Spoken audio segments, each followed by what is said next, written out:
No, we play some music. I know. Well, good morning, everyone. Hope everyone had a great weekend.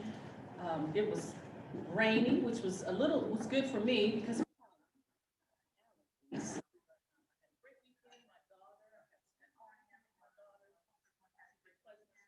and she member yesterday, so that was wonderful. So she's a member of the same sorority as myself and city manager.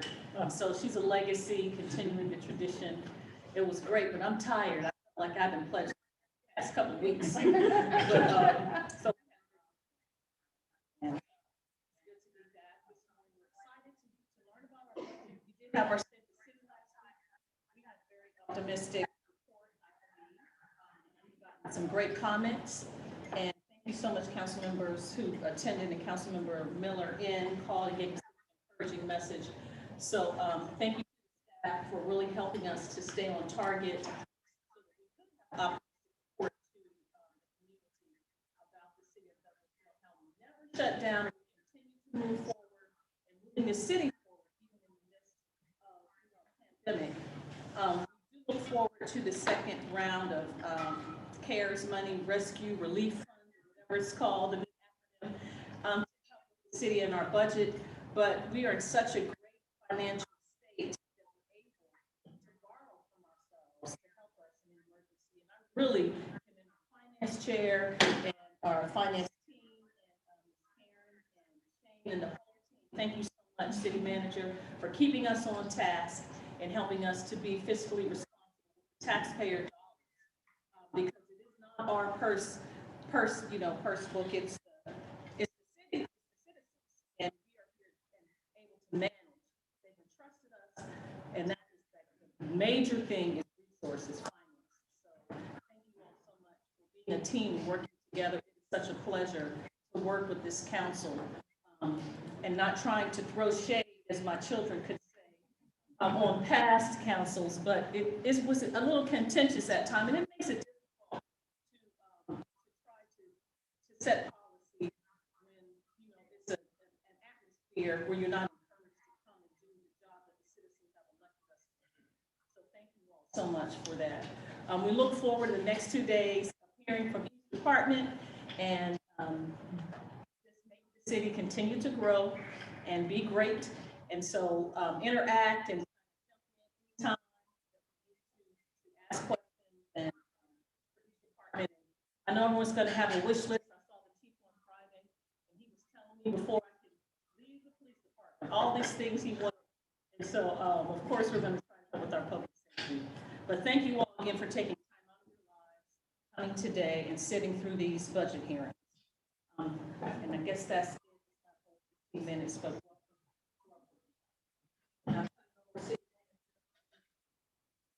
now call to order. That was the whole point. You have to say it a little bit. Call to order. Open the city council budget workshop for day one. Yes, ma'am. And the only thing I'll preface before turning it over to Karen and her staff is the mayor did mention American Rescue Plan funding. That is available to us. However, you all will hear numbers. Karen and I have gotten details on what we estimate that we'll make, but until we get guidance from the Treasury, we're not planning for that in this budget. So you'll see that.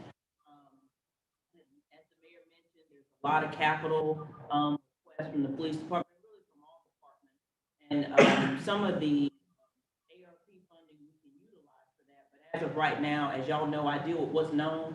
So that's an unknown. So I don't typically try to plan for that unless it's something that's important. So, but if it's something that's going to add to our benefit, I'd rather hedge on the caution of being very conservative.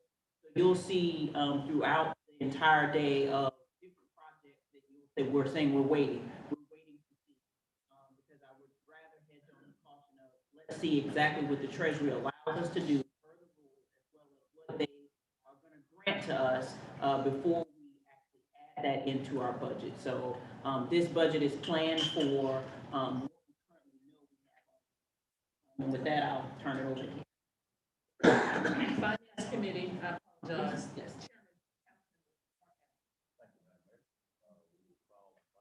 The order, we have one item today. Staff report, staff presentation. year 2021, 22, and Ms. Hampton and Ms. Callan are going to be our city manager's comment this morning. To preface this,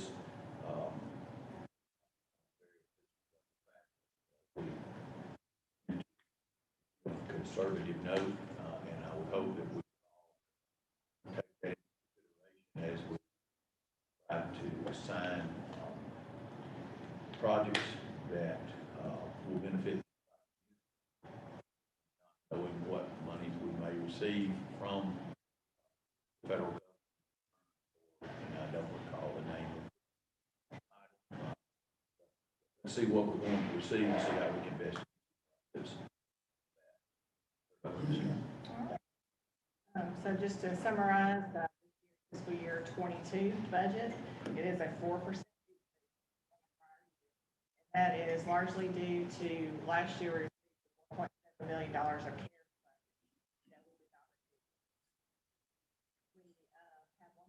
funding. We have $1.5 million of use of fund balance. Our revenues and expenses are conservative, so hopefully we won't have to use all that. As Marcia said, we are American Rescue Plan Act funds, according to my research online, we are getting a little over $10 million in two tranches, payments over 2 years, but again, Treasury still has not decided how we qualify for that. It could be revenue reimbursement, public safety, and then there are different ways that we would have to show that. So I do think it's a great program. We will have our public hearing on May 13th. And then final adoption of the budget. Appreciate that comments, and also we need to realize that if those funds come available to us, when we receive them, it will be split into 2 years. So you're looking at half that amount on average year. Places that we could use that for the. One other point, this budget is different from prior year's budget because last year we had such a sharp decline in our revenues and expenses due to COVID. So you're going to see a lot more fluctuation this year than you've seen in the past because all are off the current year amended budget. So that is one of the common things I've seen in the budget is the sharp increases or decreases. COVID from last year. And I think as we travel around the community, comments when made public, we need to be careful to be able, as our shock absorbers, between the pastor and public, as far as forming increase in something. That's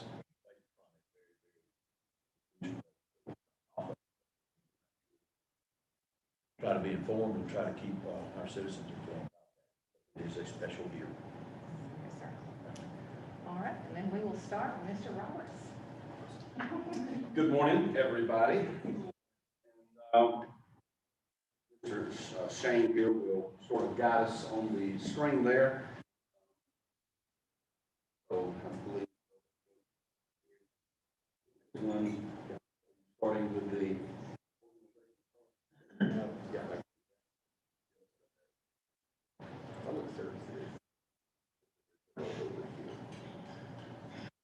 I got you. So to just a little more, so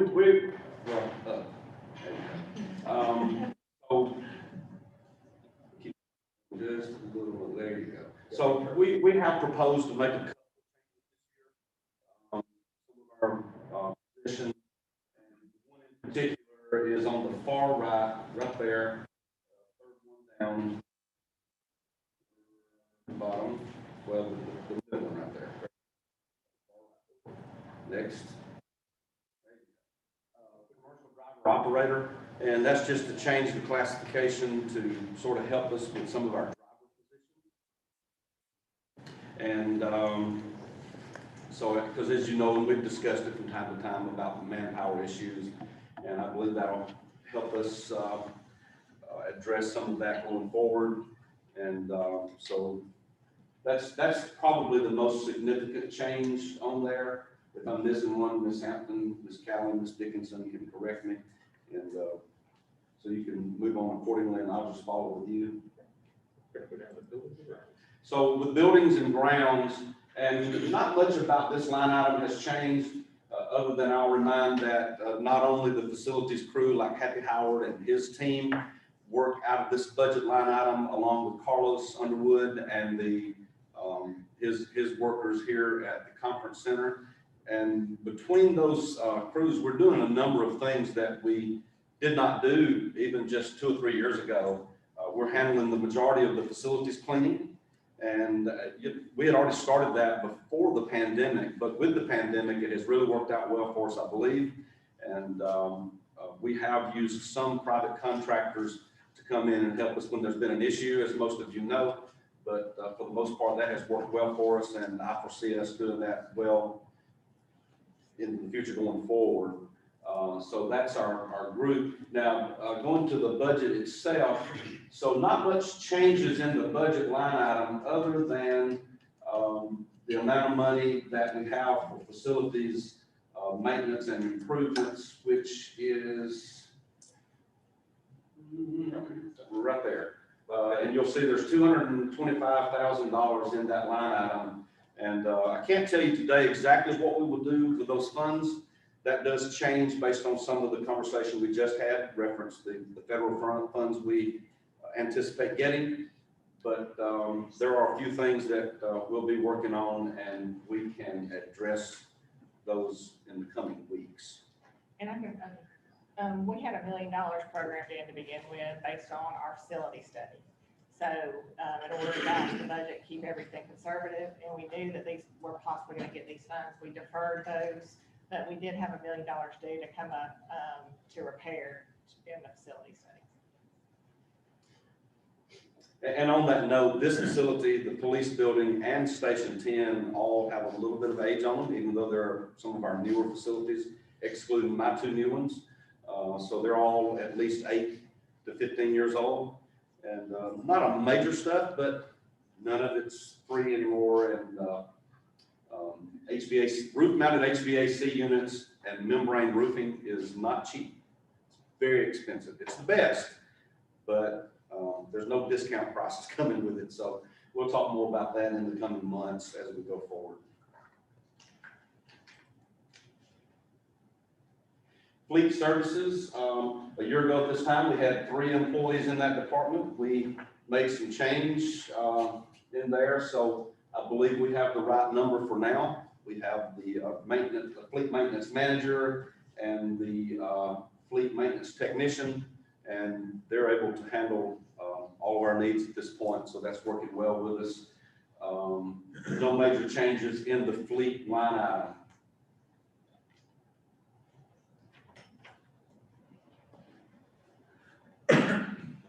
Any questions on fleet? Keep rolling.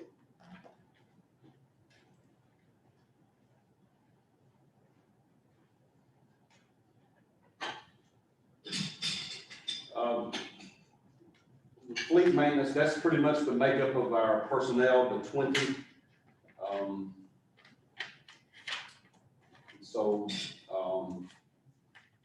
When I say often that the same people doing one thing are the same people doing 12 things, that's why. And you'll see our numbers in sanitation shortly as well. Now, some of those numbers you see, like that 20, we are a couple of people short in street maintenance, but we hope to be able to get that wagon filled up in the coming weeks. Not a lot of significant changes, but if we'll go to the big number that I'm looking for, Shane. Yes, sir.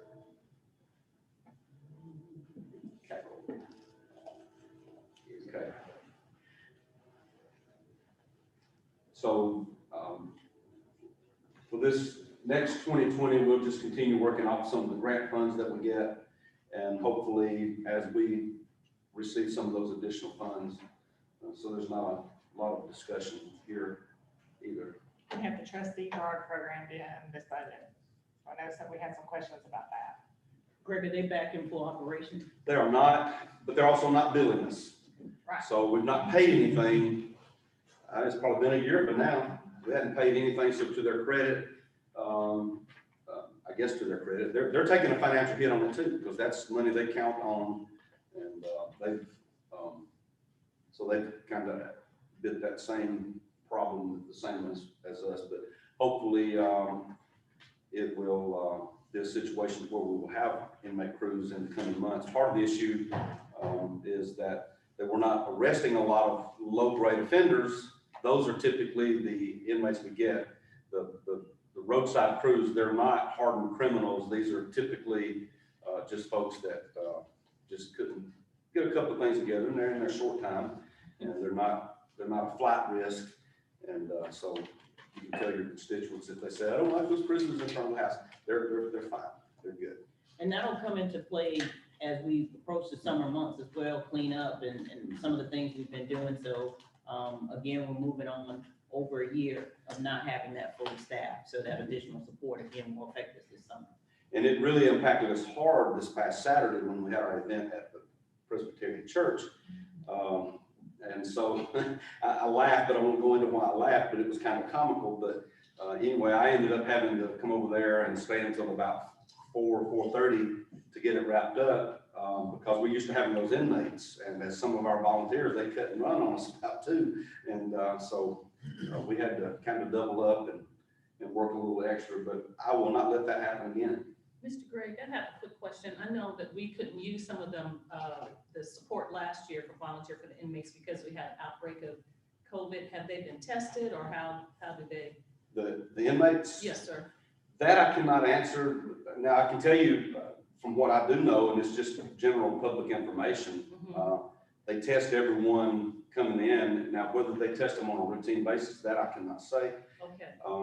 But I know they're trying to keep them in isolation, and that's the reason they do not have very many inmates. So if you see an inmate crew out, it's probably no more than two with a deputy. There could be two deputies. I've seen deputies out picking up trash. So you may see them out there with a couple of inmates, and you might see a deputy or two helping them. Yes, sir.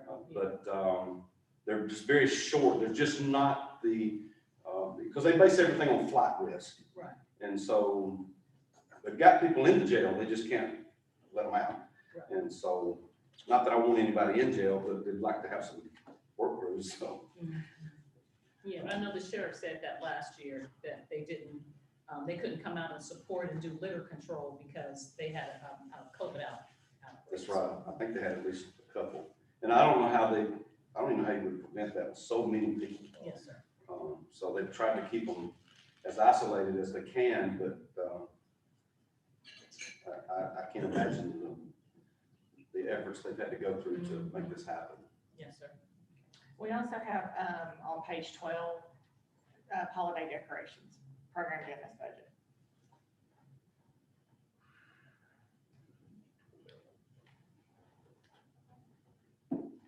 Any other questions on street maintenance? It's cleanup week. Today? No. Looks like it out there too. It sure does. People will put it out last week. We got some to start putting it out 3 months early, but that's fine. We usually can help. Some of it's not voluntary. Yeah. Oh, right. The next is sanitation, and I would say there's been a couple of good, big changes in this department.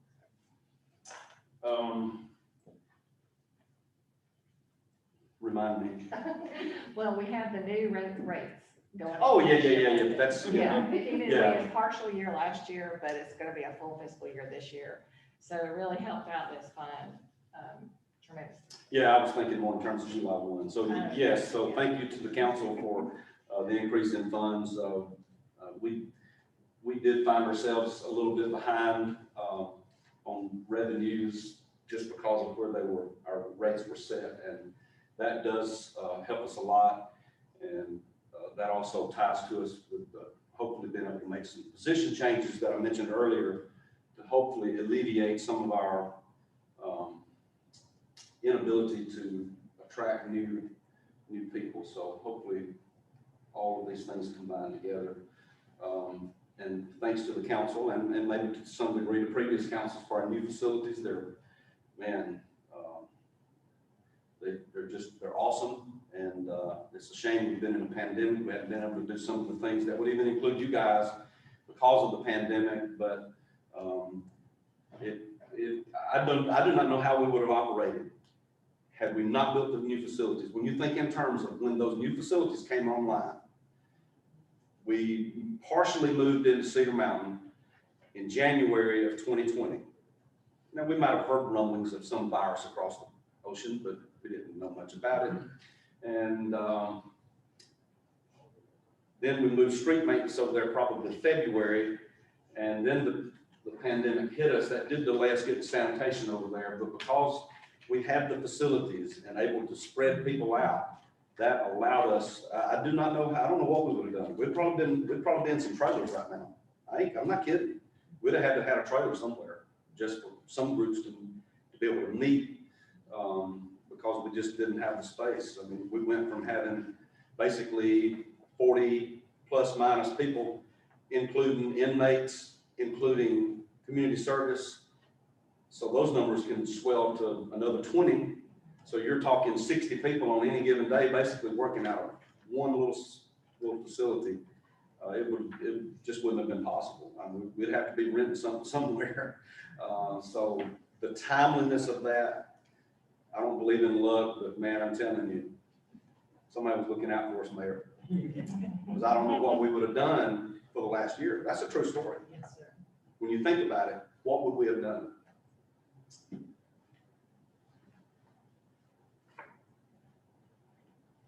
Not a lot of significant changes in the budget. I mean, a lot of it falls into the category, as we all say from time to time, especially to our kids and to our family. Hey, it is what it is. So it always comes down to, as Miss Hampton talk, and you guys do as well. It's just a matter of what are we going to do or not going to do. And so you guys have not told us anything in particular of what not to do. So not a lot of major changes in our budget, other than the revenues. What about the part temporary people? I noticed a growth under your chart for the number of resident customers went from 8,200 to 8,900. Is that a accurate reflection of the growth of this population growth in the city?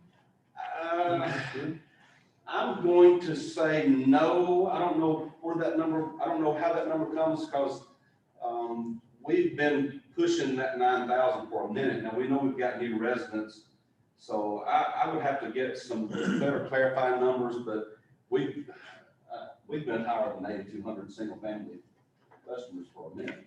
Well, that's based on the billing from WSA. Okay. Those numbers. So that would be a reflection in a new home. If you just think about just the one development on 92 North, Gateway Village, I mean, we're talking 200 or 300 houses in that one location, and that's within the city. We're gonna look hard at those numbers though, because even last year, you could have said how many customers, I'd have told you right at 9,000. That number's been locked away with me for a minute. I know we didn't have that many people move away, and we have had new residents in about 4 or 5 different subdivisions. So we need to track that number. WSA does a great job for us, but it is not unheard of that some of our rates might get to us, so we'll check that. Thank you for pointing that out, Mayor Pro Tem. You got the contract with Labor Ready. We do. We're still working with them on some information, and so nothing really to present here different than what you heard at council. I don't know how quickly we will have anybody from that source. I can't tell you what my expectations are from that source. We've had that before years ago, and it worked well for us. Then they found out what we did, and then they took them away from us. So we've had good conversation with this company. They understand we do garbage trucks. And as I pointed out before, and I'll do it again, refuse collectors, regardless of what they're called in the industry at different places. Some places call it slinger, some call it different things. It is consistently the top 5 deadliest job in the United States and Canada. It never drops off that list. That's a very dangerous job. We are very fortunate. here in the city of Douglasville, because the overwhelming majority of our work is within subdivisions, most of which are only one way in, one way out. So while we have citizens that complain about speeding, it's usually their neighbors or them, and we know that, but even the speeding they're talking about is not the open speeding that you see on 78 or 92. So we're blessed, as I've said many times over the years, to sort of be encapsulated with state routes where our subdivisions go in and out of that area. And we also use a policy, this is called different things, different places. I just mainly call it when we're on the road with a painted center line, that we only pick up from the right side. And even with a rear load truck, we don't cross back and forth to the street. Places like Rose Avenue, if you want to get ran over, you cross the street, get that container and come back. You probably won't make it.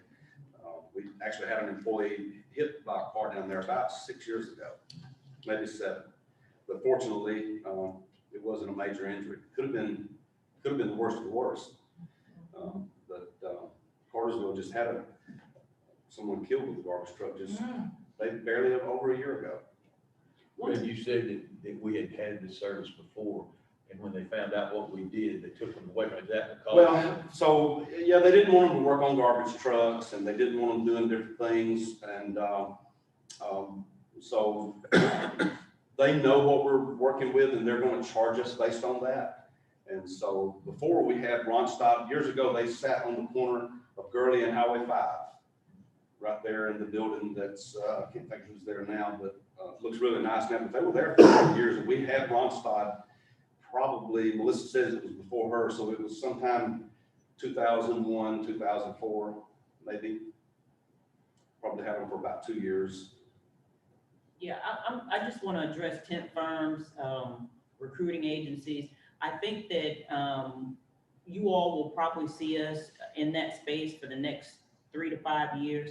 The reality is the labor market is horrible. I can't say it enough, and that's from your senior level management down to your labor position.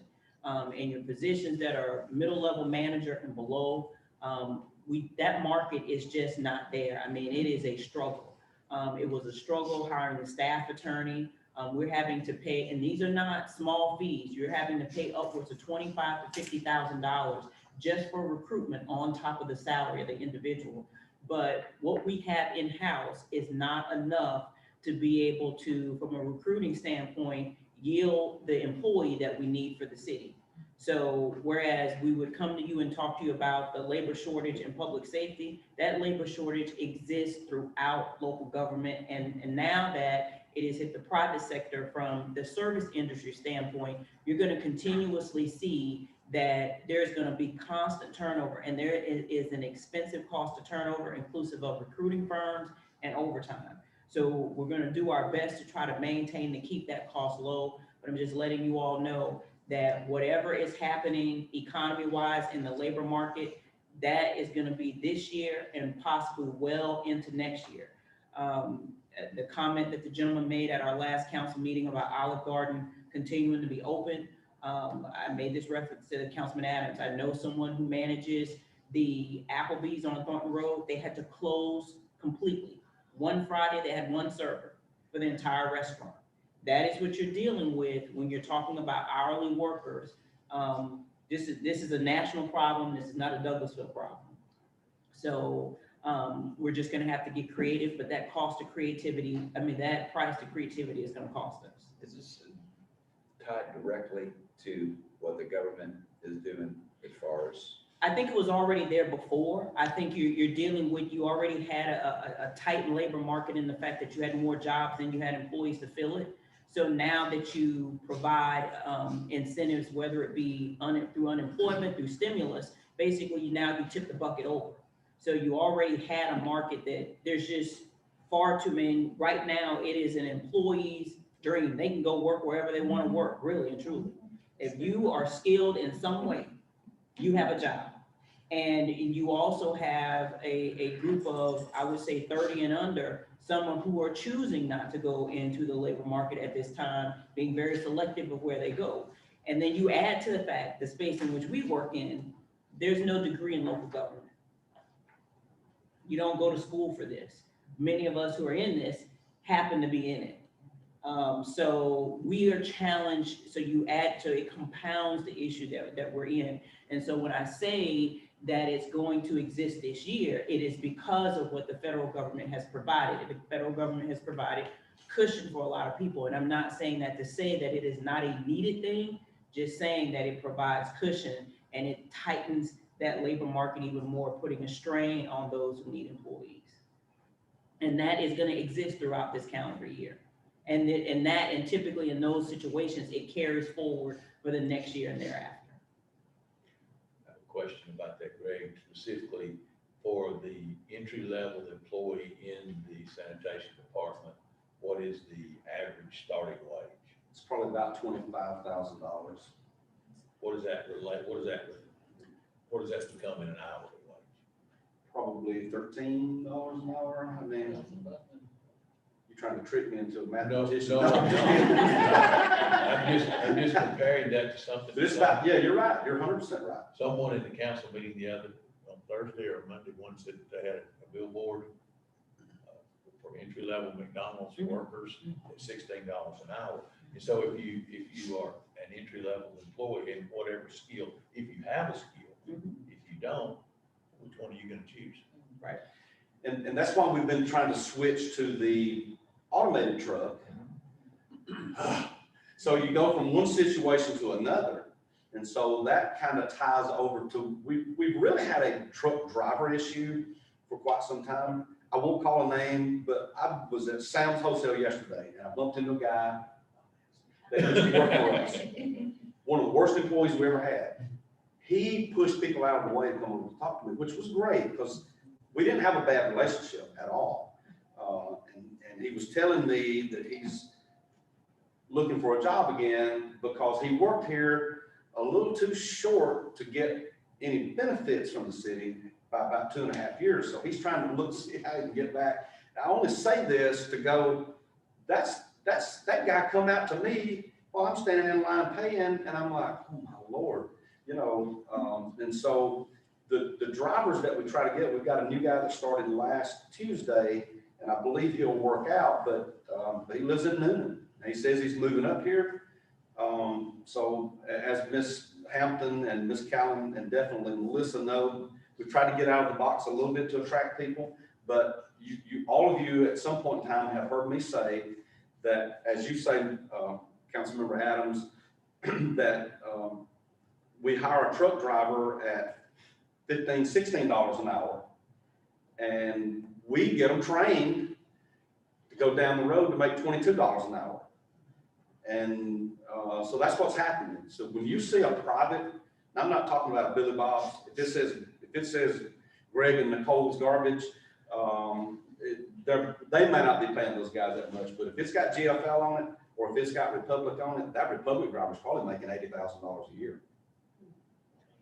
And then, We can't compete with that. no, and with Greg saying that, we don't want to compete with that. Yeah. So the conversation is that as much as turnover sounds bad, there's just gonna be that cost that we have to stay in that place. Because even that guy making $85,000 a year, he's not staying there long No. term. So that is that industry. They continue to hop to the next company. Yeah. So just Our know. statistics go up every year. That's right. So just know that in the recruitment space, particularly in local government and the things that we do, for the next, I say 3 to 5 years, it's gonna be tough for us and there's gonna be cost. And you may see several faces come in and out the door. It is where we are. I think there's gonna be a turn, but I don't think that turn is gonna happen anytime soon. I give it the next 3 to 5 years. Well, one of the things you also have to do is remember to be creative in ways that maybe other employers aren't.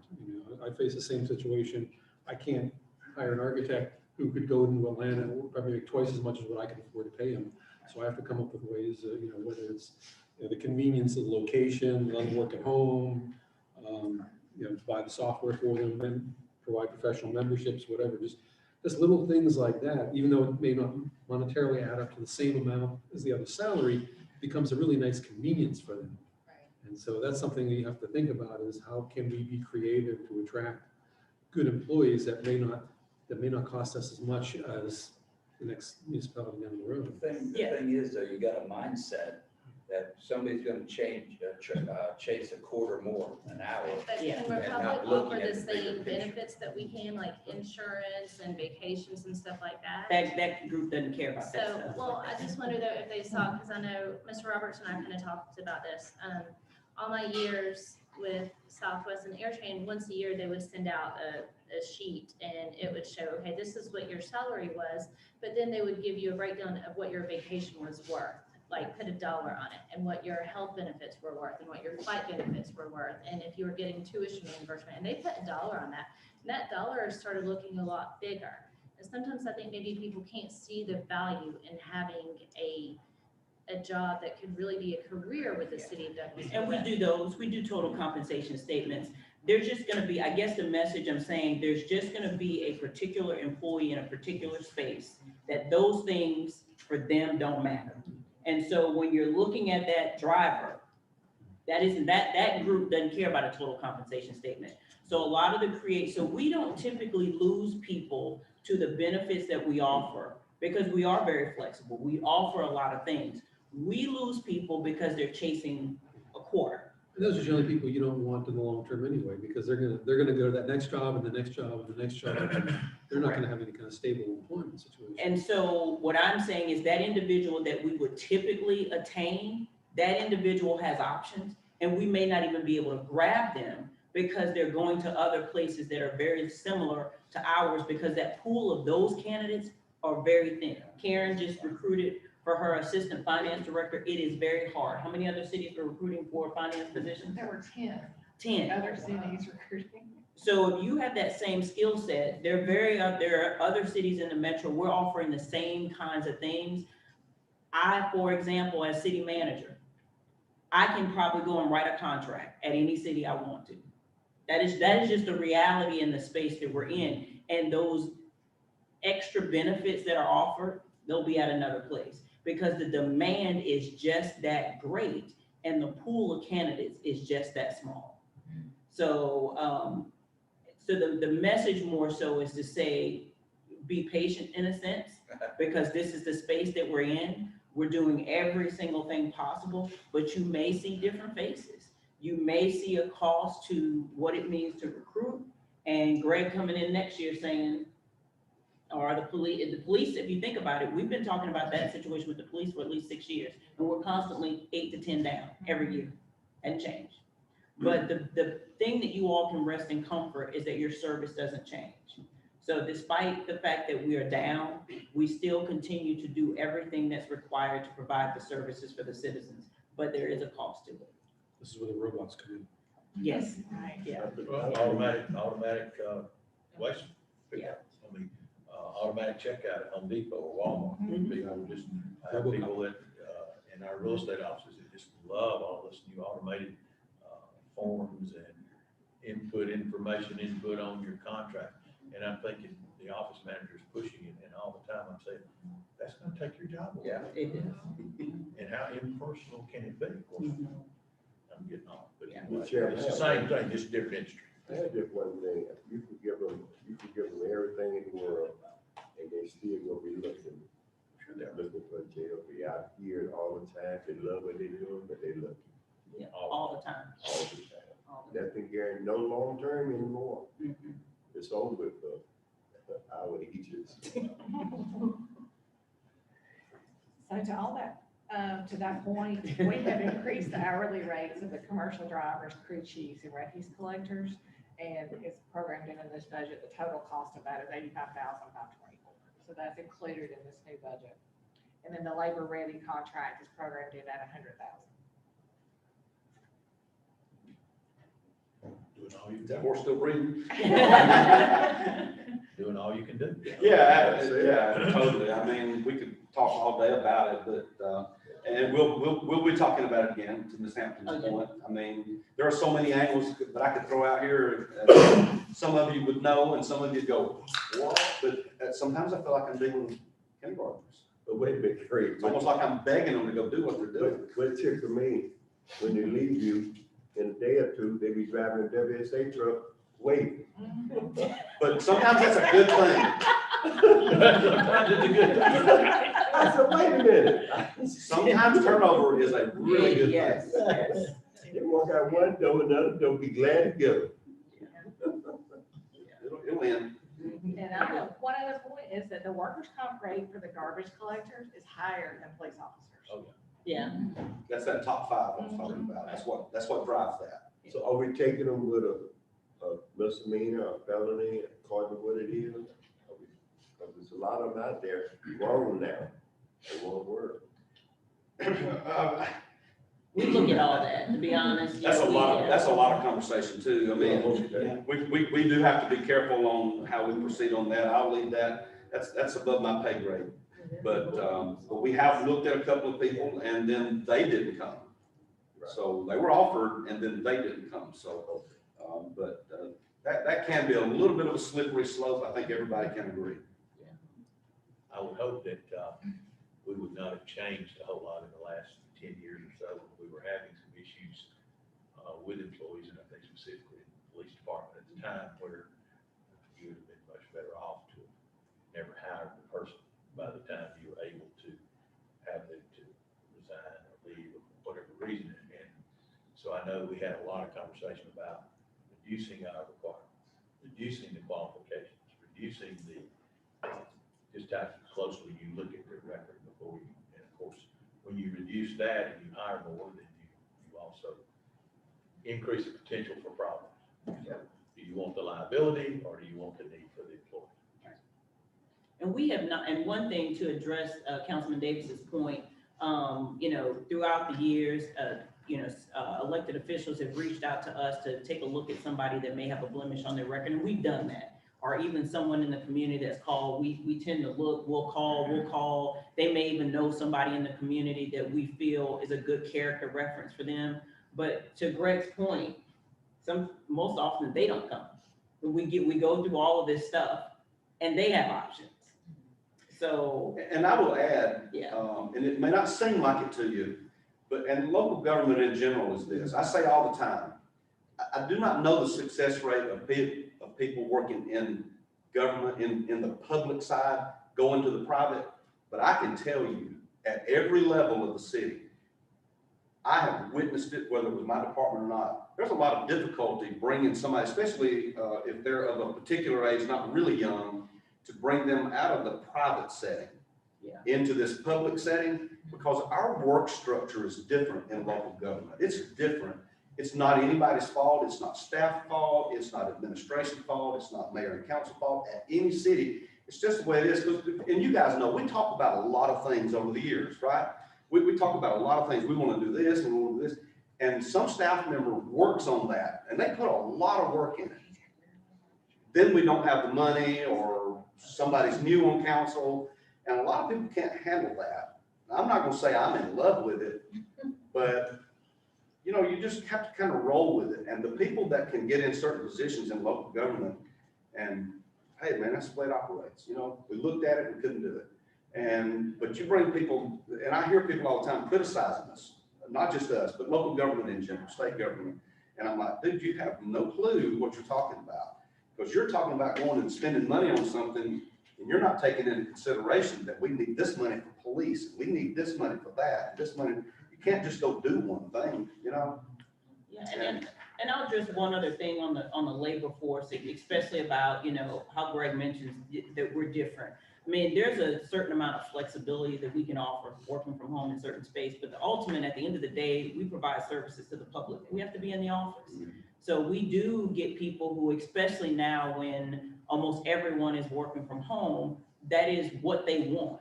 They want that flexibility to work from home. That is not going to be who we are, because there is a certain amount of productivity in the public space that you lose when you're at home. I can't speak for Amazon or XYZ, but I can tell you in this space, we work better when we're in the office. And that is a known fact.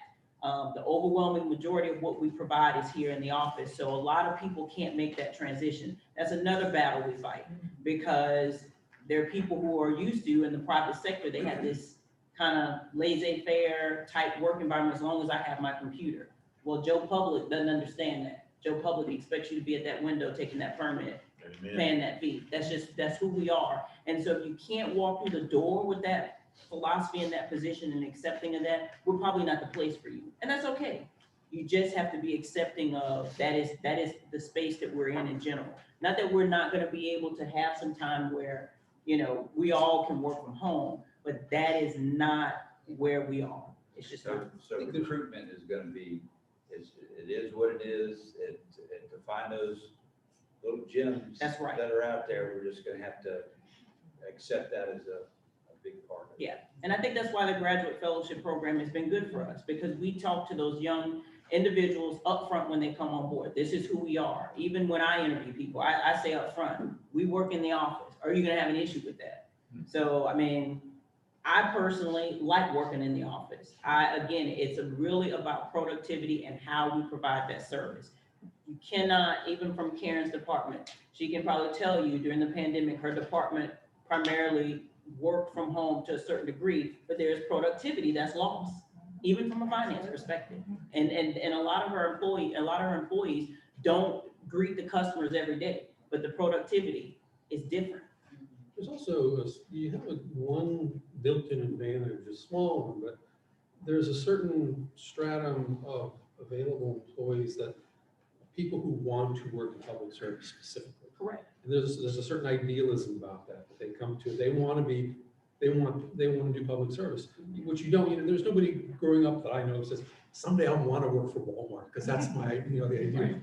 But they want to work in the public sector. So you do have, and that's part of the challenge, is finding those people, because they're gonna be willing to take a little bit less money. They're gonna be willing to take, work a few extra hours because this is what they want to do. Yeah, I mean, we're challenged from what the public sector looks like, because everybody associates the public sector with the federal government. They don't necessarily even understand what local government does. Your average citizen just doesn't. And so. They don't know the difference between the city and the county. Correct. You can go to school and get a degree in public policy, but public policy is not where work happens on a local level. That's state or federal. There is no degree in this. It seems like the local school systems could help to a certain degree during the educating of our youth, that there would be a way of going through these type of careers. Not everybody's going to go to college, or not everybody is going to get that six-figure salary job. Yeah, I mean, to be honest, I Working mean, at home. yeah, and many of us, definitely, in that age group, I would say probably 40 and older. I mean, you took 8th, 9th grade civics, and you learned local government in 8th, 9th grade civics. There is not that class. You don't have that class. I mean, you had organizations that were primarily associated with that. 4-H, I remember as a kid, that had a component that dealt with civics. You don't have those things. So a person in that age group, a young person, does not get the advantage of understanding this space. But because you have access to anything technology-wise, you hear the noise that happens on a larger scale. So sometimes we get confused with that as well. So it's a huge picture of challenges, but I think the positive that we can take away from it is that your staff is very aware. We come up with the things to create the creativity and flexibility for us to retain and recruit the right people. And ultimately, we want people who really want to stay with us that 5 to 7 years. We're not expecting you to be here a lifetime, but if we can get you here past 3 to 5, you're probably going to be a long-term employee, and you're going to provide the services, that we want. We have a good culture here, good work culture, and the right person and the right fit. Sometimes it takes some time to get that individual, and we work hard. So I think if you look at the balance of your staff, you can see that. So Karen says we got 2 more things before we kind of wrap up with Greg's department, unless you all have any other questions. So we have, he did have a rear load garbage truck program in the budget this year. So, and then next is KDV. Just Karen, is that rear load, so that requires 2 people to operate? It's It not does, but, and I have said it before, even back when we bought our very first automated truck, you'll never be without a rear load truck. It's just not possible to do garbage without a rear load truck. And so the rear load trucks we have right now, and I think we've got four, maybe have four or three, because we sold some last year in the auction. But here's my point. We hadn't bought one in about 12 or 13 years. And so you'll never be without a rear load truck. And I know most of you see, at least around downtown, you see the little small 8-yard truck that we have. We have two of those. One of them we use pretty much every day in the sanitation residential service. But that's a truck that anybody with a driver's license, anybody in this room, if you was in my department, you could be given the key to grab the little Isuzu and go pick up Miss Wanamaker's missed garbage at 9999 Spring Street. And that address doesn't exist for anybody that's wondering, but I hope not. But anyway, so there's a need for that truck. So that's the reason that was put in there. There will always be a need for a rear load garbage truck. You just can't get away from it. So is this a small 8-yard or is this? No, this is a full size one. It'll be a small tandem, a single axle tandem. And that's something, we use those for our major events that we're obviously not having now, but they will come back. We will start events again. And then on that, real quickly though, as you know, a week from today, recycling starts back. And so we'll get that rolling again. And we do have an agenda item that will be on this next council round. I know there was a change in it, so we'll need to get that loaded up before midday today. But that's something from discussion with Pratt Industries, where they're trying to build some incentives into their program, because they've been missing the recycling materials. So it's affected their operation too. And I'll try to explain it better when it's on the agenda, but they're giving us a range of costs. I've told you for a year that it was $65 a ton, and they're giving a range of costs. It's actually moved up to $80 a ton now. But they're giving us a range of costs that can drop it down to almost half that. So we're going to work toward that half that. If that doesn't work, I'll be back talking to you. But that's all. If you got any questions on that, but we get rolling back with that on Monday. What was the next thing, Ms. Kelly? KDB. Keep Douglasville beautiful. Not any significant changes at all, unless Melissa or Ms. Callan throws it out at me, but it's pretty much almost a cut and paste of last year. Just the numbers very, very minor, and we'll continue doing the things that we do. Now, there will be some increases over the next 18 months as this 92 project comes to a close, and we start assuming, I hope most of you all know, we've been talking about it a long time, but not all the time. But the city will be responsible for landscape maintenance between Interstate 20 and all the way up the new 92 corridor. So it's going to cost, yeah. The things that we all want, just like my wife and I talking, those shoes, my wife does not buy 1995 shoes. So, but I can't say much because I got to wear good shoes. And so everything you want costs. And we want it to be pretty, we want it to be clean. And because of issues that we have had, probably even predating the inmate service, and we love having that service, but we have seen that a private contractor will do it faster and more often if they're getting paid. That's just the bottom line. And so we want the 92 corridor clean. And so that'll be a part of the contract, is keeping that clean, cut, and beautiful. And Chan Weeks will be a part of helping me drive that train to stay on top of it. And to add to those contracts, going back to the labor conversation, to keep up with consistency is going to be far better, because just manpower issue, there's no way we would be able to keep up with what we needed to do in-house. So that'll be a contract. So along with that, and I'll be coming to you all shortly as well, we'll have to revise our agreement with WSA on stormwater, because now we'll have to maintain that whole new 92 corridor, which is not part of the current agreement with them. So it shouldn't change rates that much that we provide to WSA, but it is something that goes into assuming that new road. And I think, Greg, did you have anything else? Karen? That's pretty much it. Y'all had any questions for Greg? Just thank the council for, over the last few years, I know you're not giving us stuff, but you've approved it. You just wouldn't believe how beneficial GPS is. And some of you have heard me say this.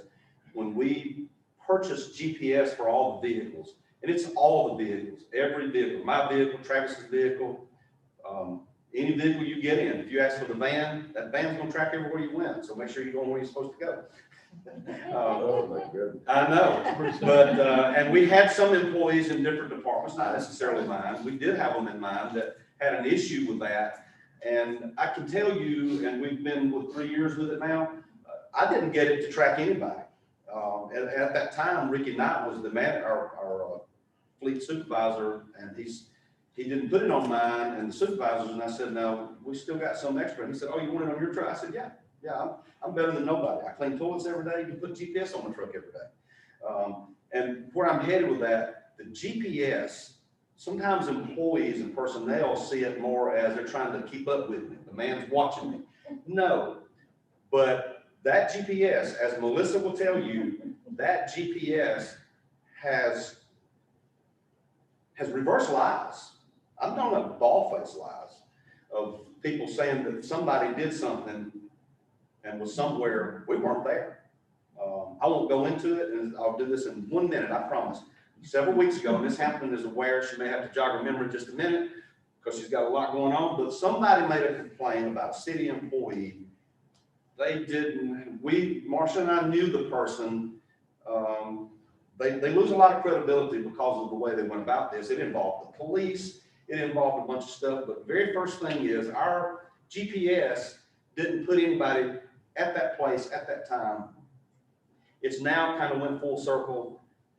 We don't even know where it came from. It just ended up with that person, and they made this complaint.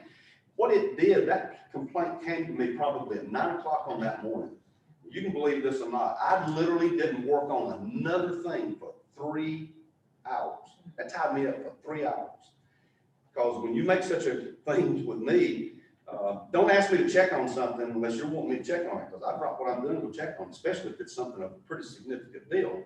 And so the GPS is a big deal. I'm a proponent of it. It helps us when somebody says something that we didn't do, but it really helps us to keep up with the vehicles. Melissa can pull up any vehicle right now. I could too, but I don't know my password. But I can pull up any vehicle, and I can tell you how many miles is on it, when the last service was, what the service date is due, everything about that vehicle. I can tell you how many times it went where. And so if we got somebody that's going to lunch at Burger King at 9:30 or breakfast at 9:30 and going to lunch at 11 and going to dinner at 3, GPS will tell them. It'll say, hey man, this guy's eating a lot, you know.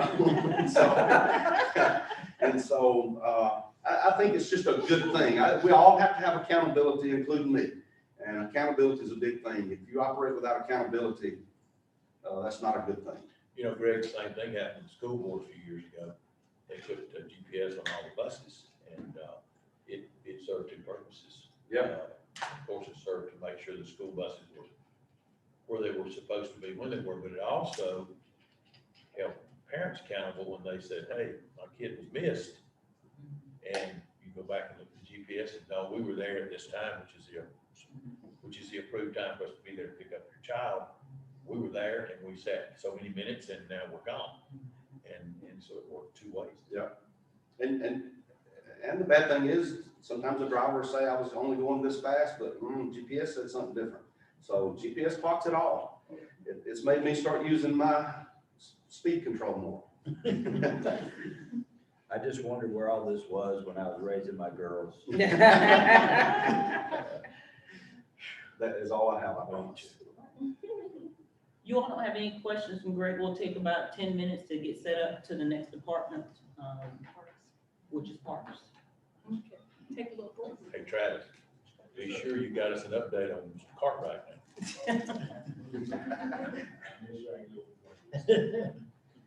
That gives you 10 minutes.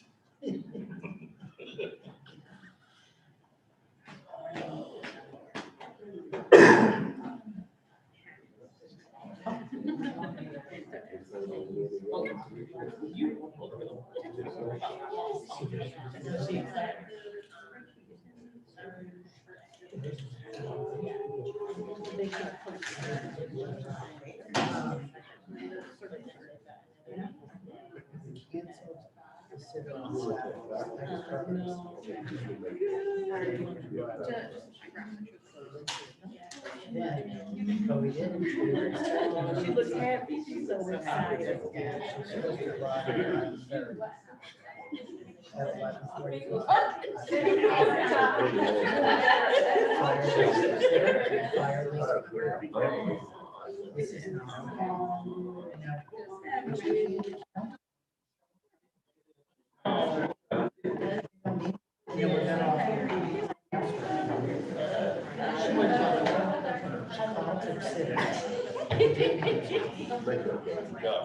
So thank you so much, appreciate it. That's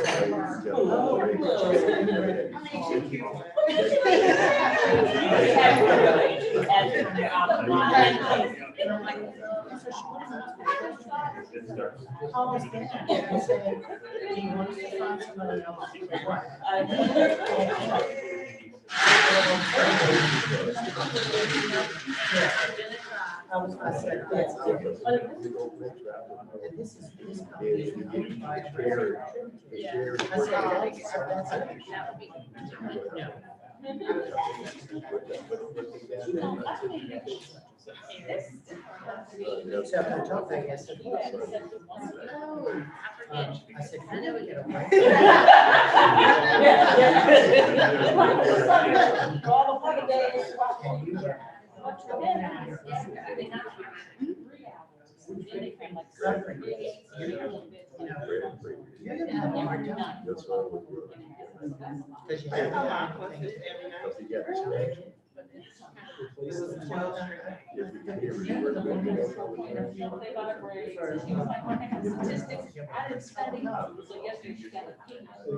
He's growing.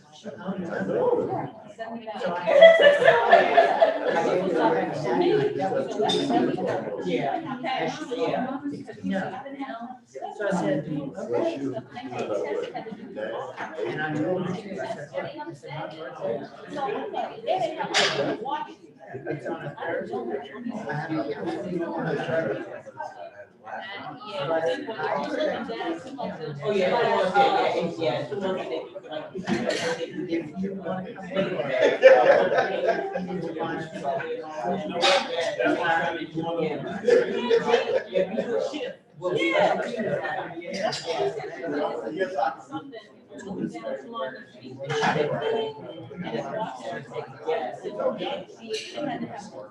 So I said, if you don't want to accept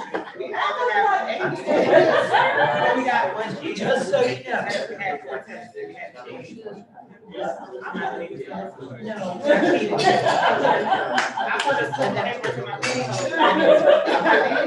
It was the one thing that.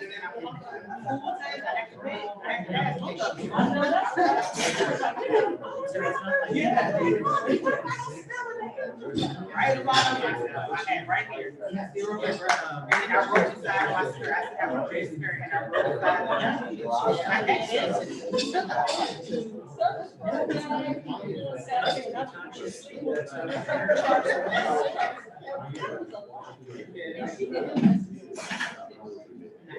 But as we come all forward, everyone is.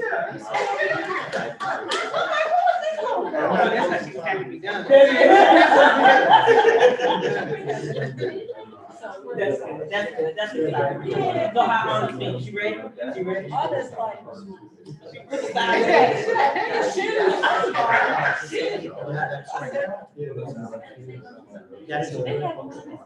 Got it, you're right. Did you get the? Yeah. You talked about going yesterday. Yeah, I'm just saying, that mom is. It's gonna be over the top. It's gonna be over the top. Oh, yeah, she's like, I'm thinking my sister.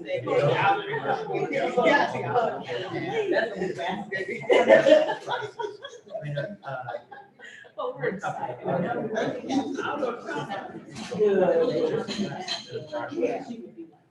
He said, She got a shirt on. She's like, it's all changed the power now. she got your shirt. Yeah. Jeans, hat. Oh, my God, last night He said, that is out the window. It's all about dollars. Well, and I said, yeah. 39 on campus. So they moved to, Asheville's project. And I said, yeah, they have, they're gonna have a yeah, I can't stand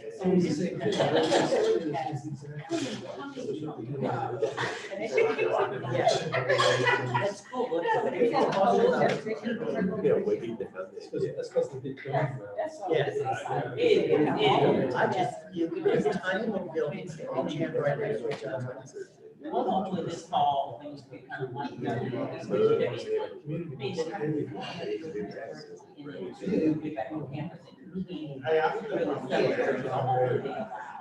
People can see. I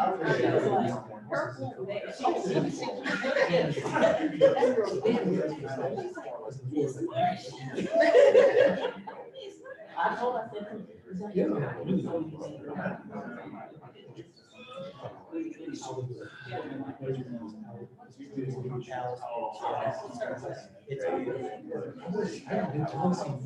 I have never. It's the same concept. Yeah, but I bet. Where it's just so. yeah, that is. Although there, I think it's where it's much bigger buildings, but there's no space. At least they tried to build them. Because why would you spend $1 million I know, but there's no such thing.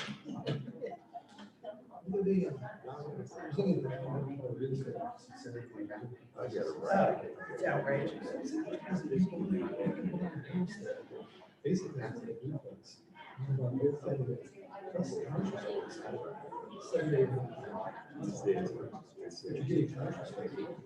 But I am convinced that 90% of greater spaces there are being funded by the developer.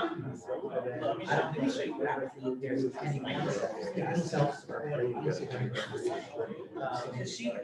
You can't see her. I said, you try me. I said, because I can't. Which was her big deal, is that her 100th birthday lunch at the farm. Sit down and the menu says, that's the name of the menu. And the waitress comes up and says, I'm sorry, we got a fried chicken. And I said, excuse me? I said, it's the title of the freaking menu. You don't have it. And the place was not happy. It was like, no, it's. And I said, how are you having it right there? There's nobody here. So then after, and of course, over half the day. And in the after we figured out what we had, about a half an hour later, she comes back and she said, okay, we just got some more chicken in. And I said, well, then cancel these orders. And she said, it's too late. I said, well, then why did you even tell us that? And she said, well, I just, and I said, that's it. I said, I don't speak English. So I got up and left the table. And the manager saw something happen, so she came running over to me. And she said, what's going on? I said, they told us, when 6 out of 8 of us ordered the fried chicken, that we were out of fried chicken. Then they come and tell us that they just got some new chicken in. I don't know why they told us, because they told us we can't cancel. You know why they did that? Change it. You know why they did that? Why? Because the guy next door, was gonna order chicken and get it. Well, Get it. that That's is it. exactly why. And I said, so, why are you even telling us that they have fried chicken Yeah. again if we can't cancel our orders? And I said, this is exactly why I told my wife I didn't want to come here, is because of this kind of service, which is inconsistent here. And she said, would you, and he said, I don't know who told you that, but you can actually. And she said, but they're plating those orders right now, so if you want to just keep those orders, I'm gonna bring it in. There you go. That's a- And I said, okay, perfect, thank you. They weren't plating because it was another 45 minutes before we got in. And I'm like, and there literally were 3 of them staring me at the farmhouse. There were literally 3 other people at one other table. I just have a couple things. I was like, oh. Now, they did bring out a big platter of fried chicken. It was great. Yeah, and it was very good. But I was like, and I told Peggy, I said, every time we come here, the same thing happens. And so I am never coming back here again.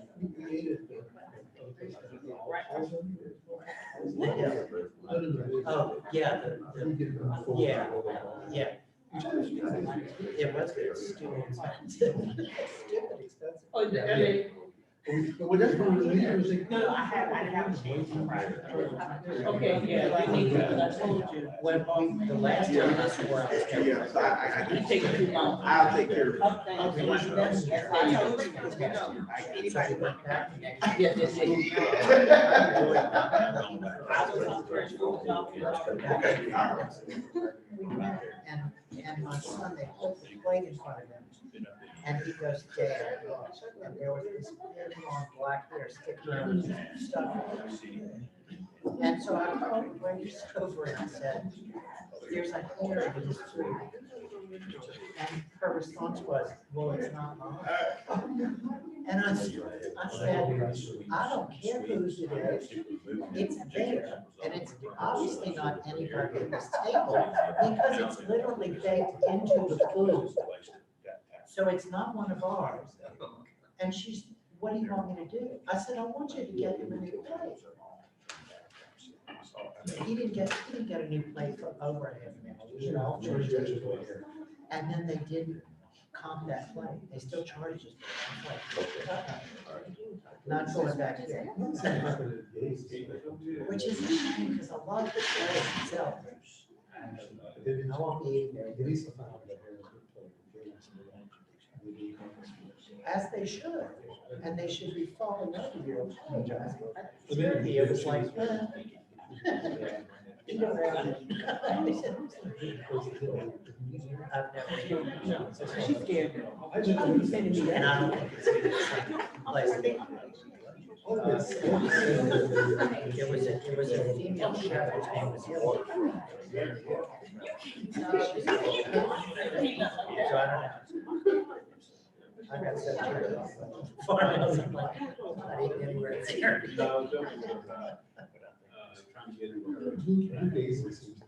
Oh, God. That's just,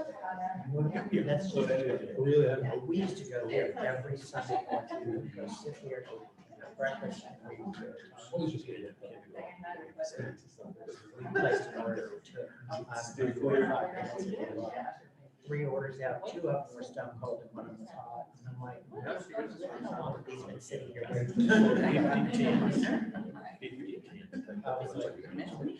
Maggie still wants to go there.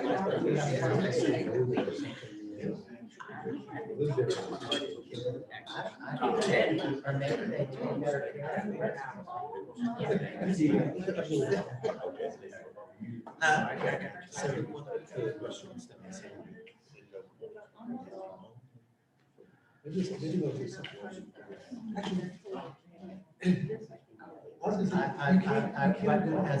We are not what I refer to most of the residents. The trust fund or no. Yeah, they've been looking good this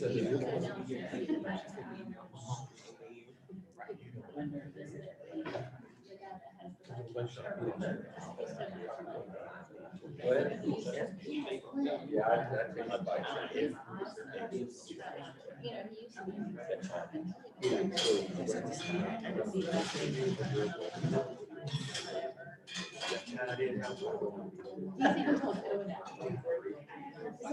we're sitting in the restaurant there, and I turned to Lisa and said, do you notice that every single room in this restaurant is exactly the same character? It's like that, you know. They all look like they walked out of the ground floor. Yeah. Yeah. It's like they don't, yeah, it's like the stuff that so they actually, they have a look. So you can't live there, you should do that. And then That's the new generation, the older generation. They're decent, people, they're wealthy, but they're not.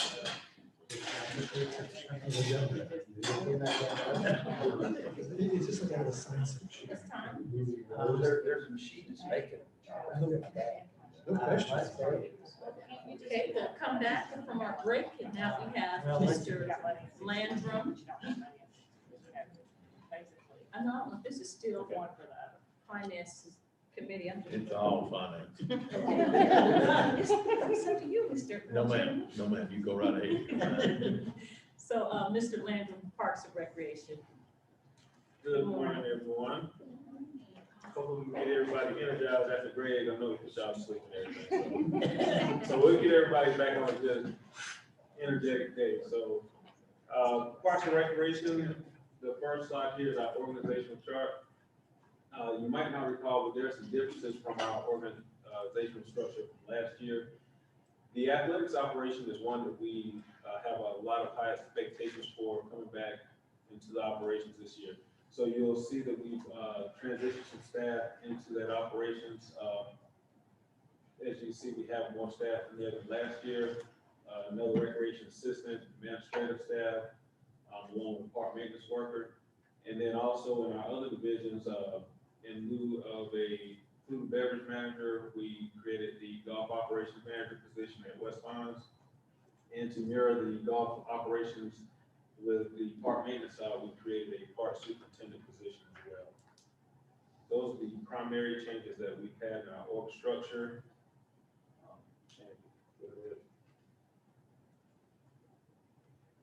So we go into our goals and objectives. Obviously, you can see the reflective changes from, we pretty much have a lot of the goals and objectives that we had from the previous year that were impacted by COVID. We did complete some of the goals and objectives that rolled off. So as we look to implement new and innovative programs this year, being able that we will have our facilities back up and operating, whereas last year a lot of our programs were virtual. We'll look to continue our master plan implementations at West Ponds and with the department. Example being Wheeling Workers Park and Jesse Davis Park. We'll look to continue to ride the success that we've had with the golf course this year and have an increase in membership. And we always look to have an improved format to collect data from the public to continue to improve our program. Shane, you want me to take that from? If you'd like, if that would be easier for you, absolutely. Just trying to be as helpful as I can. Appreciate it. You're welcome.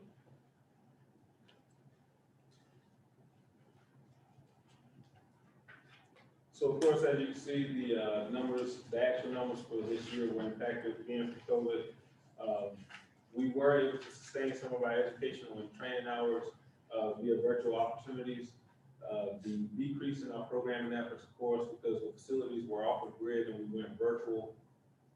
The number of reservations in our parks did continue to increase with patrons and citizens looking to get outdoors. Certifications we were able to still retain also virtually. And of course, a lot of our contract agreements that we had with the community did not sustain because of COVID. So we're looking to have all of our projections increase some or go back to what we had the previous year.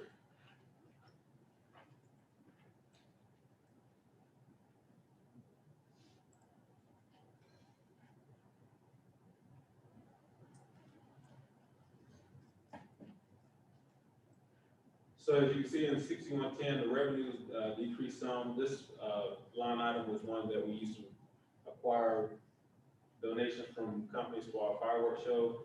We were not able to sustain both of them, but we did get a commitment from one, so you see the decrease in that. As you look at our Hunter Park operations and rental income, conventions, program, and annual events, we're looking to go back to our regular operations coming out of COVID this year, so you'll see a variation of an increase in rental income, program income, annual events, and commissions. these line items here.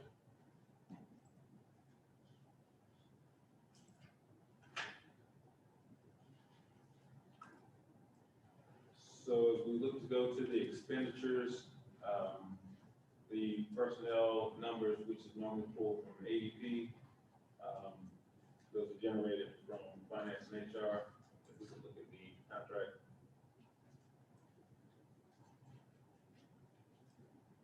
So you see the increase in variations such as education and training with our staff, hoping to retain our certifications as they look to go to in-person possibly in some scenarios, or possibly still with virtual opportunities for training.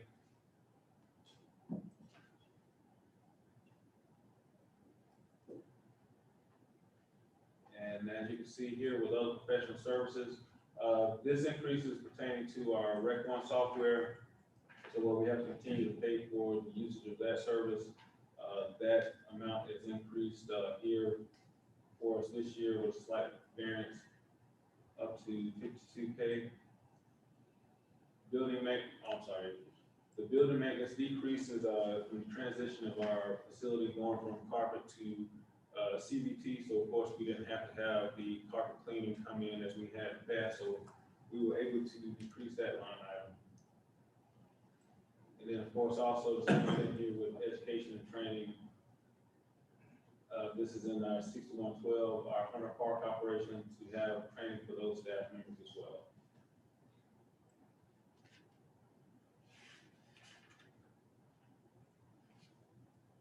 That's complete information.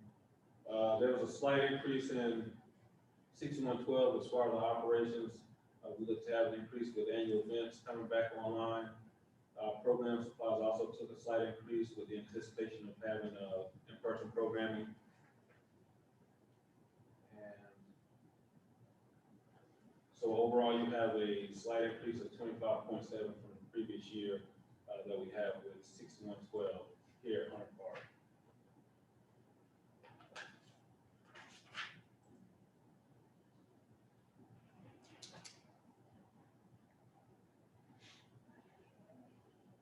And pretty much you'll hear the same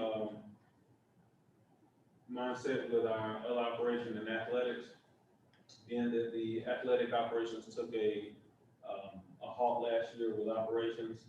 We're looking to come back into the fold with the increase back to our previous year with athletic fields, fall leagues, adult athletic tournaments, concessions and commissions. We're hoping that we can get back to our regular service level with offering those opportunities to the community. So you'll see a slight increase, well, the increase in all of those, 135%, 100%, and 185%, as we look to return back to open operations.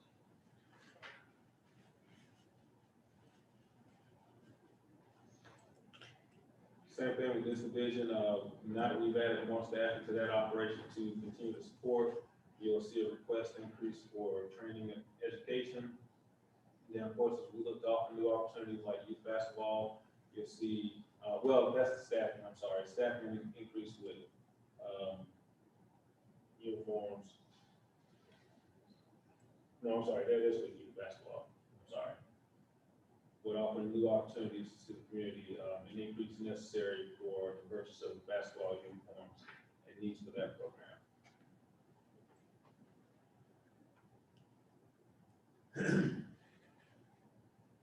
The overall change in this division, you'll see a slight decrease of negative 24.7%.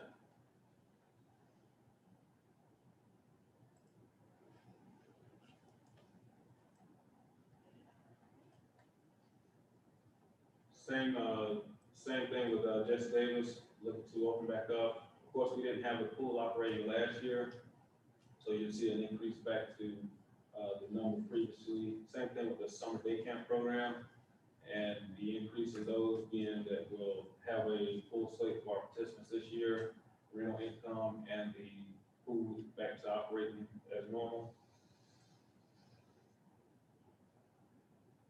That's salary. So as we go to look at our expenditures, again, we were able to save last year that the pool was not open, so we wouldn't require as much, maintenance this year. You'll see a repairs for maintenance and equipment, go back to the previous year at 1,200. And then as we come back down with the anticipated needs for our programming efforts over there with some camp and other programming opportunities, you'll see an increase of 76.3% in operating supplies.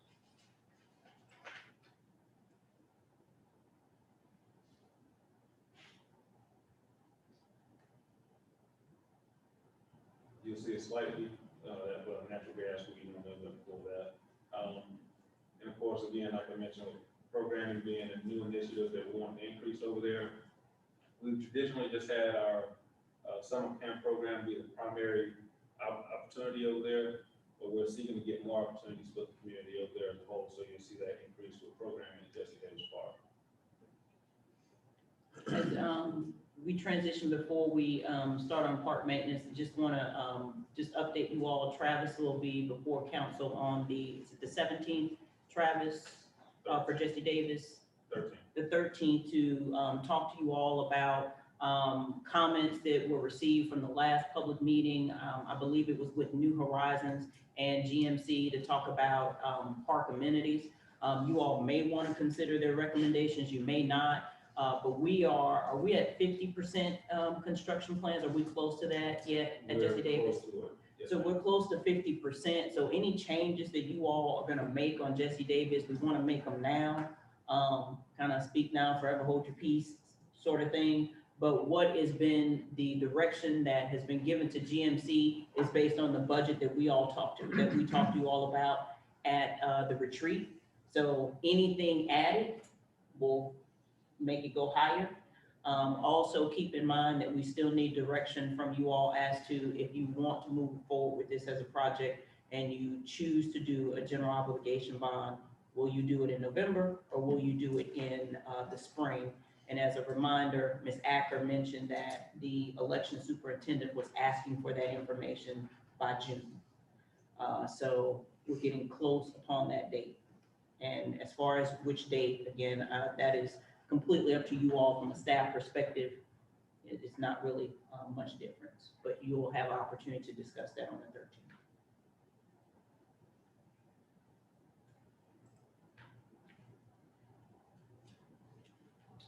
So as we go into our park maintenance, obviously this was the only operation that sustained throughout the last year with the regular operations. The employee benefits, the information. So as you look at our operation expenditures, you'll see slight increases in various areas, park maintenance, equipment needs. Because we're able to get back into the training opportunities for staff, that's why you see the increase in with training gear of 220%.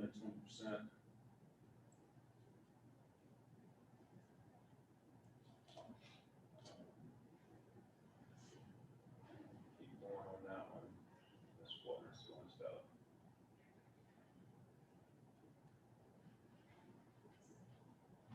So because of our operations pretty much sustaining from the previous year, you'll just see a slight negative variance of 1.7%. But that's been our most consistent operation coming through the pandemic. And as we look to go forward into the current, until the next fiscal year. Travis, I just have a question.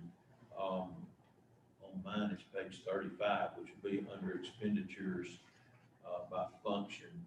The regular employees, line item 6120 goes up 22%, but the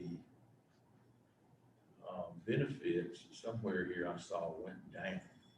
How would you, actually it goes up 52%.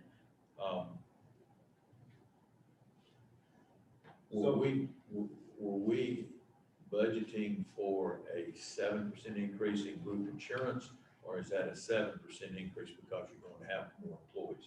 I can speak to that. We are budgeting for a 7% increase in group insurance. Okay. Across the board. So if you're budgeting for 7% increase in group insurance, but you're adding $60,000 in payroll increases, is that not skewed?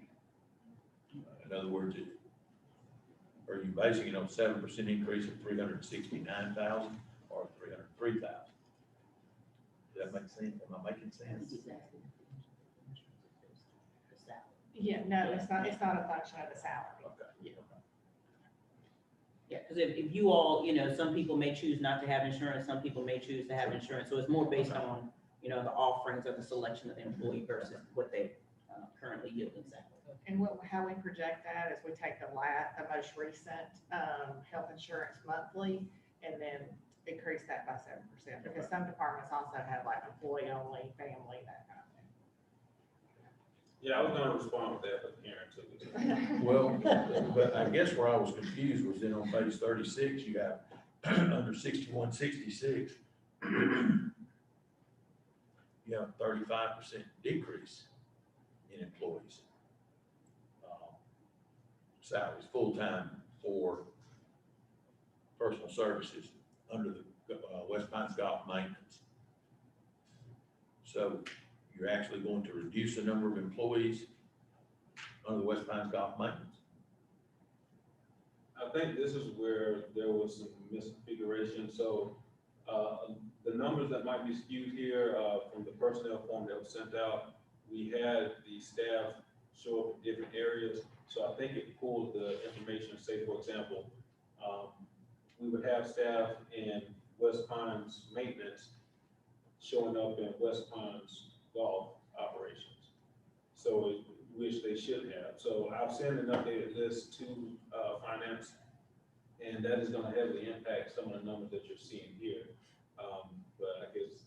Yeah, we pull our numbers from ADP, so if they're not, changed in our HRIS system, then they're gonna roll up into, this department. But Travis is working on some changes, so where you have increases in one department, you'll have decreases in another department. Okay, and that's obviously what's happening in West Pines. Correct, Because there's I don't that think- one and even with park administration, you might see it in some of the other ones too, but that's what's happening throughout the operations with parks. Well, it's just confusing to me how you would have a 22% decrease in West Pines golf course maintenance. I mean, when the course is only up and up and continue to be Correct. improved. I don't know how you're gonna decrease your maintenance staff. Right, I can assure you, our staff levels are not decreasing in any of the operations. It's just pulled differently on the form bid. And Travis and I were talking about that yesterday, last night, yeah. So the same person was showing up on two So- different pools Or in the wrong pool. No, wrong category. Yeah. Just to give an example, we have our athletic operations, that consist of the athletic manager, athletic coordinator, and then you have park administration, which is myself and Mr. Bass. On the original information that was pulled, those two positions in athletics were showing up in park administration.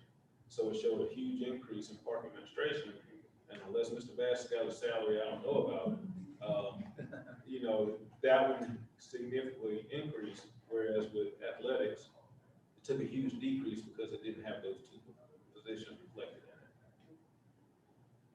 it. Will we get this taken care of and corrected before we get ready to go to a new budget We will. sign? Yeah. Just so it will be. Yes. We will have to, so this is how it's showing up currently in our ADP system, but so once we get the PAFs done and the departments moved around, then it will update. Shane, if I could get you to go back to 6120 department schools. Yes, sir. That was it, go down a little bit. Also in 6120 is where we house the request for fees regarding park security services.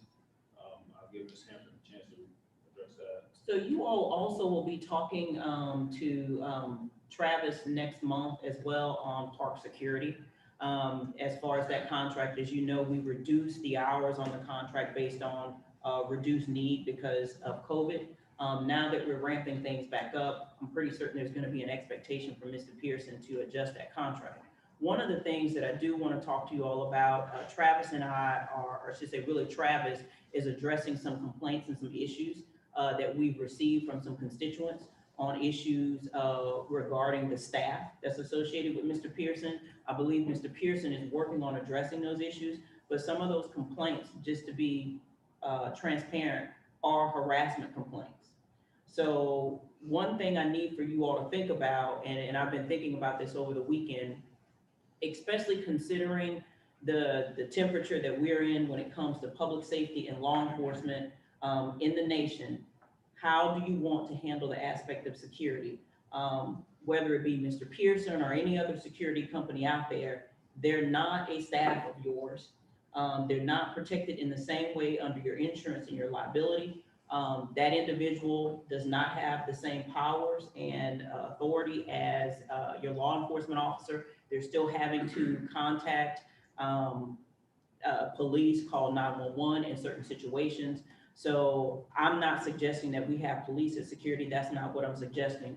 But almost in a sense, I think Mr. Landrum had mentioned this to you before in the past. Most parks departments do not have security the way that we have security. They just don't. It is almost in a sense an antiquated system, but it's something that we've carried. It's something that you all have desired to have. But as long as we have security in the way that we do, it is always going to be from a monitoring perspective, and that individual will always have to pick up the phone and call 911. The chief has, to his word, as he mentioned the last 2 budget cycles, increased patrol. Anytime that there's a large event, patrol is there, and sometimes they're actually at the event just walking around. So from our standpoint, that has helped and that has worked. But there's still the issue of, again, the complaints that we're receiving. And Mr. Pearson may be under the same situation that we're under when it comes to his employees. But again, you're dealing with a security company and not a certified law enforcement officer that is able to address situations nor assess a situation in the sense that law enforcement officers are. It seems like our security model is based on the way it used to be in this county. I mean, just the 4 years that I've been here, our Parks and Rec has changed a lot, our constituents have changed a lot, Right. and so we got to look at keeping up with the times. Yeah, and you know, and it's unfortunate, you know, to some degree, it's unfortunate where we are. People are, you know, hyper aware of things and very sensitive. But we, you know, we have to just be, you know, cautious of that. I do believe, in most of the, I think you've contacted, how many cases have we had? About 5? Correct. About 5 cases. So, and we're addressing each individually. Travis is in contact with Mr. Pearson to address all. Some of it I think is going to be, you know, narrowed to possibly, you know, one individual employee, and we all can be subject to that. But again, that employee is not under our control. It is directly under the control of the vendor that we utilize. So I don't think it would be wise if we're looking at making a change to do something different, that we do away with security in the parks. I think we would need to, if we're going to, in my opinion, if we're gonna do away with that service, then we're gonna have to enhance the service that our police department provides. I don't think this is a time that we reduce security in what we're faced with. Well, I think the question is, what are you securing? So that's just the way I see security, and you know, I see that the issues that are being, you know, called upon, we'll get you a list so you can actually see it. And you know, again, it is completely a decision for you all to make a decision to reduce. I will say, if you put it out to bid, the price that you're paying here, you can probably look 10 times the amount for probably a law enforcement, for a true security company to do security as individuals think of security. I would say, Karen, what, 15, 16 years ago, we may have put it out for bid. It was a long time ago. And when we came back, the issue was, you're talking hundreds of thousands of dollars. So versus the model that we're under, where you just have somebody that kind of patrols around and kind of monitors versus true security. Well, my question will be when we get to this in the next round, talk about May meetings, right? Yes, sir. Is how, what's our coverage, and is it warranted based on the calls, and how much is PD being involved in the calls? Because if we're calling PD for everything, you know, I just wonder about our coverage and if it's effective, you know, those are the things I'm gonna wanna know. Is what, are the needs being met? Are our needs being met, security wise, no matter who we go with, whether it's private or PD or whatever, and we've talked about this before, but I know we're gonna talk about it today, so I don't wanna waste. So just note that we have not changed the amount of money. I mean, if you desire to enhance the hours that we need, we'll have to make that adjustment. I think Travis is gonna explain to you all next month if we are to keep it, basically how we're able to manage the hours that we have with the events and everything that we do. Because again, like I said, it's from a monitoring perspective that we utilize. I would say for the most part, you're getting the service that you're paying for. You're getting monitoring with the ability to radio or call 911. You're not getting security, as in what people think of having security for a facility. That would cost you way more than what you currently are spending. Is that level, my question will be when we get into this, is that level necessary for what we, the type of calls that we're experiencing now, type of things that we're dealing with? What do we need to address those needs of the public? So we'll be prepared to talk to you all about it. I think it will really just boil down to a philosophy of how you want to handle it. Do you want to have someone who has the capability of being out and monitoring event when there's a ball tournament and who can pick up the phone and call 911? Do you want the outside ability to do that versus having a staff person who can pick up the phone and call 911? Do you want to have someone after hours who can drive the park routinely, and if they see something, they pick up the phone and call 911? How much security or less criminal activities that you receive from not having that is yet to be known. One of the things that Travis is going to provide to you all is a comparison between when we had the most coverage and skipping 2020, because that was a different year, to when we sort of lessened the coverage in 2019 to see if activity changed. I would tell you, this is just my guess without even looking at the numbers, the activity probably hadn't really changed. Because it's a park. I mean, there are typical things that happen in parks that people do. And one of the things, without getting into the entire conversation, as we change our operations, as we change our services, as I mentioned, like with athletics, those are some of the changes that would, I guess, kind of overlap what the monitoring service John Pearson would have provided, because we'll have our staff on site. So whereas he normally would have been able to, I guess, monitor and make that call, our staff, if they're on site, they'll monitor something. And if it's a necessary need to reach out to the PD, then they'll make that call themselves.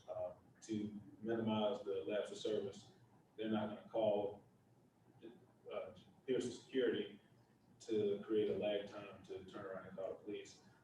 Our services in that scenario, some of the calls that we've got regarding trailers and stuff being open, those are things that will severely minimize or decrease significantly.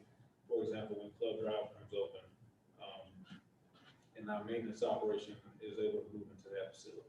So as we change some of our operations year after year, it has likely decreased the need for that monitoring need from the likes of a Pearson Security or any other monitoring service. So, good, that one. Any other questions regarding? So I guess, so we'll keep it with what we have in there, and then after your meeting, we'll decide how to handle it. And then we'll update the number when we go to do the final adoption.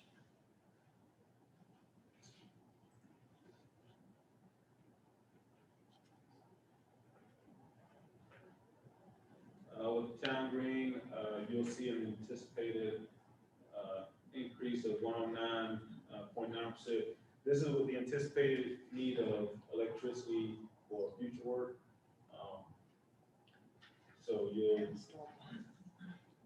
water and sewer, of course, is, from operations that we've already had there.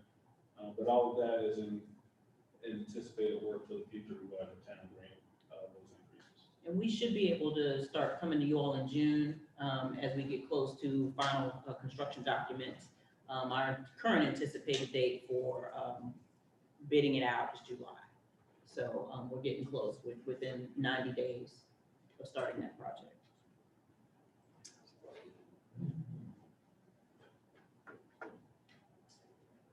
And again, to your question earlier, Councilman Adams, this is just the West Pines operations. Those numbers are sustained. We are gonna make sure we keep staff, with services increasing out there. But again, that's just a disconnect with the information that was presented earlier.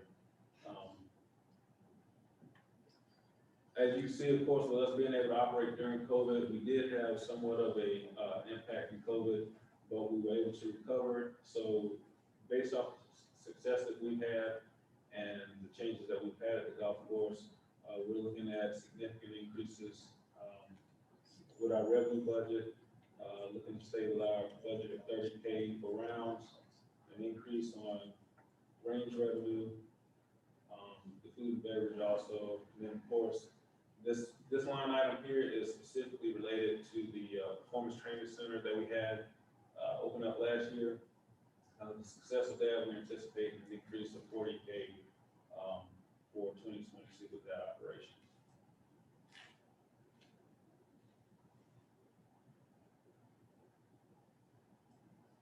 So the line items I want to highlight here, 61, 65, 52.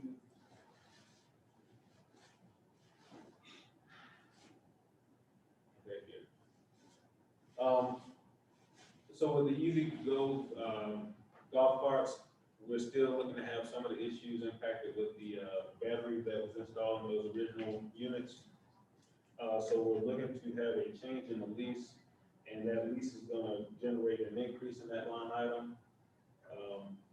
An increase to 72 from 51K, so that is.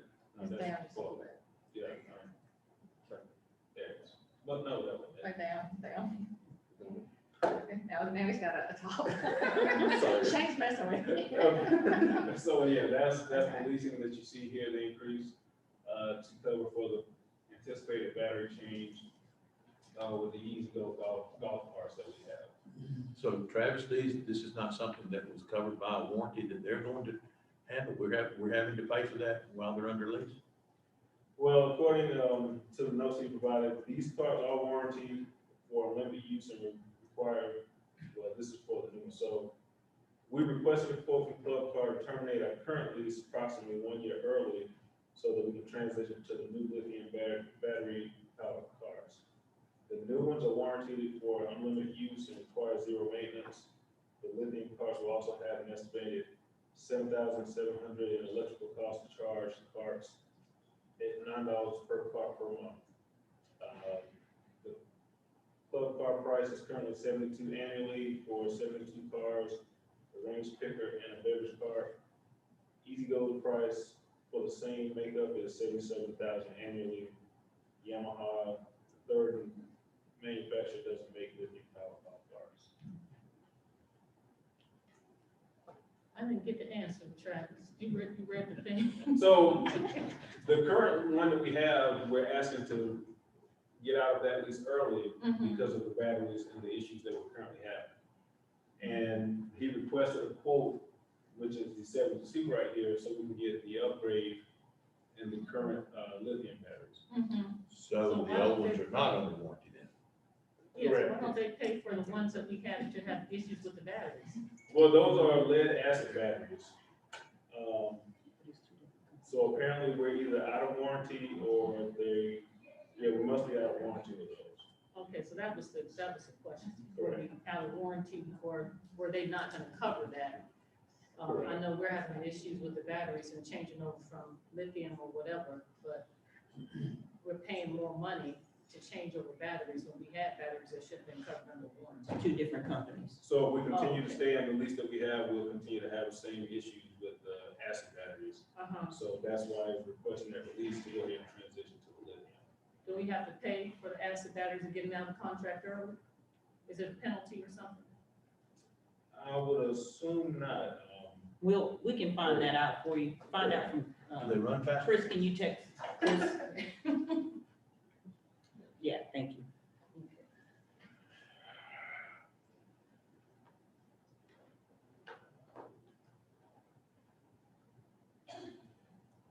And of course, same with our other divisions, you'll see an increase in education and training, with staff. We've had some staff transition to be able to get their PGA certifications, hopefully we'll be able to get those in person, so you can see an increase in that line item. And with the food and beverage, you'll see that we had a decrease, of course, last year, related to COVID. With us getting back out with the food and beverage operations, you'll see that increase of 40% in that line item.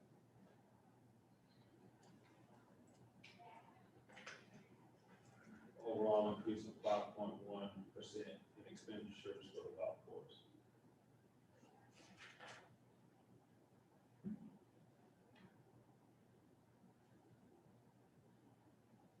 I think that wraps.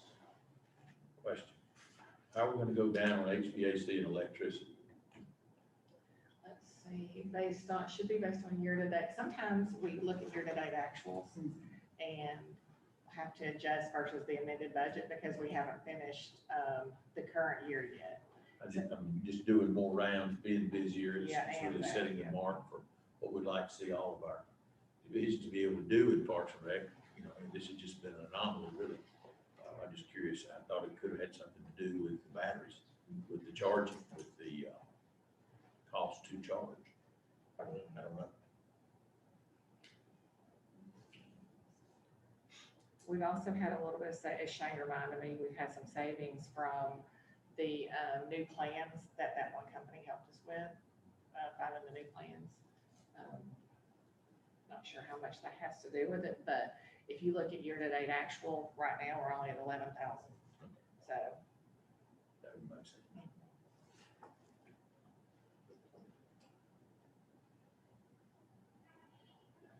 We'll probably have 2 more budget amendments in the current fiscal year. So right now, all the percentage increases are going off the fiscal year 2021 amended budget. Before you all, Travis, we can have, Chris get an answer for us before lunch, right? Fingers crossed, looking at the schedule, I'm not sure when we schedule tea time today. I just called him and texted him. He's not answering. Okay, we'll get an answer for you all before the end of the day tomorrow, if we can, if, Chris is still playing. Well, he's gonna be fine. Not 24 hours, though. Do we ever, so we don't know where he is today yet? No, sir. The broadcast looks to start at 4, so. Yeah. He's probably sitting with his feet kicked up somewhere. He's in the. Yeah, I texted him, you're here. Do you all have any other questions on parks? I had a quick question about, Fowler Field.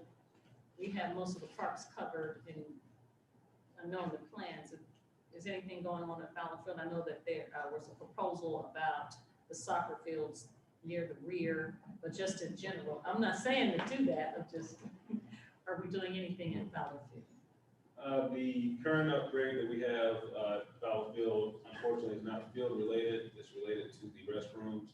We're looking at having, electronic locks installed within our parks to assist with the opening and closing procedures at each park.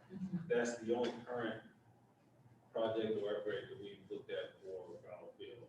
Of course, with it being located where it is in the floodplain, there has been thoughts with that surface up on that hill, kind of looking at that if it was an area, but then you get close to the road and that would be safe for a park or a playground or anything in that area. So we've looked at potential ideas out there, but each area or anything new that we looked at either falls into the floodplain hazard or creates a new hazard.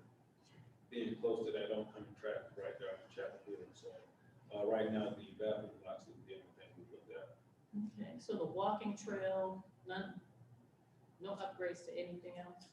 No, man, we've been able to just continuously maintain it because after we get a somewhat decent rain, it continues to flood and cover up the trail, so we'll go out and scrape it and get the dirt off, so the current trail is still visible. But we haven't looked at that.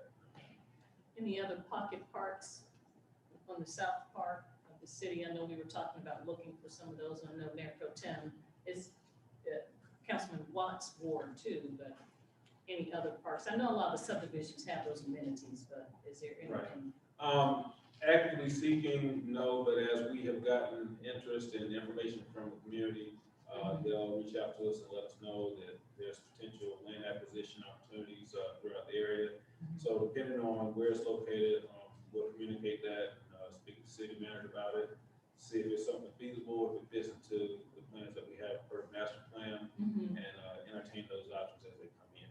Yeah, we brought to you all, anytime anybody has offered up land, the cost of land in Douglas County is extremely expensive, especially on the, in the area of Highway 5 and Chapel Hill Road.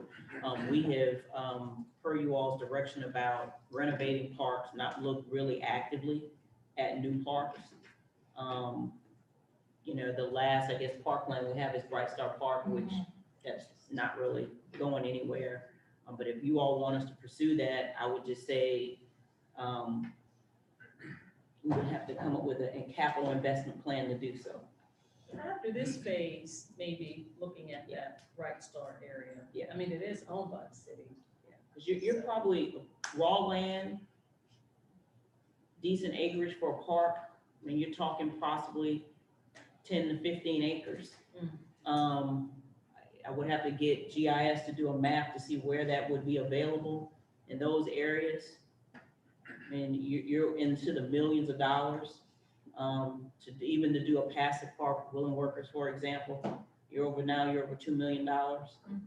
So you're probably looking at some type of capital investment of easily 10 to 15 $million per park.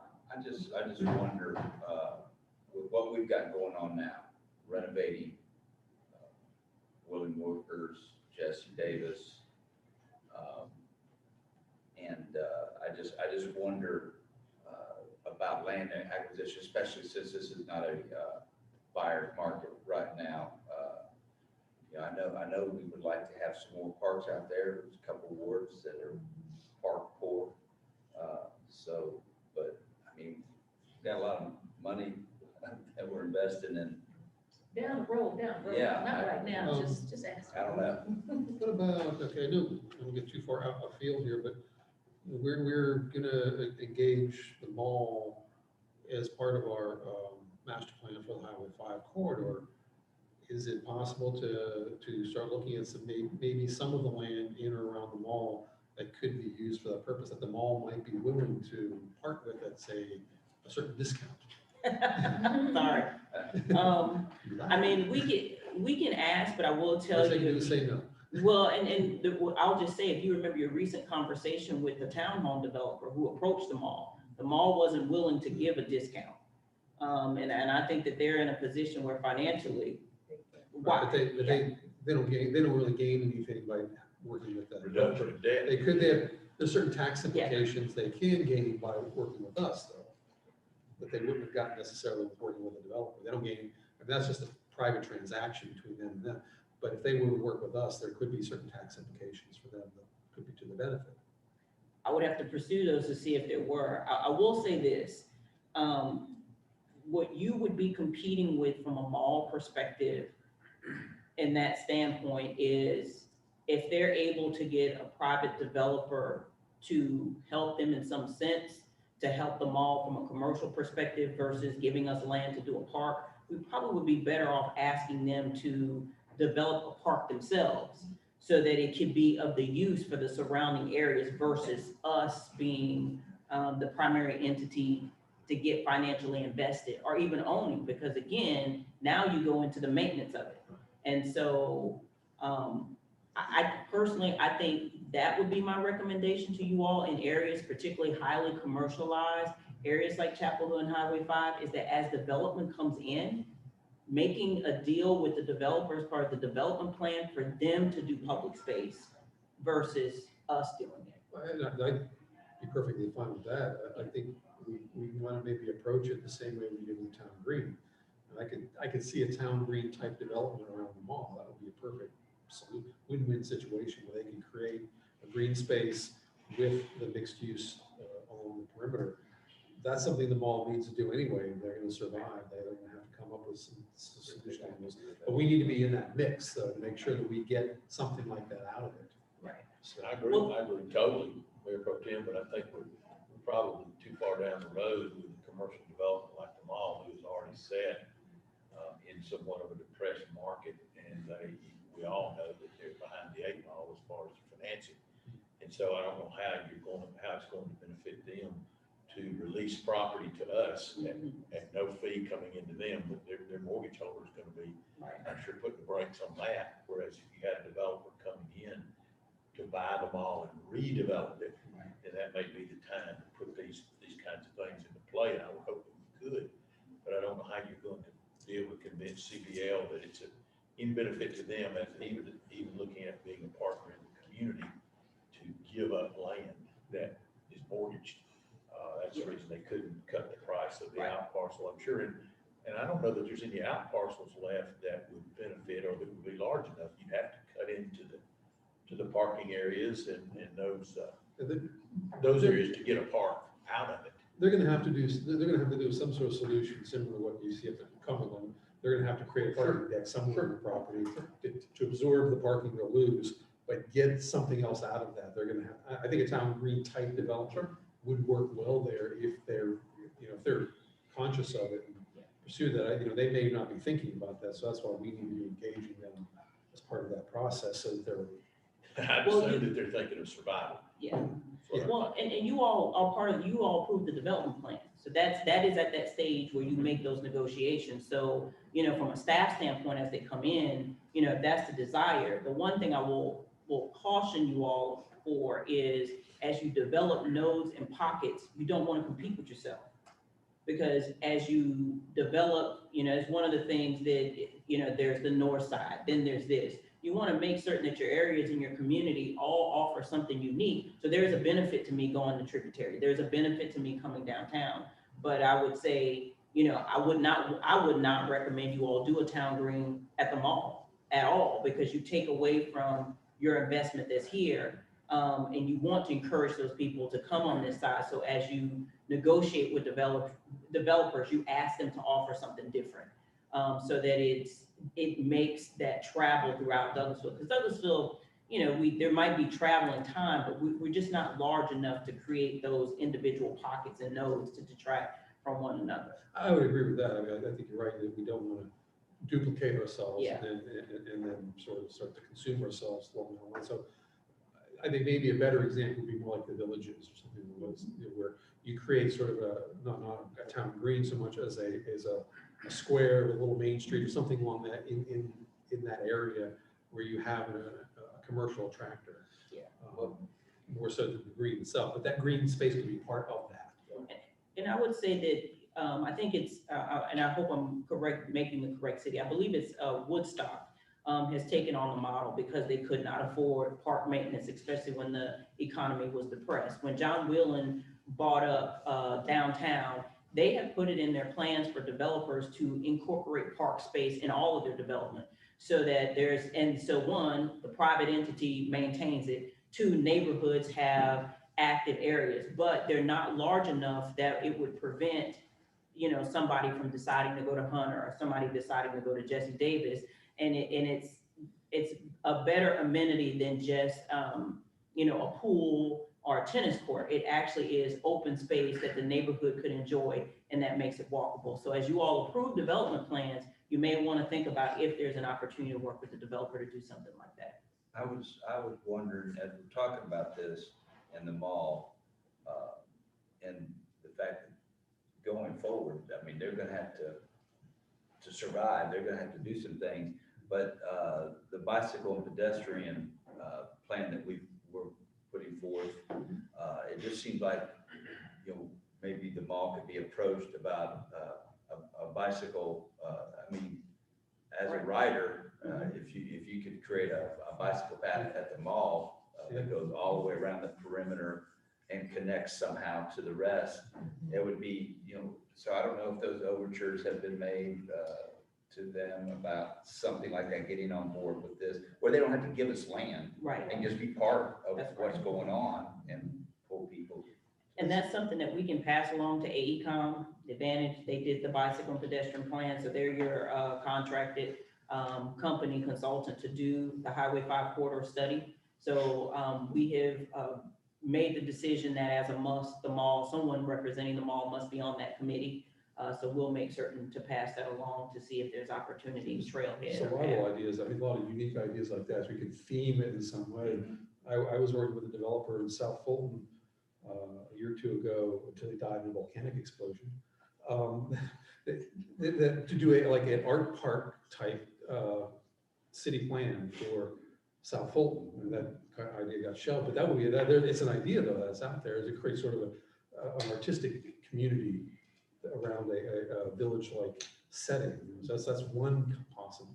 And plus, you go by the mall, a different time of day, especially on the weekend, you see already people walking. They're using that space unofficially, Yeah. and to get them and on board with what we're trying to do as a city, might be a good way to enhance what we already have and help them in some way. And then the last thing I was gonna say, Mr. Travis, I know I've mentioned this before, is a dog park. I'm gonna try to pull the dogs out of Hunter, or, just to have a designated dog park. I know there was one recommendation on Campbellton Street from Miss Karen, what is her last? Coach E.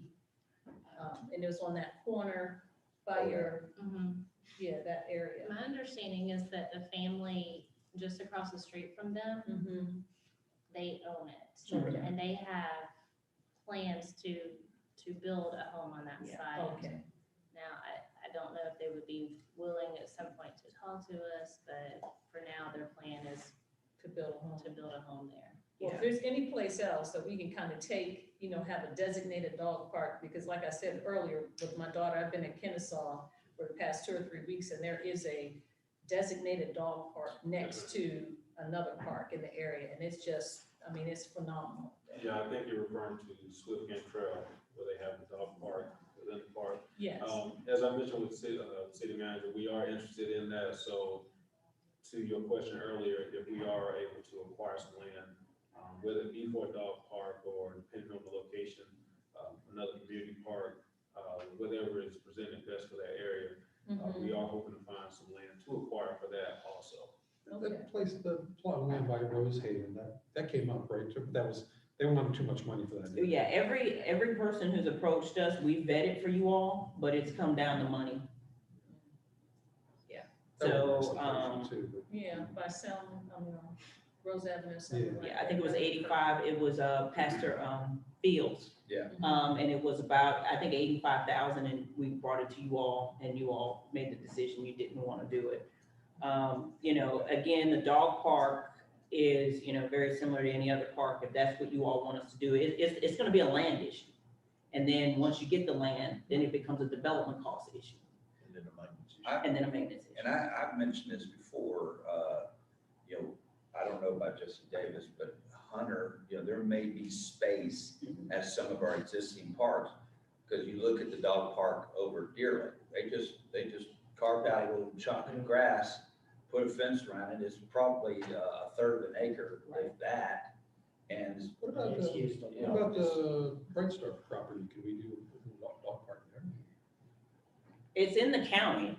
You know that property is in the county. I mean, know we're it's not talking- part of the city, but could we do something like that? 155. Yeah, I was gonna say 120. Yeah, Um, lots of rocks. it's a lot of rock. So I You just don't wanna like say, Coach said, you only need a tiny little area. You don't have to make the whole park, all of a dog park, just maybe carve a little piece of it out for a dog park. While I agree with that totally, I think you may shoot yourself in the foot though, when you go and take 150 acres of property, if you put a 2-acre dog park somewhere on it, now you have limited the scope of use for some other developer or for some other use down the road.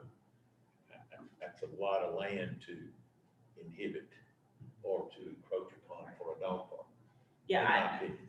I think that the most cost-effective thing, if you want to specifically have an area germane to just dogs, I think it's gonna be what, Coach Watts is suggesting, actually, if it's on the backside of Jesse Davis, if it's somewhere near, you know, Hunter, it really is gonna be that. Now, I know at one point when you all discussed this, there was the concern that, I think it was, you know, parents and people, because you still gotta get the dog there, even though it's gonna be eventually in a gated off area. But that's probably gonna be the most cost effective. I think that's a great recommendation, because it's a deterrent. I tell you, I don't walk as much at Hunter, because number one, I'm allergic to dogs, and then there are a lot of big dogs, a lot of vicious dogs that the owners think are fine, but they're not fine to me when I see a pit bull walking in front of me or it's behind me. I'm very cognizant of this dog is walking when I'm walking, or I'm trying to run, so I don't do it. Now, one thing to think about, and this may change, may not change. Can't run that fast. You'll, once Highway 92 is done, you'll have a huge walking area that I think a lot of people are gonna shift from some of those places in the park that they walk along the multi-use path on 92. Now, with that being said, people will walk with their dogs. So, but, Travis can tell you, especially now with the weather getting good, and as you know, Mayor, you can walk on the walking track at Hunter Park, it's packed. You can barely find a space, but I do think a lot of those people will shift once Highway 92 opens up, because some people I've seen started walking already. Okay. So, you may want to take some time to just see how that works before, we spend, and maybe we look at and evaluate over this fiscal year, especially once we get ARP funding, if there's opportunity to add, because there's still going to be a cost again to your insurance for the dog park, and then the upkeep and the maintenance on cleaning up the dogs. Yeah, remainder.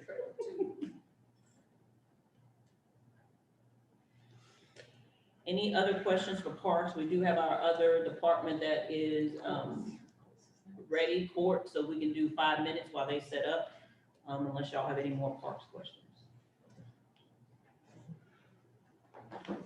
All right, okay, thank you.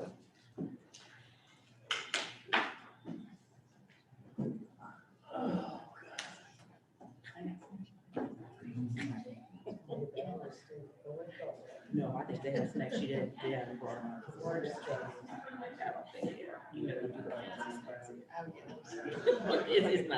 It's not like honey buns.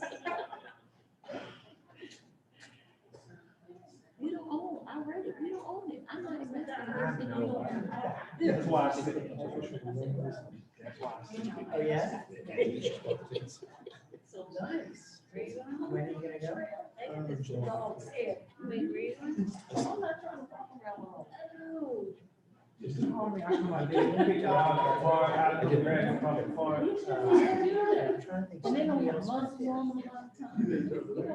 think it's gonna make it work for me.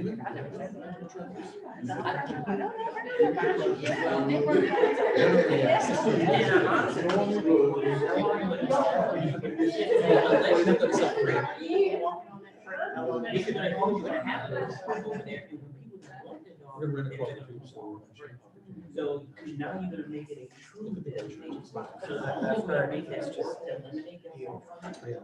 Is to say, okay, you're gonna be at 100 now, you can't get into it. Yeah, they want to set up something. I don't know. Well, that's what I see you're saying. I think that's allocated for something else. Yeah, they do something else. So, Yeah, I guess it depends on how much.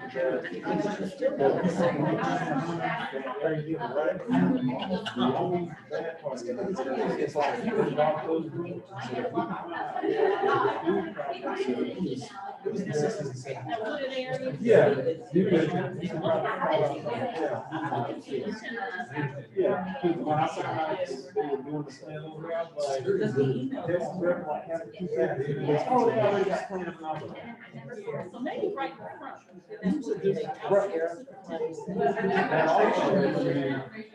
Yeah, it does. Instead of going through that area. So if we can find out where the property line in that area lies, that's how we can. Okay. And I know people just walk the dog, and I like seeing them, it's just like I said, it's a lot, I think about it. You don't have to say that, I agree with you 100%, so, There's supposed to be some, there's a. That- this is- because I would want to do anything on that side with right, because a lot of people walk and they'll feel very. And there's a place you can go. If we can find out where those property lines lie on that right side, going that way, probably work on that. Okay. So, And you can take, I think it just takes like, after you drive all your eight, the entire island. So you get to see every part of it before you decide which way. The story's true. Well, I think that you went. This was, this happened, remember a couple of years ago, that volcano that exploded in New Zealand? Yes. He was on the cruise. Yet another reason to avoid cruises. I don't need any other reasons to not go on a cruise, but there's another one. I really understood the appeal. I don't, I have no concept why anybody would want to go on a cruise. hey, I saw you know about it. That's different. That's different. So, when we ran the field, that's huge. And I guess they came back later, like, yeah, just go to work.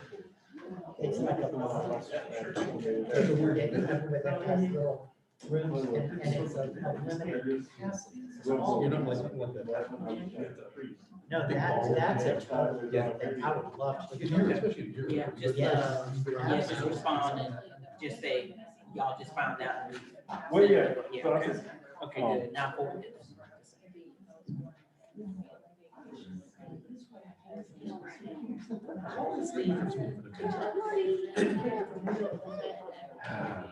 Well, the only place, the places I would actually consider a cruise would be Look, chicks cook, to see the coast. so every And the Saturday, same, one like of the in kids Norway. cook.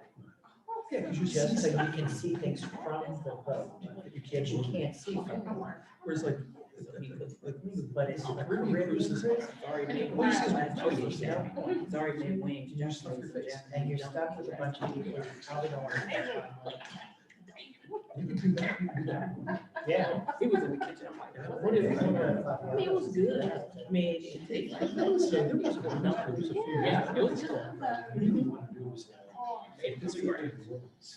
They've been working hard. This was his plan, this was not. And sushi. That's when we got like a presentation.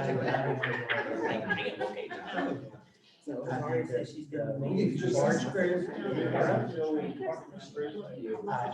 I agree with that. Well, let's let Nathan. I keep telling them. I've always wanted to take the train all the way across the country. Yeah. It's just place where it goes through, a lot of it's kind of boring, but it goes to the mountains section. I want to take it across the US. You know, like from Farewell. Yes, yes. I know better. Because the train across the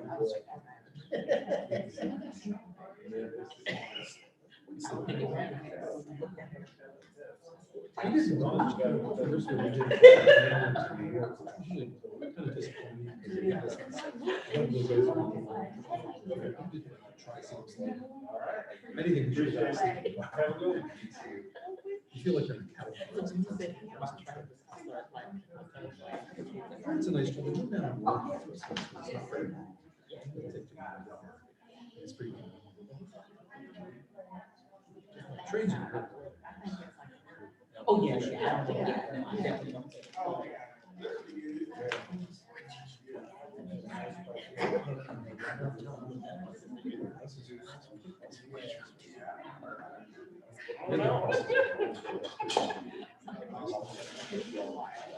I'm trying not to.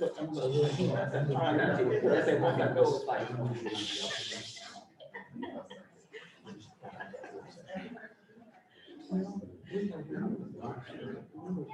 So funny, the contract, when I two can years, see it. Iceland. Yeah, it's like, but both will be nice weather.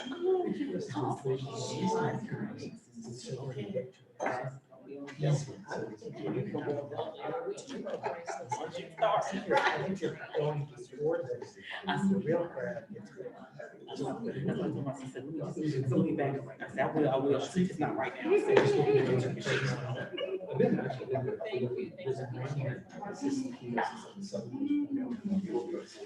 None of the other companies are college, not rich. And of course, this.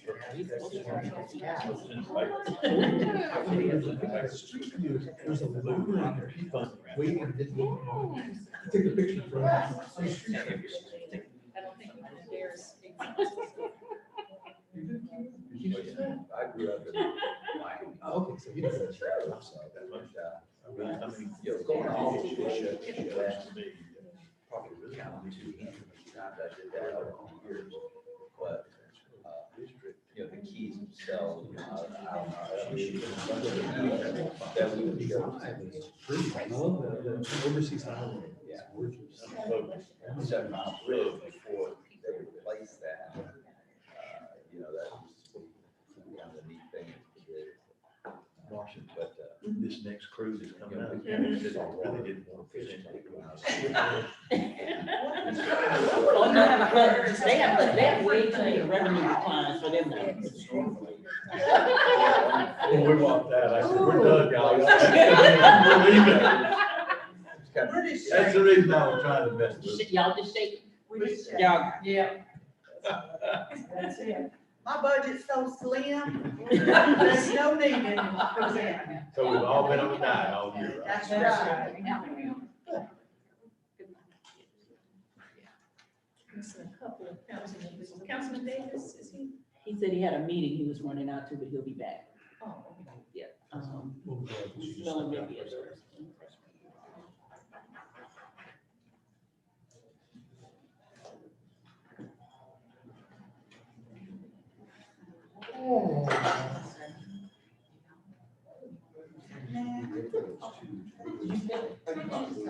Yeah. They had to table everything. I didn't feel this one. That section is got to be worked on. Although there's.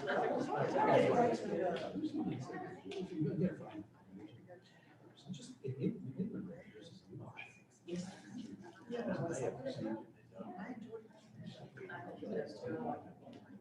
Well, but do that somewhere else.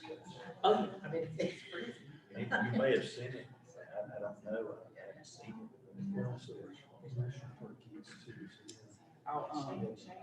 I'll text it to you, it's at minute 50. it. Yeah, when you get to that 50-minute mark in the meeting. Minute 50.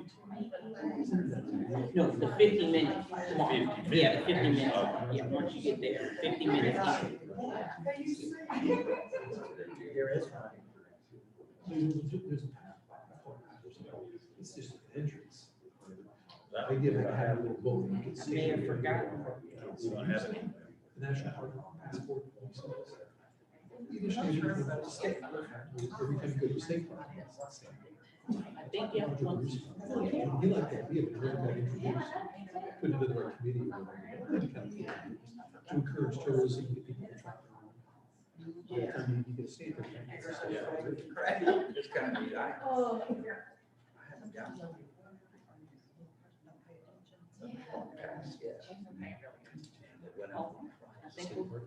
Yeah, I know. Import services, Miss Angie. Good morning. How are y'all? We'll just go over ours. This is our mission statement. The next one is our organizational chart, which has not changed within the last year. We still have the same amount of employees. And our goals, we just kept our goals, I'm gonna read it off paper. Our goals really are mainly are set forth by the judicial council because we've got to stay in compliance with, COVID-19. So I just made our goals with those is to remain in compliance with, the guidelines set forth by the Georgia Supreme Court. We still have to check temperatures when people come in. We still have to ask questions. Everybody still has to wear a mask. We still have to social distance. They haven't changed anything yet. I've been involved in their meetings, and their tentative date may be September. I don't know where they come up with that we might can start operating a little bit, more to capacity than we are now. But we really are not behind because we've split ours up and started doing like separate, like staging, what do you call it? Staging the times, and we've kept up with ours. And I know a lot of courts are real behind, but we've kept ours going. So we're proud of that. The next one is to, complete all state mandated documents and reporting requirements. We have to do that regardless, and we stay on track with that. The next one is, with the COVID things now, we have to notify the defendants within 2 weeks of their court date of the new time that they have. So the clerks know that at the beginning of the month, they need to start working on the courts coming up. So we're meeting that, and we'll continue to do that until they suspend this order.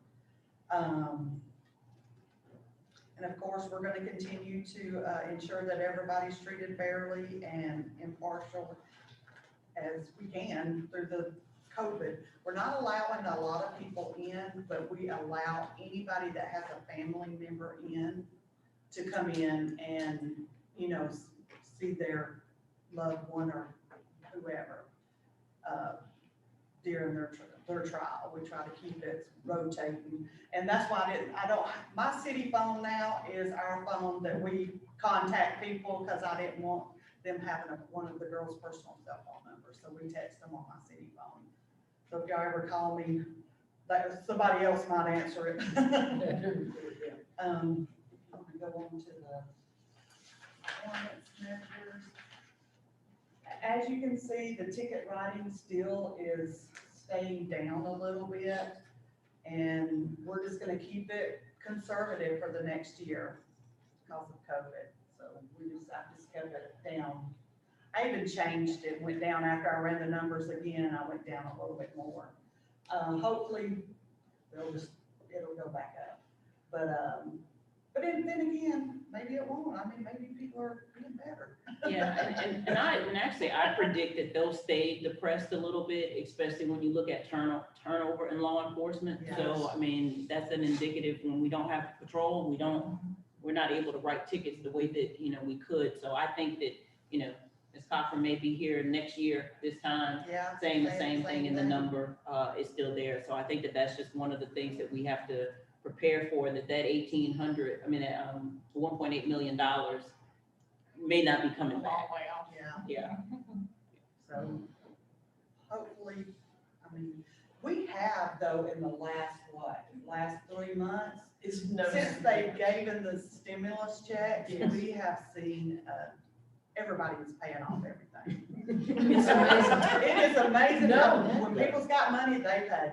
And we're similar to Yes. customers that, normally when they come to court, one of the things, in fact, it's one of the things that we really tried to work on, Yeah. is we got rid of the payment plan. So when people would come to court and they would say, and immediately, well, I don't have the money, and we would give them the 30 days out. We're not having to do that anymore. Everybody's coming to court with money. We're like, oh, yeah. So we're taking it, loving it. Yeah. Are people willing to do more community service? We've seen that too, because I guess they're not working, so they feel like they can do a little more community service. So we've been happy with that. Can people pay with credit card, or Pardon me? debit card? Can they pay with a credit card or debit Yes. card? We just don't accept personal checks. Yes, we don't accept personal checks, but they can pay with a debit or credit. So Ms. Angie, the problem I would see though is if you sign them up for community service, but can we allow them to do it? Yeah, places are allowing community service now. People are, I know a lot of the, places were hurting at first, but they're allowing them to do community service now. In small, it's In small groups. In small groups, Yeah. and they have to wear masks. Yeah, they have to wear masks. They're monitored. And I know a lot of them we're letting them do at, churches and food banks and stuff like that, because I know the city of Douglasville's not allowing that much. Yeah. But we just tell them to, is the, animal control, I think animal control or the dog pound is. So do they get to go and choose where they serve this community service, or does the judge tell them what to do? I don't know, I'm asking. Go ahead. Yeah, Deborah's more familiar. It's based- She's worse. It's based on where they live. The judge will give them a resource, and we have different resources that they can choose from that's approved by the judge. Honestly, it's really unethical for the judge to tell somebody where to do community service. So we try to leave that up to probation. And of course, we want to keep them in the city of Douglasville if we can. But, Yeah, I'd hate for them to sign big community service. Well, and the other thing too, with them doing, it depends on the type of charge that they have when it comes to community service, because if it's a more severe charge, then he requires them, and he states that in court, he requires them to do that for the city of Douglasville. But other times, he'll do local, community, nonprofit organizations, and that's where they would suggest, he has a list. And then sometimes, depending on, we do have a lot of people that end up in our court who are not local, and they will allow them to do their community service closer to their home, but they have to go through probation and have that clear. They can't just willy-nilly, decide. It has to be a real 501c3. yeah, we have people that, try to do it at their aunt's house and. You'd be surprised. The judge is pretty strict about what organizations they can do it with. And pretty much, we try to keep it in the city of Douglasville if we can, so, we're at least giving our community back. Right. If they can't pay their traffic fine or something, so he tries to keep it pretty much in here. So the next one.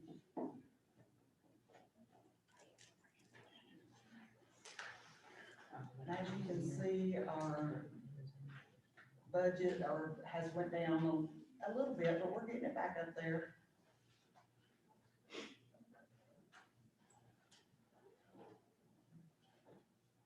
The only thing that has really changed in my budget this year is, none of my regular employees or my part-time, I did bump my part-time up, I kept it the same because we never know when they're gonna say, y'all can't have court, and then we have to come back and have more court sessions. And I just didn't wanna be real short if I had to have some part-time help.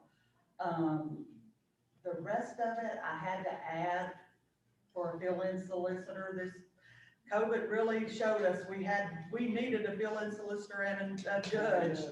So we got that and we added money for that. And Angie, and both the solicitor and the judge are not asking for increases in their No. contracts this year. I told them, no, that ain't gonna happen. Question, what's a health court contract? I was just about to tell you, I'm sorry. it is Judge and Lois's health insurance that the city pays. Really, I mean, it's, Sherry Kelly. I'm yeah, sorry. Sherry Kelly, because I think Lois does. Yeah, use Judge our and Sherry insurance. But they pay for that full price, right? Yes, and that is new, I think, last year. Yeah. So, yeah. I think a lot of, people were trying, a lot of other cities, that is a benefit on some of it to, but they don't take a salary, they'll rather take the benefit package. So I think the judge and the public defender were the only two that really requested it. So that's what that is. You can just keep on. I went up just a little bit on supplies and postage because we are mailing out more letters. But, supplies, we're having to have a little bit more as far as, PPEs and just, we did buy, I think we are gonna cut out the guy that comes and sprays every week. I was gonna tell you that. Because we bought a thing that we can do it. So we finally got one. They finally had them back. I couldn't think of his name or what it was. But we finally got the equipment so we can do it. I'm just gonna have the bailiff do it after every court session. So we won't have to maybe that'll save us some money on him. And I do know also that the justice, I know this is probably in budget, but it is about money, is trying to get money for the courts. So hopefully within the next, which he retired, Justice Hilton did. So within the next month, we should be hearing something that they're gonna give just courts money. So hopefully we'll get some money off that too, from the federal and state level. And that's really all of our budget. It didn't change very much from last year. What is the line that just simply says legal? Legal, that Is it everything legal? is, the judge is legal, and the other one is the solicitor. So what, The solicitor, Lois Okay. Gerstenberger. so why is, okay, so, and then you have public defender, that's their salary. Why does the solicitor make substantially more than the public defender? Well, she's there more often. The public defender is only there one time per month. Okay. And so that's why she makes less. And hers is more too, because if we have to fill in somebody for a public defender, like if it's a co-defendant, we can't have the same person representing them, so we have to put someone else with it, so we have to have a little more money to pay the other. She's under I think she gets paid, what, $3,000 a month? Yeah, and, then whatever else we have to have, we have two other fill-in solicitors, our public defenders that, we pay for. So much the scales of justice will truly balance there. Yeah, so we can keep it balanced, that's true. A lot goes into keeping it balanced. Yeah. But, any more questions?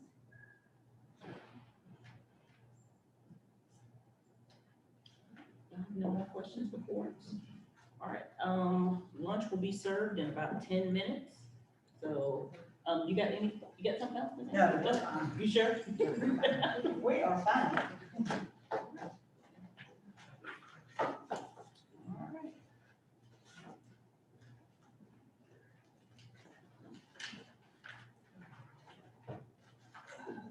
Y'all get a little break. Yeah.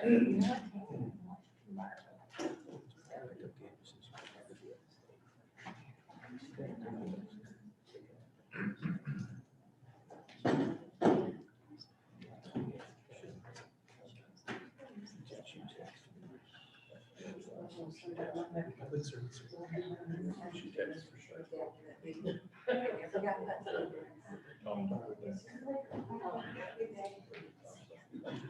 Thank you. Y'all have a great day. Thank y'all. Thank you, ladies. Thank you.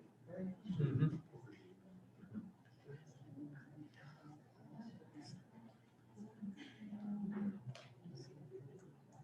I guess I don't understand the process of that.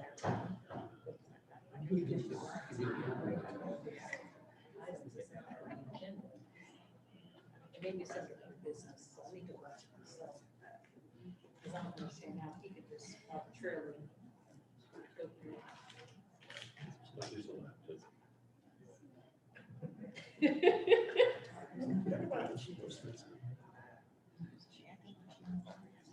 Coach,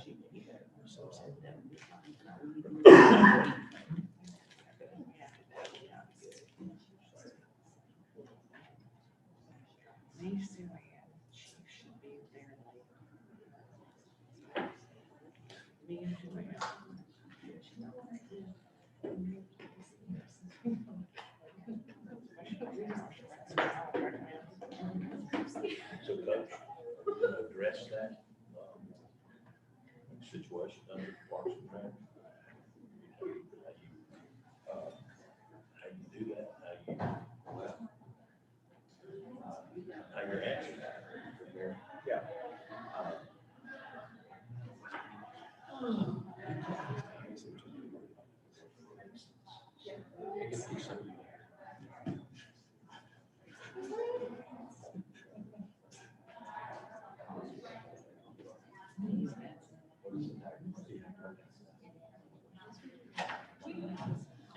And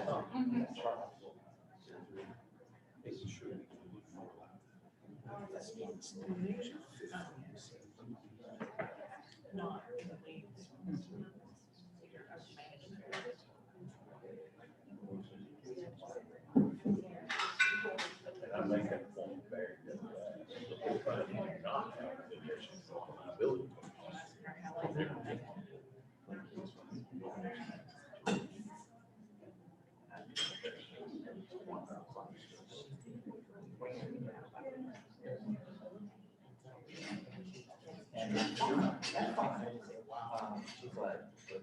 Six.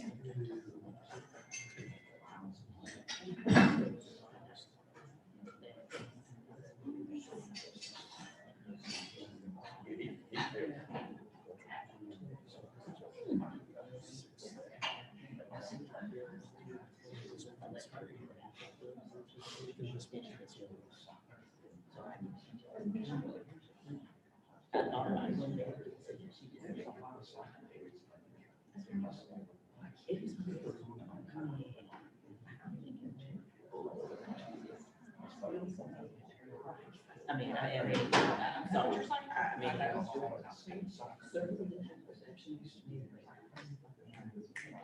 It's funny the difference between this.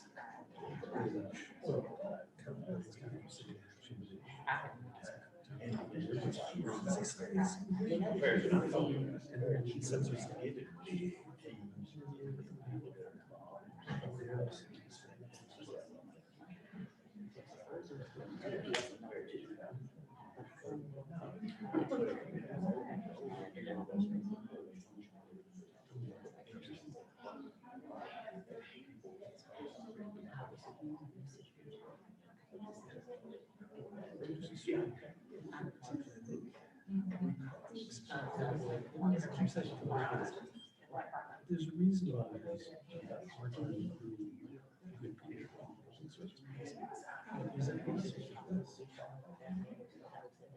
Where's the incentive? So just get on your case all the time. Assume what you're doing. But that's the starting point.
Everybody bringing this tomorrow, that's all here for you to somebody to talk to. I wouldn't nobody to talk to. I want nobody to talk to me, but I start telling them, you never know the guy. You make somebody else on the left. That's what it is there. Yeah, I guess I'm just wrong.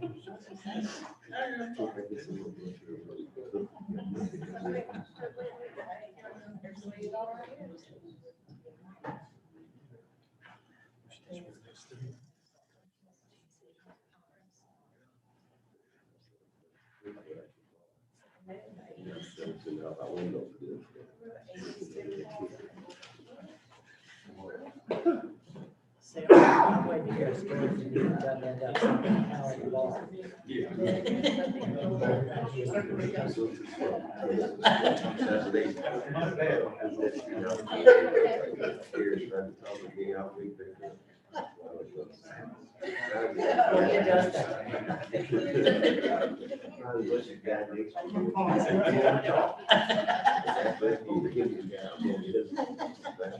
So you got to go to sleep then?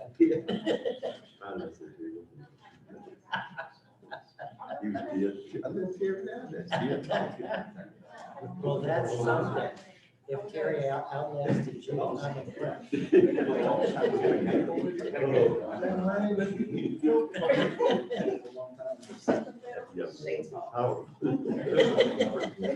Like a Baptist preacher.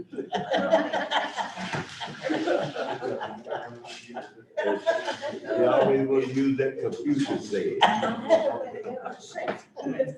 went to Confucius when I was going to school, I forgot about Confucius saying. Oh, If we get this again. I'll be ready for you. I'll be ready for you. I ain't been out a long time here, but I'll be ready for you.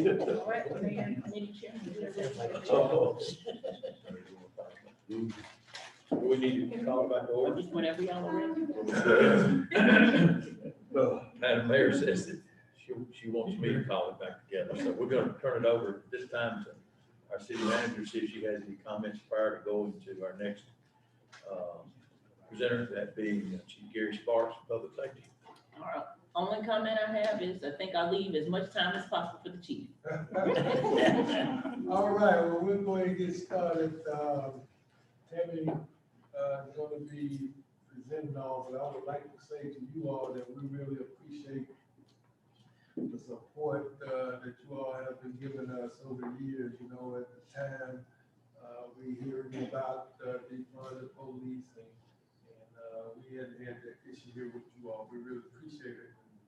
You know, we're trying to get our department where we would be a full-fledged department. You know, we have some of our captains over at the mobile force training this morning, and you all have purchased some mobile force training equipment for us in case we do have a situation of civil unrest.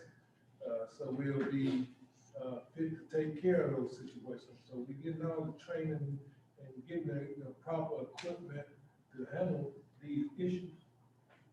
Also, you know, from a SWAT narrative, I'm just talking about now from operational standpoint, that our, you know, SWAT team and we call out the other day and we upgrading some of their equipment, and you probably see it in some of your paperwork here where we get the cameras. And you may say, well, don't they have cameras here? But those cameras in the chest on the SWAT team is easily knocked around and lost.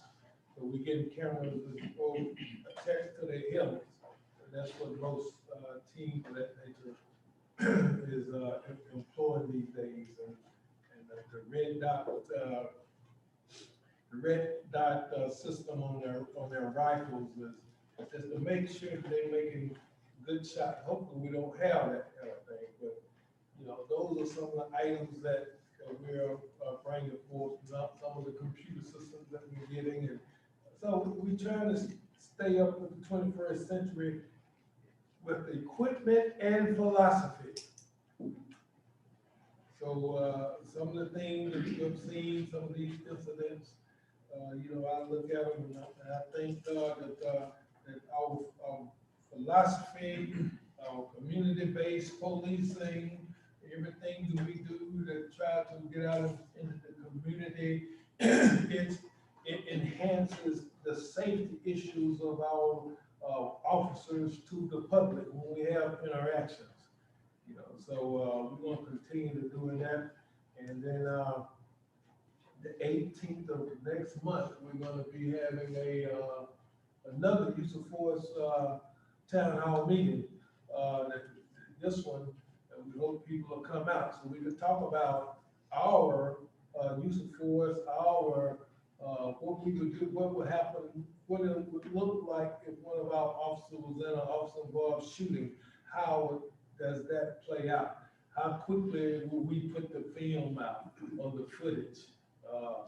So all those things for the community to know on the front end, and instead of waiting till something go wrong. Hopefully we don't ever get there, but I'm always trying to look down the road and forecast the things that may occur and how we gonna maneuver. So when it get something happen, then we can take a mental shortcut into making planning and deciding on some of these issues. So I'm gonna shut up, and Tammy's gonna jump off this thing and we'll converse, and if you have any questions for me about operational things, and, you know, of course, she does all that. Go ahead. Great. Good afternoon. All right, we'll start with administration, personnel. There were no changes on this in personnel. The only ask that we have is the current parking control officer will be moved to maintenance to assist our facilities maintenance technician as a laborer. So there will be one change from this year to FY22. Trey, he went to drive trucks, so we're gonna Trey that was doing the mail run. I don't know if you know Trey Baker. So he quit and went to drive trucks, so we need another person to help our department stay, you know, clean. We don't use the jail people that much anymore since COVID. So we don't want to lose the cleanliness of our department. The one thing I'll add, just going back to our further conversation earlier this morning, as the chief mentioned, Trey wasn't doing any parking control. So even though that was his title, he's basically going to take the funds from that position to utilize it so it can actually affect the police department. What Tia and I have been talking about is actually cities actually have mail clerk positions. So essentially that's what that needs to be turned to. Right now, Greg's department is helping us out. We don't know where eventually that mail clerk will land, but for right now, Greg has individuals, one, that have access to a vehicle, and two, that are in and out of City Hall that he can rely on, that we can utilize over the next few weeks until we can define that position to determine where it eventually lands in city government. So we basically then not have any traffic control as far as an officer that would ticket illegal parking or parking in handicapped spaces. Yeah, our officers, they do that, our officers. Yeah. So the zone, that will become up on the zone officers, because that position for I don't know, since Rick was here. It was easy. Right, they wouldn't write no ticket, No. because they would get caught up with the mail run or doing other things. So if we have incidents, people parking in the handicap, our officers is their zone, they just go by it.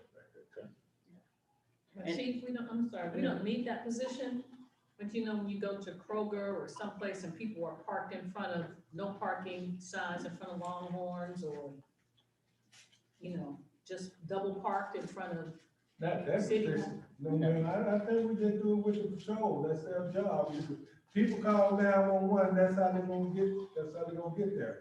So we got officers in, this city is broken down in zones. Yeah. So we got at least a couple officers in each zone. So those zone officers, you know, they hit 911, those zone officers go through there and they take care of all that. They have the tickets, readily available and, and, you know, sometimes those people get real crazy with you. You know, you step out there, you ain't got a little particle control suit. You gonna try to tell them to move. You've been locking them up for murder or something. I'm serious. They need some help moving though. Right, yeah, then he gonna have to go, hey, police, y'all need to get over here. So now we just in the police over there, it's in their frame of work. And Trey nor Rick were able to write tickets. No. Yeah, they were never able to write tickets. Yeah. You gotta go and get training to be able to even write these citations. Yeah. Well, traffic control just threw me. Yeah, yeah, and it's the reason for the change, because even though the name was that, that's not how that position was functioning. So, yeah, you're talking people who served in that role for 10 years who weren't able to write any tickets. So administration goals and objectives, increase social media engagement, enhance community and police department relations, increase hiring through employee referral program, offer advanced training to officers, and investigate citizen complaints. And you notice that performance measures will go along the lines with our goals and objectives. We try now to get back out into the community with our DCOP program. And we started our Thursday night classes over on Hollis Street. So we're gonna, you know, start doing more things out of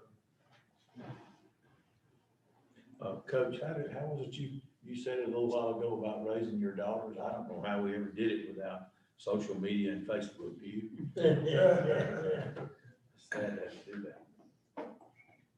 Now, our internal affairs, you know, with that social media, we try to, one thing is that we try to monitor our officers' social media pages. Because you hear that this day and time that some of these, people that's, anti-government or whatever, they try to get into the law enforcement. So we try to monitor our guys' social media pages. We just had a class on that talk about the FBI on, what was that, Tuesday? Wednesday. About, you know, terrorists, homegrown terrorists, and their attempts to get in the military and into law enforcement. So, you know, we're aware of that. So we, you know, so we try to watch all that.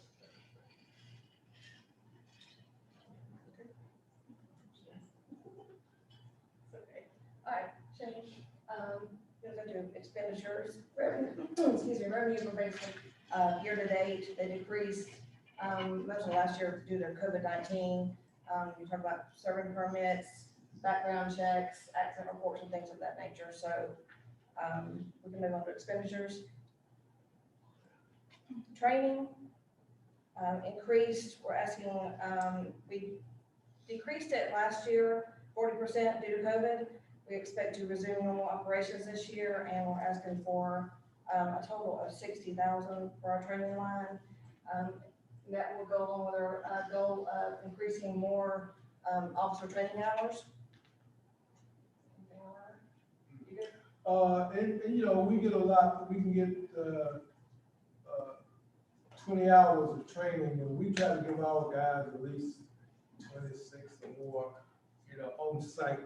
But a lot of this training now is better training, and it just so happens that a lot of the best training we need is not in the state of Georgia. You know, sometimes we have to send our guys other places. You know, we send maybe one or two come back to train the trainer type scenario. Yes, we're gonna try to get back in line with what we were doing. Got the SWAT guys going to SWAT school, and we got a young department. I think our department is, you know, what, 2 years or less, 2.5, 3 years. So we got to make sure that they're trained and right. And our supervisor, we got some young supervisors, that's why I was over there trying to encourage them is what we're looking for. So we want them to try to go to some supervisors. And the next one, the last for administration will be uniforms.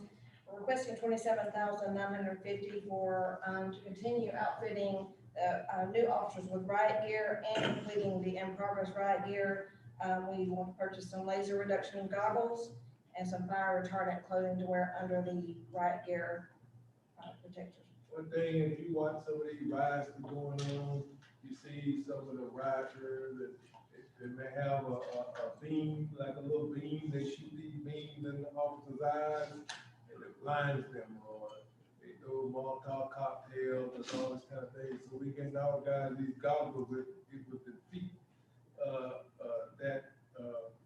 that situation for blinding them. And we get the retardant suits that they can put on. And we got the helmets, the gas mask, knee protectors, forearm, so they suited and booted. So we've been had all officers went through one mobile field force training, just get the steps down, the commands down, and we'll be doing some more.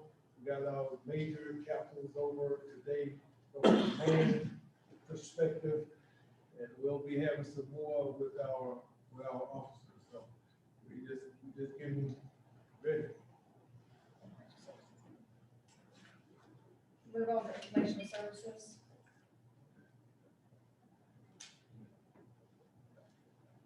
Personnel, there are no changes.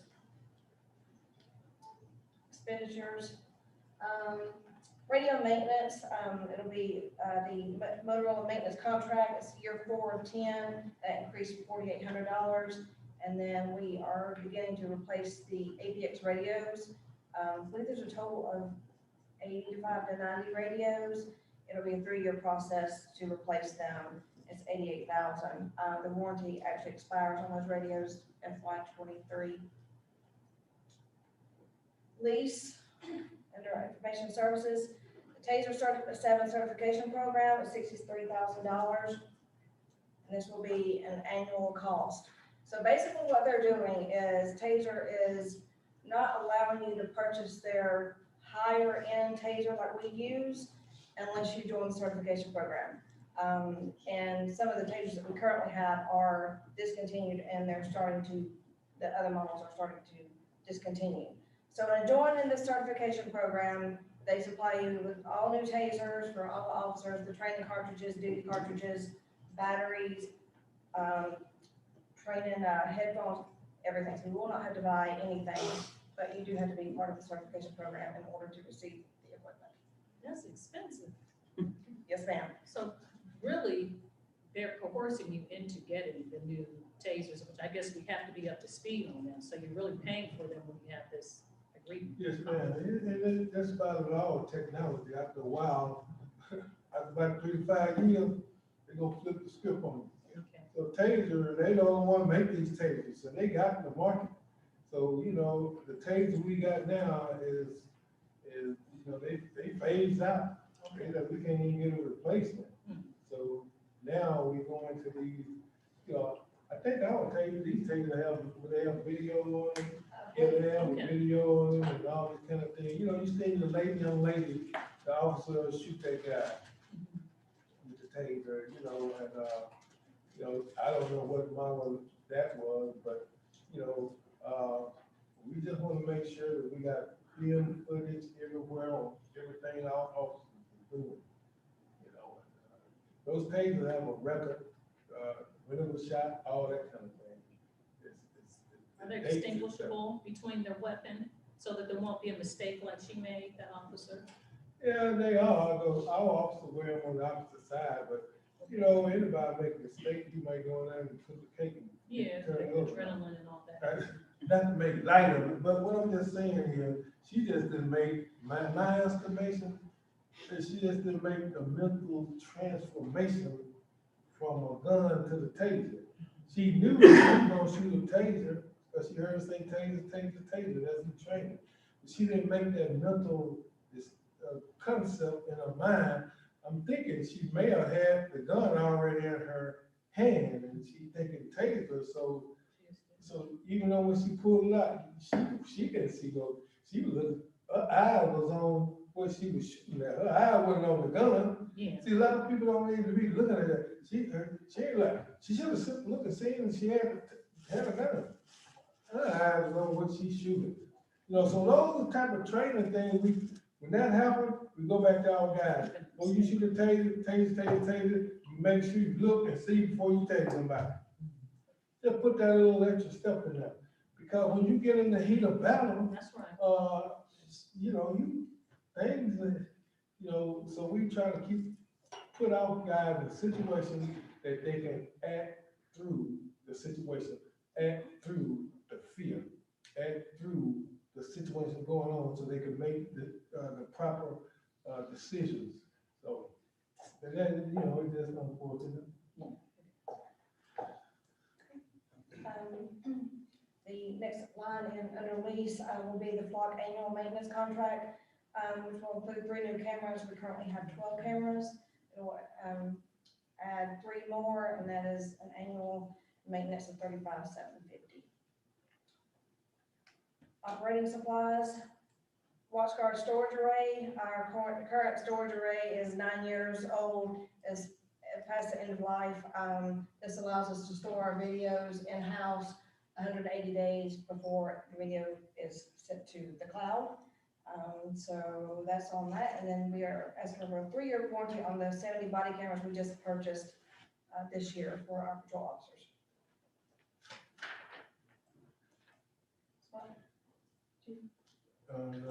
Just those body cameras, I tell you, the flock cameras, we done made so many arrests with those flock cameras. People wanted for murder, to people, sexual, crimes that people are committing in other areas. So, we have them all around the city.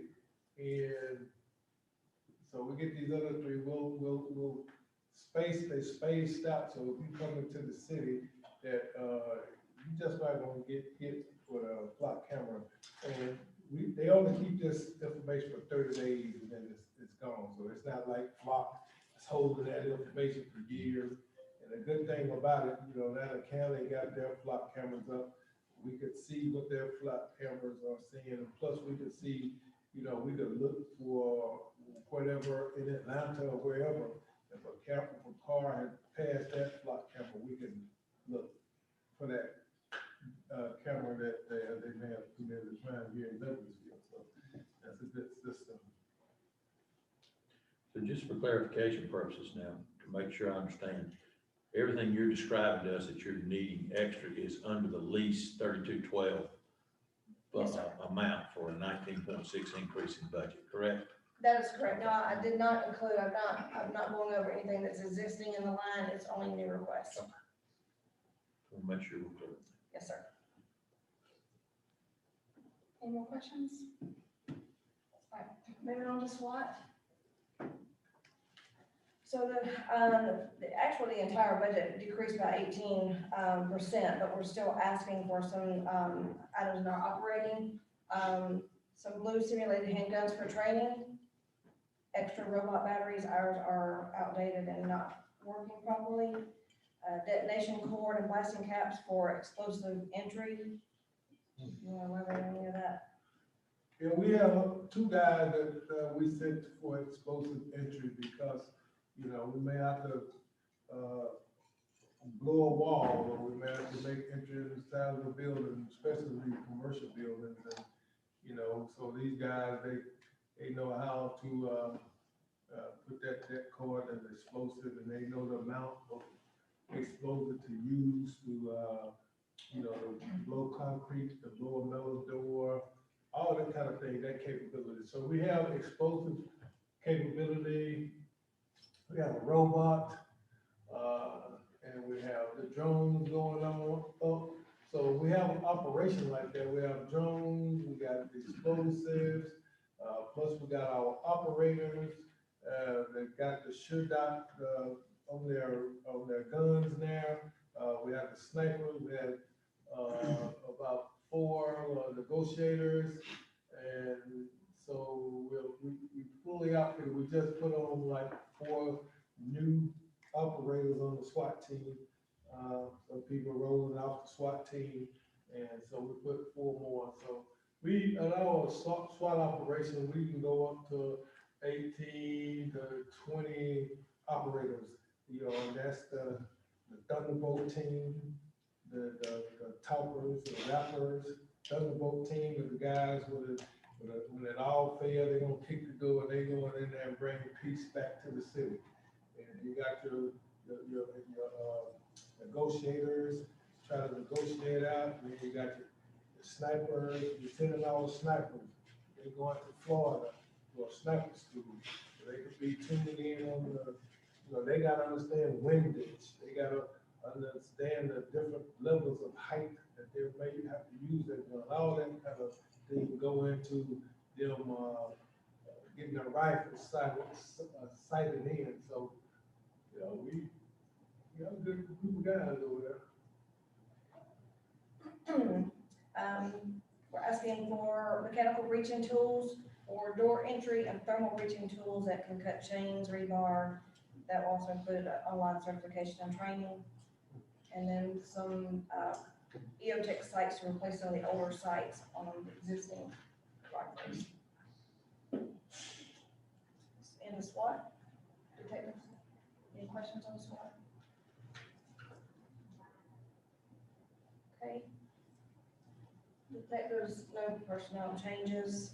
Goals and objectives, investigate crimes, identify suspects, and obtain warrants, increase the ability to conduct forensic examinations of electronic devices, utilize crime scene investigators for serious crimes, and conduct thorough investigations into allegations of domestic violence. Performance measures will go along the lines of the goals and objectives.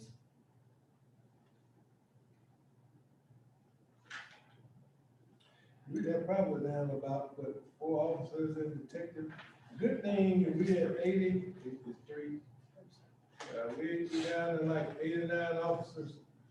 But the great thing now that hasn't been in the past, that most of those vacancies are in our auxiliary departments. You know, like crime suppression unit, detective, or K9, we need K9 or traffic, and not so much in patrol. You know, so, you know, they give us the opportunity, okay, that we can train somebody, because patrol is, you know, they down some officers, but, you know, if most of those spots was in patrol division, yeah, we'd be really like, oh man, we gotta do something quick. But the detective unit, you know, we need to get, as we hire, we get somebody to roll off patrol, and then they roll into the investigations. That's how we work that. Detectives, Shane, go down to operating supplies. Most significant increase would be the existing Faro system that we currently have. It would be a 3-year warranty that we would be signing on to. That's $15,500. Right now, we average around $7,600 per year for this warranty, so it will save us eventually $7,300 if we sign on to the 3-year maintenance contract with them. Where are we? What line item are we? I'm sorry, it's operating in 531120.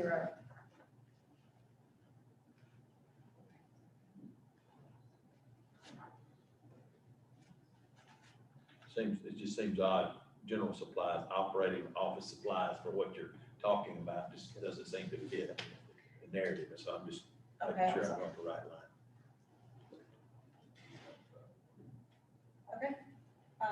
The other big ask in this line would be $7,000 for PenLink software. It maintains control of all the call detail records, cell tower locations, cell tower dumps, social media files, and items of the nature. That system right there, we gotta have that, you gotta investigative department, because, you know, criminals like to use this thing right here. And that's how we solve a lot of crime. They use that phone, download the phone, and, you know, find out where that phone is, and, you know, so think we, Lieutenant, Barno has been the only one who's been able to do that for us, but we're gonna get a couple more people. Because our special operation guys, you know, those guys on that social media, you know, you may have heard there was a fight at the mall, what that, Saturday? Saturday night, I think. Well, we already getting ready to put those people in jail. You know, because they go back and get on that social media. And we got a couple guys, I don't think they go to sleep. I think they just stay up all night, they're like them kids. Like, oh, hey, you know that, they got it. They text me, we found you a joke, I got him, I found him. Cause they like to geek yank on that social media, tell everything, they tell all the business on that thing. I ain't never had no, I ain't got nothing. All the time they find me, they, Sue always put my picture up on something, I don't do none of that. Yeah, I stopped working for the picture. Inspired. All right, any questions on investigations? Special operations, there was nothing changed, no new ask. We got, 4 guys, we got a guy at the FBI, and we have a guy at the DEA that comes out of this, that unit there, and, the guy at the FBI really helped us because we building relationships, with the FBI. And we also, by building those relationships, we are able to get equipment, you know, we have something, I think we had an incident, somebody robbed or something, and they come out here about 8, 9 agents. What y'all need? Because we're in that fight with them, so, you know, so that's a good relationship there with DEA as well, but they they need to call us and tell us what's some more dope. Well, not the dope, but the money that's coming through. You know. We need our share, don't we, Chief? We need our share. Okay, patrol? No personnel changes? You gotta go to executive session. Respond to calls for service, use technology to apprehend criminals, assist stranded motorists, and conduct extra patrols requested by businesses and residents away from home. We are. We try to maintain a dog on each ship. I know a lot of people, when this incident happened about a week ago, and the guy, shot off their dog, you know, looking at social media, don't see it in Canada have dogs and stuff. Yes, we do, we have dogs, we have, on that particular ship, I don't think they dog, we're down 2 dogs. So we getting ready to, then we're gonna have to retire a dog, but they don't work along with mankind. But they don't work on weekends? Oh, they work, you know, we got, but what happened, and it's a good question is, that those dogs, after they work a number of hours, you got to pull them off. That's right. You gotta Wait a put minute, another oh, dog. That's right. We're talking about fair labor laws for animals now? I'm on the head, Yeah. Well, basically, the dog, you know, basically the dog will get tired, or his stomach may turn. It's just a situation, physical situation with the dog. You know, you can't break them for 10 hours on the track. You know, you may work for 3 hours on the track, and then that's when you're gonna get the kind of dog, come back, and then you get somebody else's dog. But this particular incident, we did not have a dog. Our dog got called in. But by that time, what's that dog's name again? Jerry Lee. Jerry Lee had been shot out there. So, and, so that guy ended up shooting himself. You know, So basically, that dog, Austell's dog was available and was fresh and ready to go, and ours wasn't. It had Right, already we have to call worked our itself. guy, yes, sir. We had to call him in from being at home. We gotta wake up and get the dog and take care of it in the So that aligns with our canine, sorry, Shane. Canine maintenance and lease 523251. So we're asking for, the purchase of 2 canines. Officer McDonald, his canine's retiring this year, and we have a vacant canine position right now on patrol. That would include the purchase of the canine and the training for the canine. That's the question. So when you have a vacancy for a canine, will the officer that you have a canine, will the dog go home with him and all that stuff? Can you explain that? Yeah, well, we put up a sign-up sheet, and then they have to go through a physical assessment. And, you know, jumping over walls, all that kind of thing, because you can't get nobody not in shape to run with that dog. Right. You know, so that's not gonna work. Some of us want to be canine until they go through that assessment, and they're like, I don't know about this. You gotta be able to pick the dog up, put him on things, you gotta be able to do all that. So once they get the dog, yes, we'll go and build a house, dog house, kennel, for them at their residence. And, yeah, they keep the dog at home. So general supplies, small equipment. We're asking for 6 Protect entry shields for patrol. We currently only have 2 that the shifts have to share. And then 4 thermal imaging FLIR units. We have 2 right now for all the patrol shifts to share. And these assist in locating missing persons, suspects, things of that nature. Excuse me.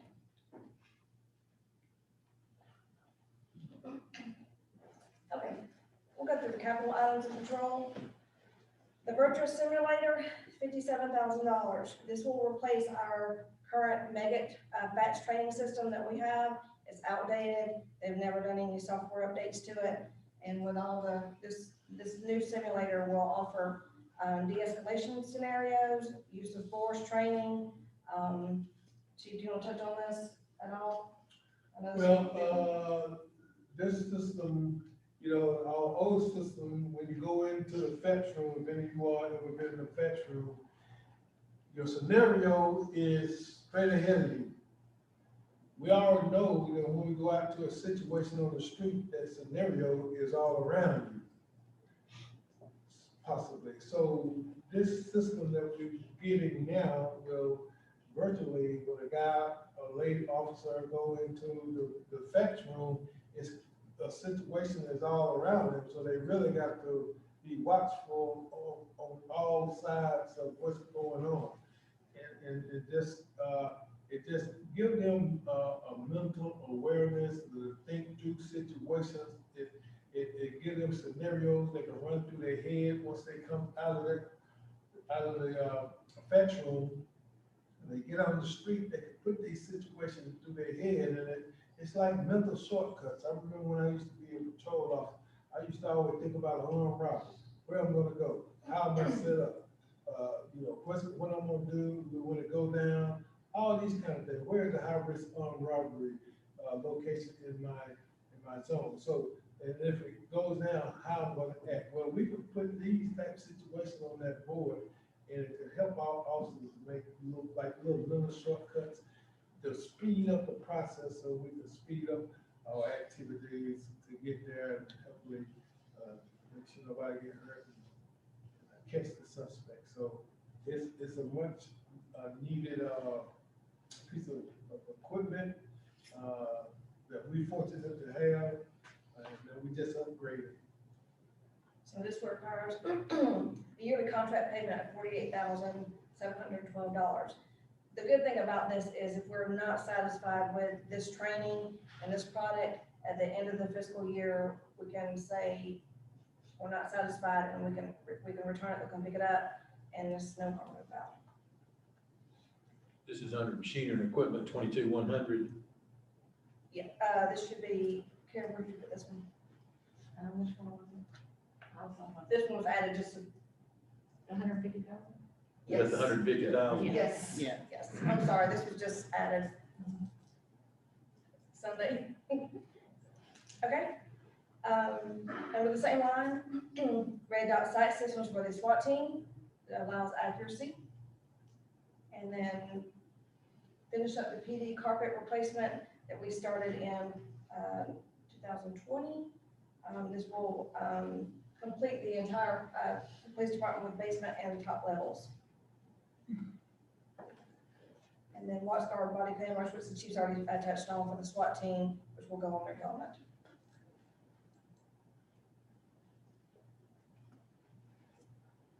Vehicles.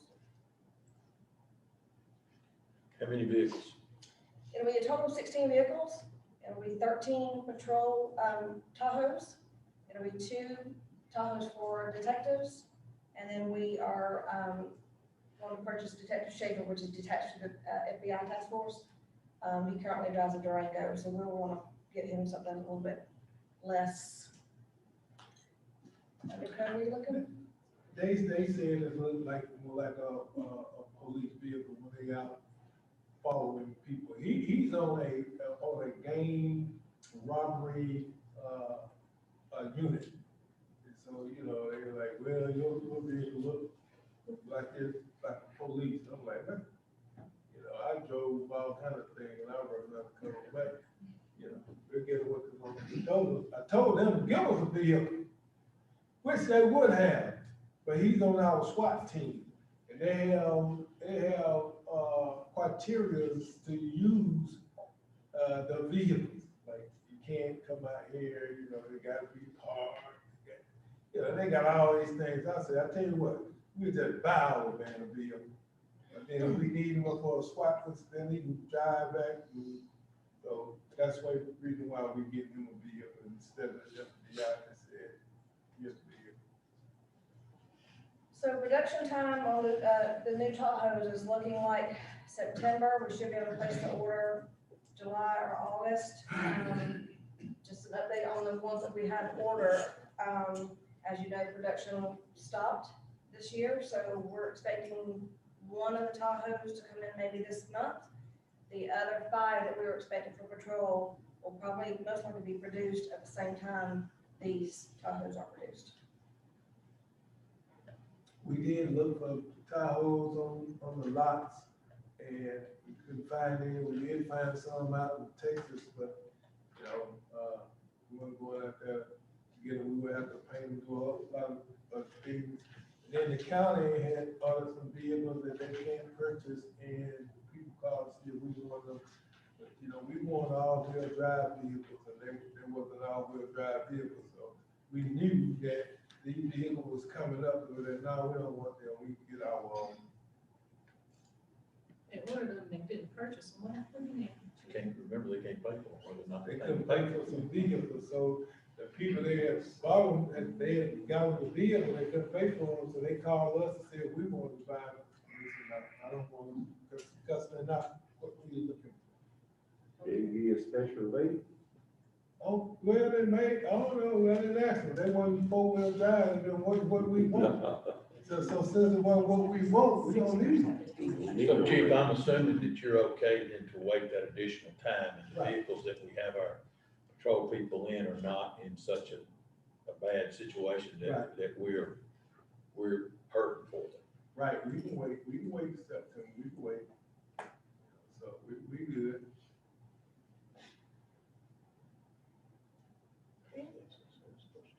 Patrol, record Shane, I mean, there were no changes in records. Move on to motors, Shane.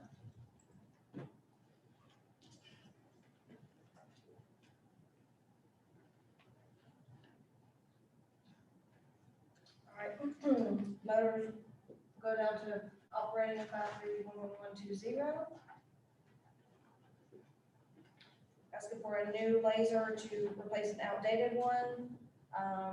The motors officers' headsets are fragile, so we need to purchase a replacement for those.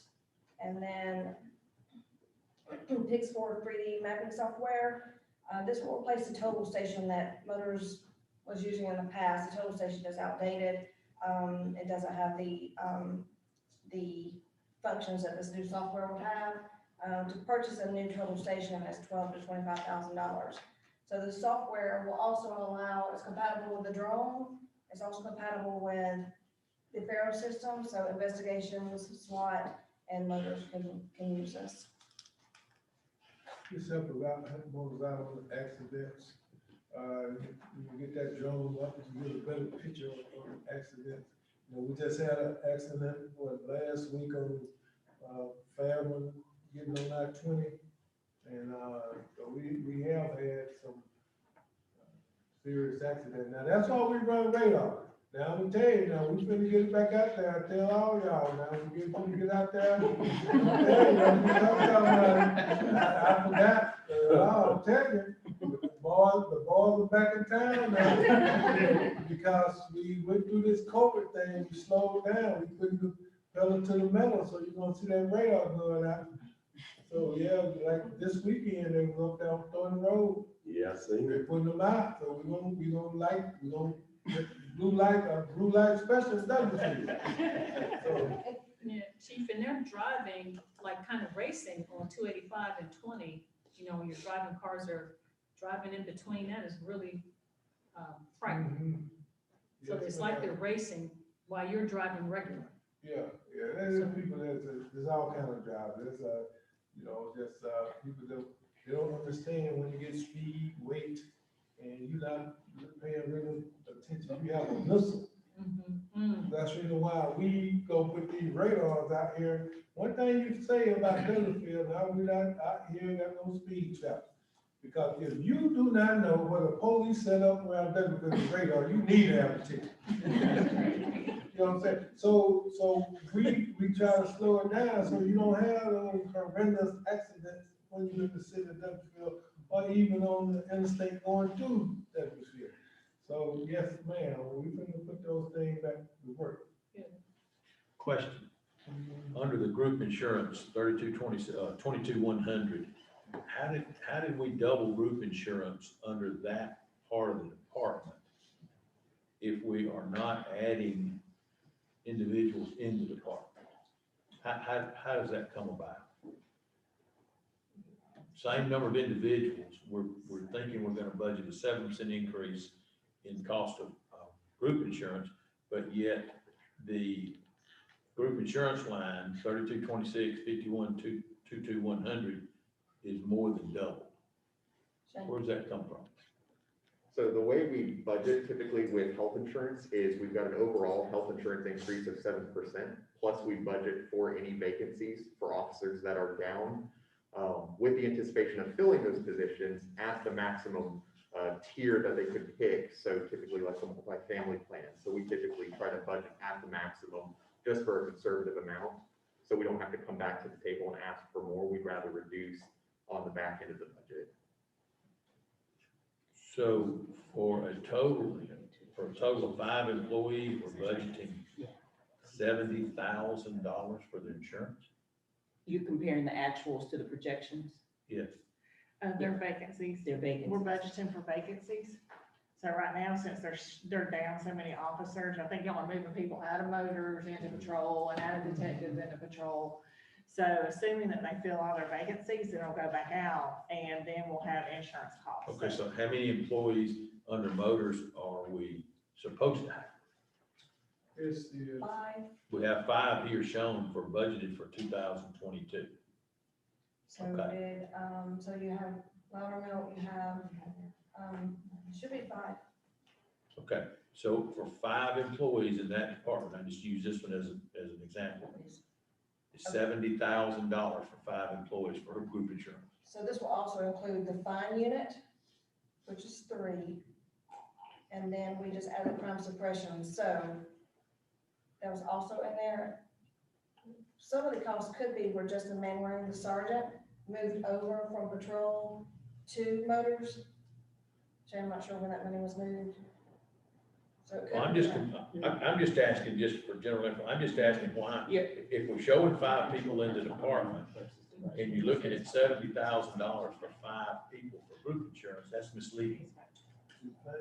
So your actual accounts for how many officers?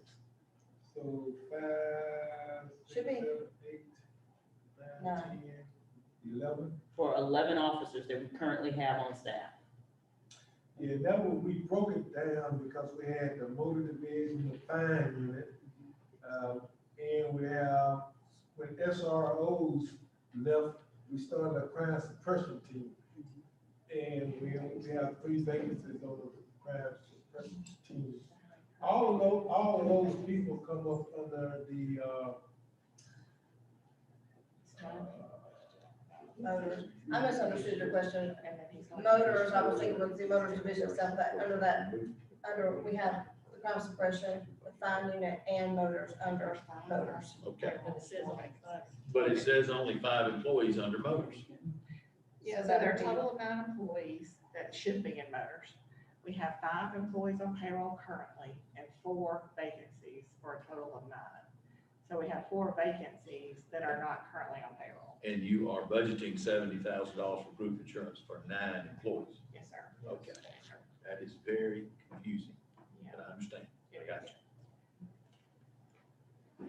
Thank you. We probably can add charts to show the detail of the vacancies, Well, to help, You're budgeting for 100% of employment, so everybody is up to speed, but we're down, what percent in the police department overall? 20%? Right, yeah, 88 officers, so we have 13 vacancies. There it is. Okay. And just so you all know, and again, going back to why we budget for the max is because, again, remember, open enrollment is not until October. So we don't know what employees are gonna choose, so we budget for the max. I have one quick question. I've noticed this on a couple of these different departments where the fuel cost for last year was really high. Is there There's a been reason for less, that? because of COVID, there's been less mileage, they've been out less, I would think is one reason. But that seems Well, bad. Why was it higher then? So the What fuel did you cost is say? high. Because here, Okay, so like for this department right now, the vehicle fuel cost was budgeted at 7,500. The actual was 18,000 and the new budget is 11,000. It just seems like it went from here to here and then back down. And that's not the first department where it's shown that. I'm just What happens curious. on that a lot of times is the wrong vehicles, it happens on our side too. If the vehicles do not get put to the right account, they're hitting the wrong place. So you got one place like you're talking where it's showing 3 times the expense, but over here you've got $30,000 and it's only spent $5,000. Okay, maybe I missed somewhere it was low. It just seemed this is at least the second one where it's gone up and then back down. I was just curious as to, because it seemed like it would be the opposite, right, where there would have been less fuel used during COVID. right, Getting yeah, officers out. Right. right. And I think there's some. We continued, we didn't stop. All right. I know we had some officers sick, but the city manager had this whole city, we, other than any other city in the state, in the United States of America, we were open. So we was, our men and women were reported for duty, unless there was. Oh, I get that. Yes, It just, it just fluctuates like, I think, Briggs and, Yeah, we have new fleet software, cars move around in between departments. that's But fine. then, but overall, I expect gas prices to go up, so. Yeah. When we looked at them, we did try to increase just a little bit based on the year-to-date actuals, so.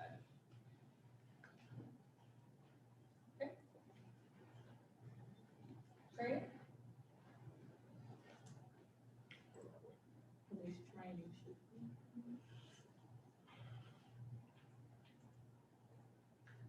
So, the only really increase in this is gonna be your office and operating supplies of 3,300. We budgeted some, as you know, we're in the process of doing the national accreditation. And so you have to pay for the travel costs of the on-site assessors. So we're anticipating that to happen this year.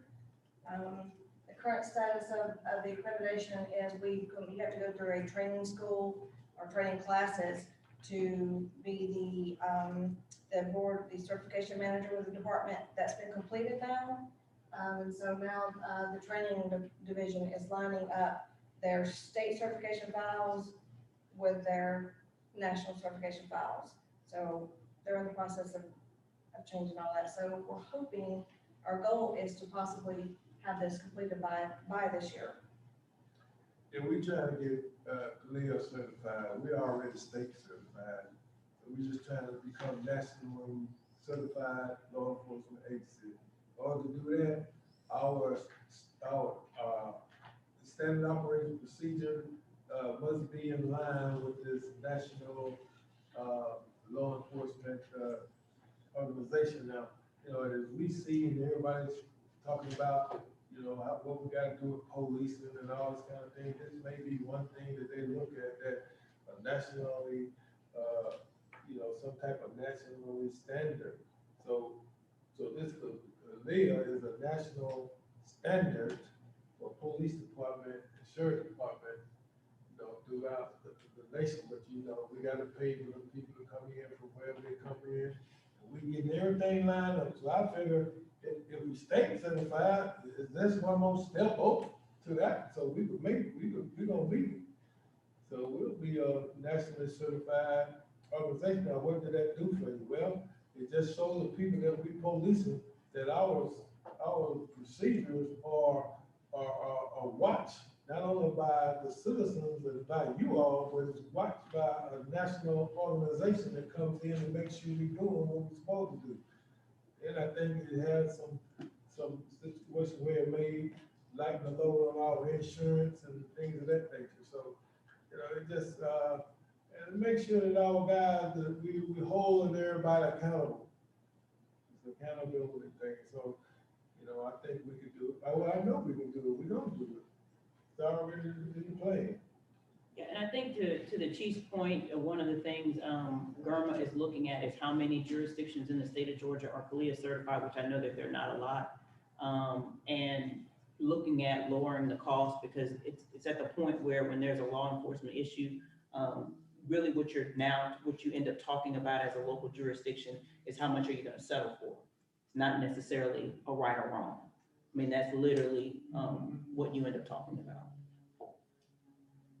And it's unfortunate, but because we are in an insurance pool, we're affected by every other bad actor or situation that others within that pool happen to face.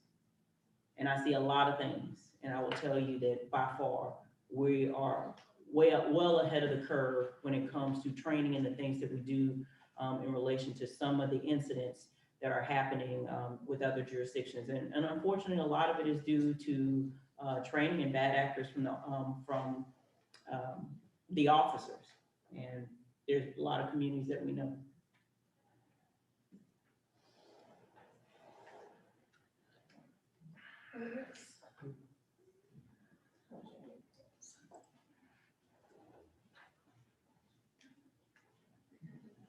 No major changes in this one either. Under the operating supplies, we're asking $3,200 for repainting and sanding some door frames for the high traffic areas. The officers come through there and knock the door for their gun belts and things, and so they're pretty beat up. Other than that, that line, that division stayed the same. Now this will be the division that we're gonna add the parking control / labeling position to. So that will be added this next fiscal year.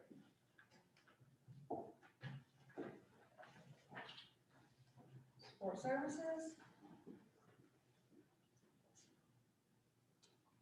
Goals and objectives: replace fleet vehicles as needed based on mileage and condition, provide adequate security to municipal court, respond in a timely manner to all open records requests, and safely transport wanted subjects from outside jurisdictions. And our performance measures will go along the lines of goals and objectives. Other than that, there's no changes in support services as far as ask.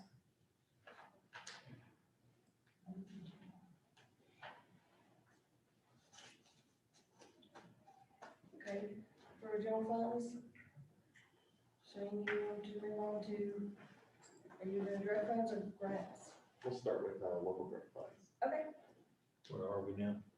we'll be in 210, local confiscated asset fund. Did we go? Okay, I don't see. Page 84.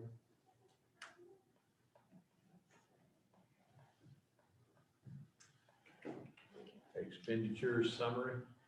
Should be local Revenue by department, compensated asset expenditures fund. by function. You should check in the page. Page 84. 84. Our page 84, 84. okay, 84. Everyone ready? Basically, we just, keep money in here for any backup trainings, vehicles, youth against violence is, we take that out of, his 210 account. We bought a vehicle last year with drug funds. For support services. And then we'll go to the federal. Again, it's the same thing, these don't change usually. Training was 20,000, general supplies and materials, 10,000, and vehicles, 40,000, just in case we were to need it.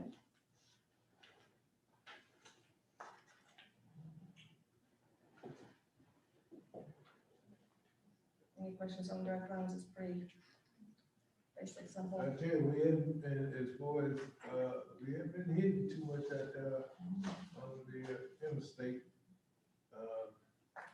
But we keep trying, and we do have a guy, assigned to the DEA, and every now and then we get a check coming in from DEA. But they doing so many, wiretaps. They don't do it like when I was over there, you know, you're on the street, you going to buy the dope and bringing them to the house. They do that long range wiretap, so hopefully, eventually we'll start getting some money in coming from some seizures, from the DEA.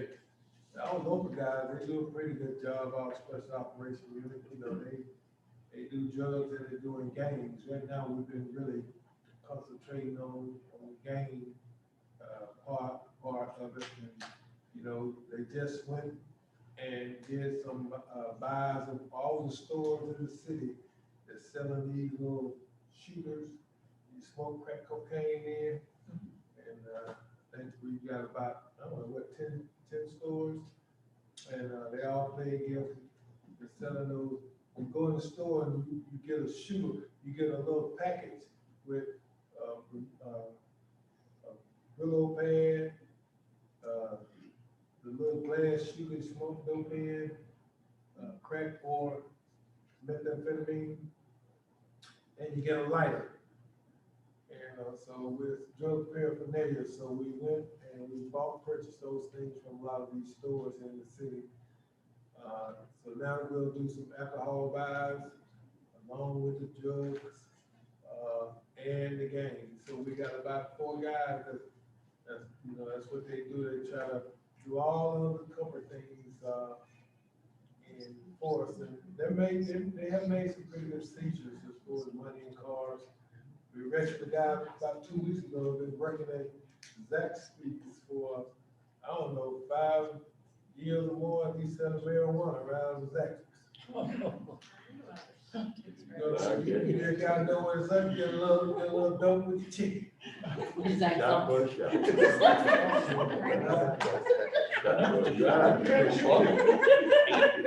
They get Zaxby sauce with that, Just our local, chief, just our local one here in the city. Yes. Drive-in's real slow. That's good, the same people just keep circling.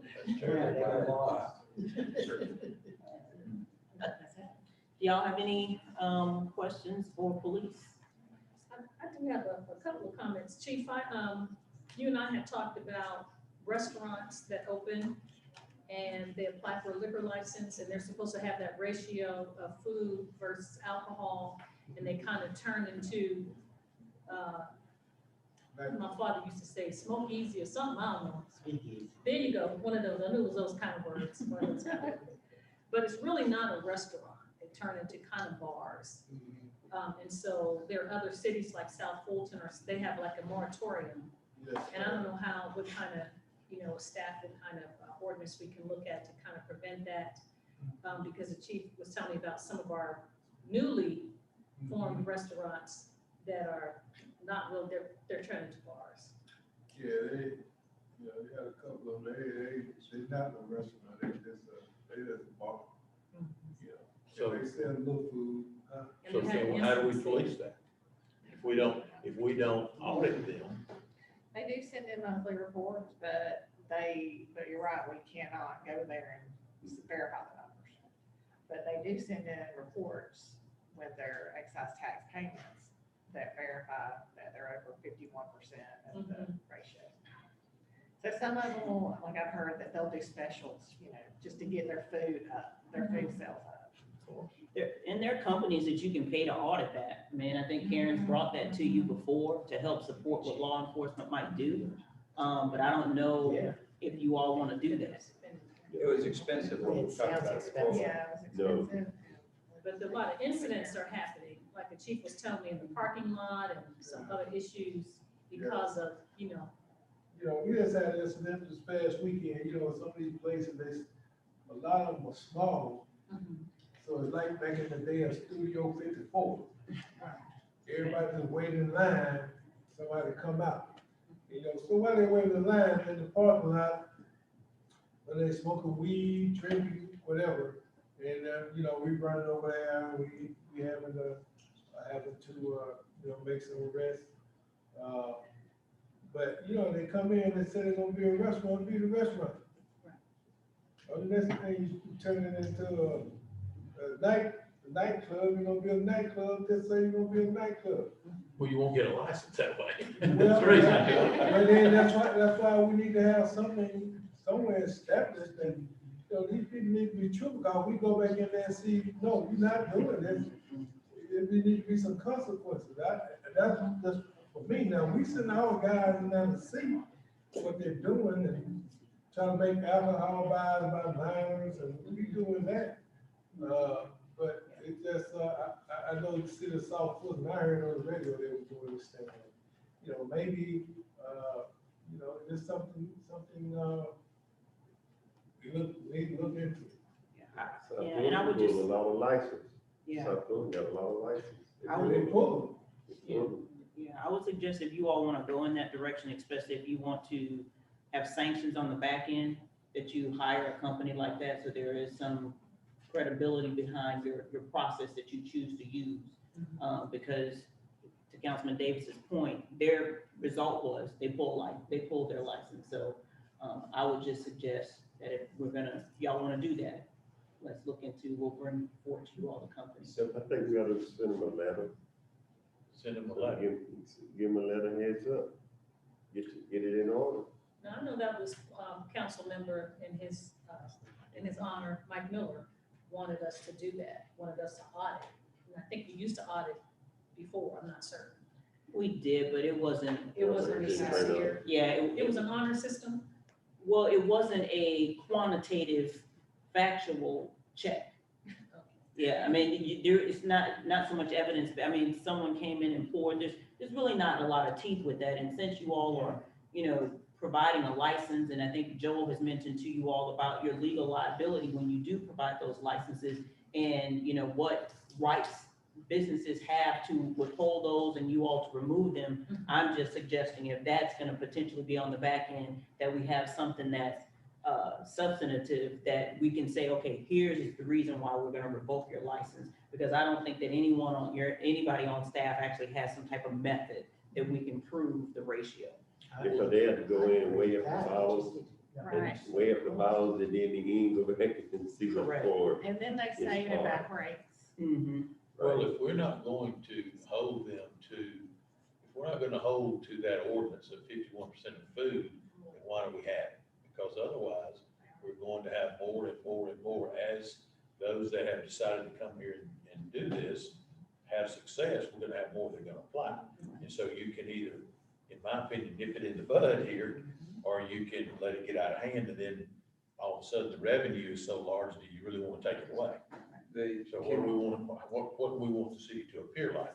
a bunch of dive bars Can we or find out what restaurants. the cost We need would rest- be we on, need on to- having We somebody do get that? a Because process. I agree with you that unless we have the data to back up the decision, it's gonna open up a can of worms we don't wanna deal with. Right. Yeah, we can, Ms. Calvin's brought it to you all before, we can revisit that and bring that back in to let you know. And again, when we do it, we'll have to do it for everybody, so, and we'll, we kind of did it with hotel motel tax at one point, something very similar when we audited them also. Well, in my opinion, to me, if we're going to allow more and more and more of these type businesses selling alcohol and extend the hours more and more and more and more to become a 24/7 alcohol server almost, then don't we have the responsibility to see that those rules are adhered to? Because you're having more potential liability, you're creating more revenue for the alcohol seller. Why have it if we're not going to enforce it? My question, what does that impose on the legitimate restaurant owners in terms of work? What do they have to do as part of the audit? Is it the outside firm just gonna goes over their books? Or does the restaurant do they have to do something to provide information? We can call, set up an appointment, and then we go what they've done before in the past, and like Councilman Davis said, you have to weigh their alcohol, and then you use the data that they get from the distributors. So it's how much the distributor sold to the restaurant versus how much they use. It's got something to do with their inventory. How long does that take to do an audit for one restaurant? In the past, it's taken about an hour and a half, Oh, you that one? know, yeah, but we Okay. have to we schedule it during their, hours, like in the morning before they open. And if you all want to go in this direction, what we do, because I would assume some of the processes probably have even changed in advance, we can get whatever company you all, if y'all want to move forward, to come in and explain exactly how they measure and how they collect their data. Because rest assured, y'all will get the phone calls. Because it's gonna be an intrusive process for them to go in and look into their data, their books and their inventory. Well, they have our license, just like we did with hotel motel. I mean, it's intrusive, but I think it's necessary. And then I'm not suggesting it's a bad thing, I'm just suggesting that so when they do call you, you all would be able to articulate as to what the process looks like and why they're doing it. The places that are following the rules should welcome it because it's gonna be to their advantage. Be legitimate. But we're starting to get some more complaints, and when the chief of police says to you, you know, Mayor, we need to look at these alleged restaurants, supposedly restaurants that are turning into bars, then we need to look into it, because the police department is starting to affect, you know, the crime rate. Can you give us a list of ones that you watching pretty close? You don't wanna call them out, do you, chief? Not right now. I just tell you, our special operation, each one of them have one of these places as their sole, that's their personal, duty to check these places. So each one of our special ops guys, we got about 5, each one of them have one of these restaurants to check. And, you know, so, you know, we just monitor, we just know, cause one of them, we just had a big argument, fight. I know which one that is. Yeah, we don't wanna call them out right now. We'll get the data. Come out of the city of Atlanta, like business in Douglasville.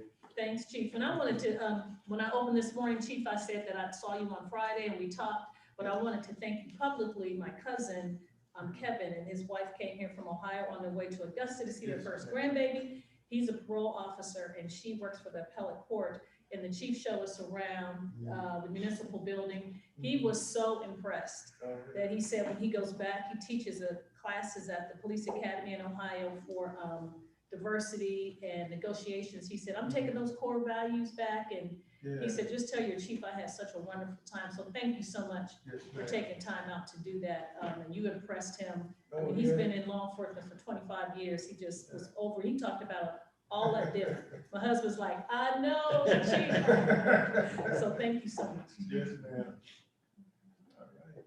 Any other questions for the police?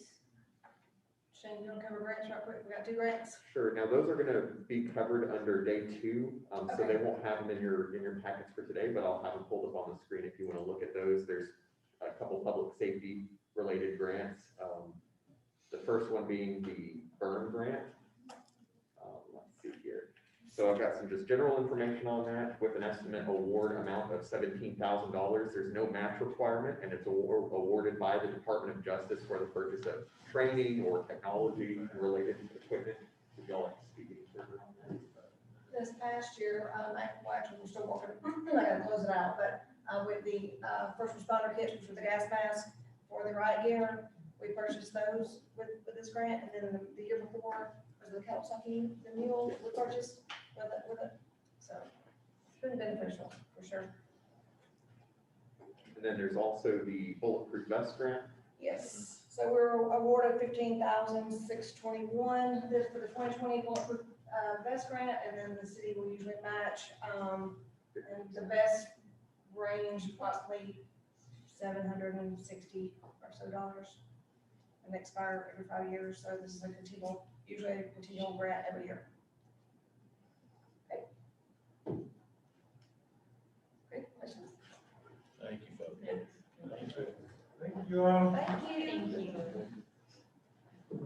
Do you all want to take a 5-minute break, or you want to go straight to community development? Does it start at 2? It does.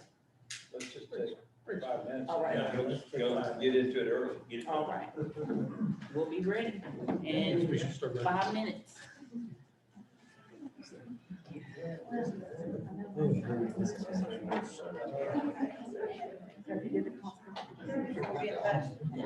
All right.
It's an interview, I was listening.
You know how we do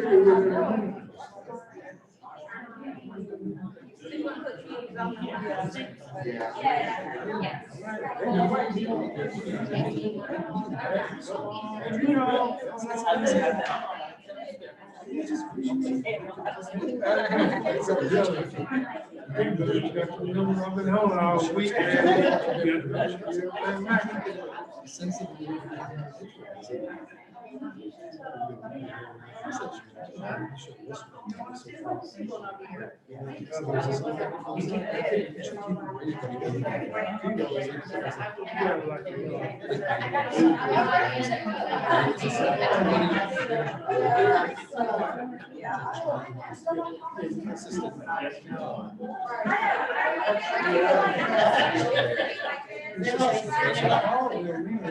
Somebody's, yeah, I'm working on access. And he was just very gently. Appreciate your taking interest in it. This is on. This is actually happens. I mean, everybody.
Because I started working out serious exercises, doing basic exercises and a little bit of stretching and lightweight. And I'm finding a lot of issues. Because the hip flexor is too tight.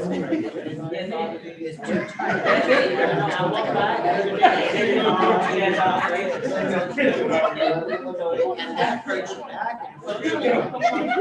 And so I want you to know I've got this exercise book to show me how to stretch this. There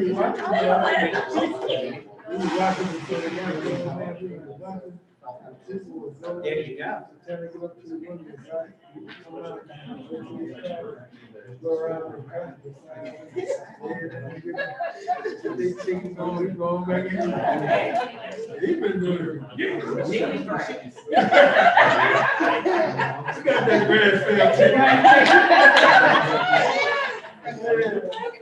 Oh, God, that's hilarious.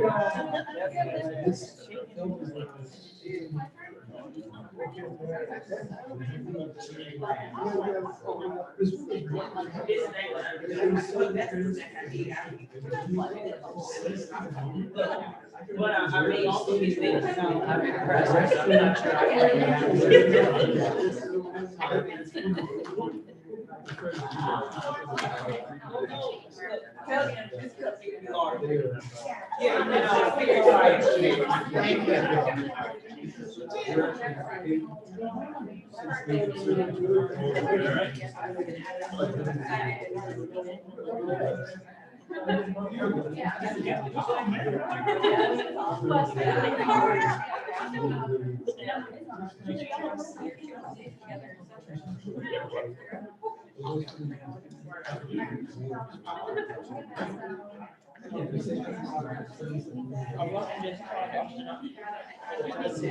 or it sounds like a drink. Yeah, I mean, we can all, but it never means I'm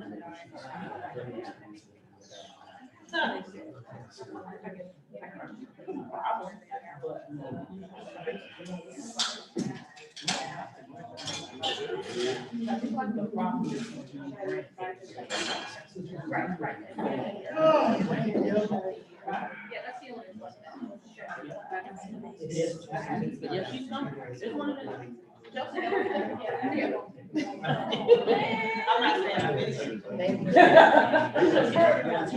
I just heard. I mean, it's nice. ask for you.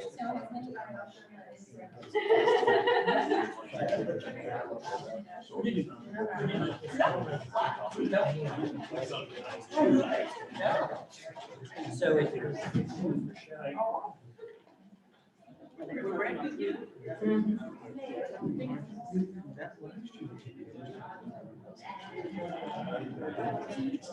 Yeah. Yeah. They switched, you know, that was. Special services. Oh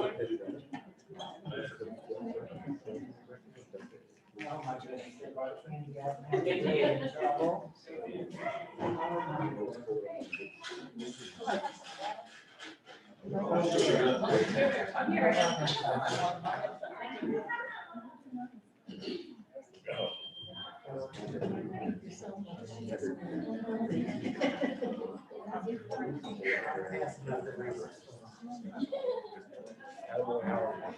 No, I got a person for the kids.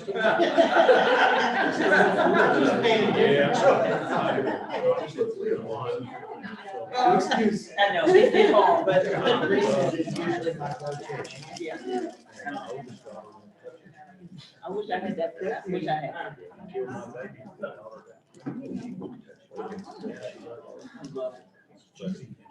Yeah. Oh, I thought it was terrible. Oh, it's good for you. Sure it is, Mike. Yeah, that's what they say. Spicy cheese, it's out of character. Interesting.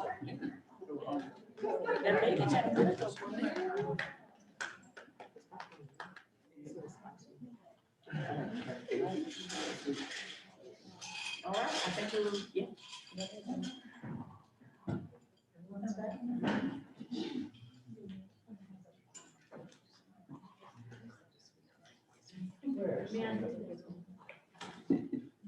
Spicy, cheesy. Brother Davis. We talking. Councilman Davis. Or did he leave? He was on the far end of the building by the restroom on the phone. Okay. We probably just started. So we have community development, we're taking turns. Adams and myself. How much time did they say they had? Now.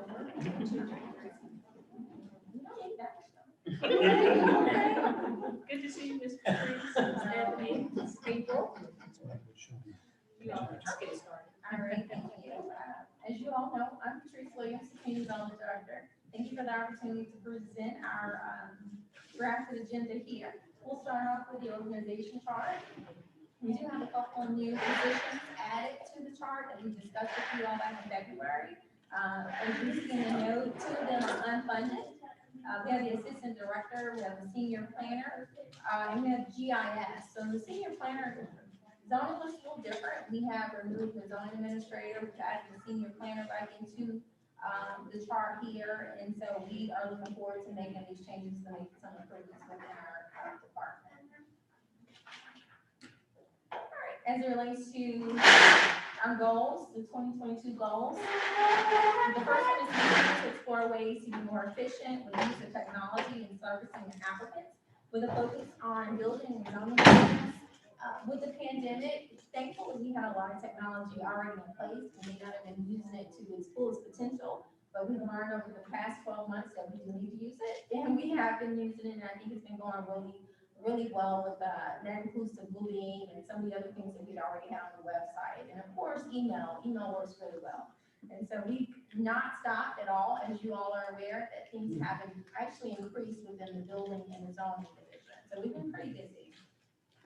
Complete the Highway 5 use study, then begin the implementation process, and that includes Douglas Boulevard along with the mall area, Chapel Hill, and so we're really excited about the opportunity to plan.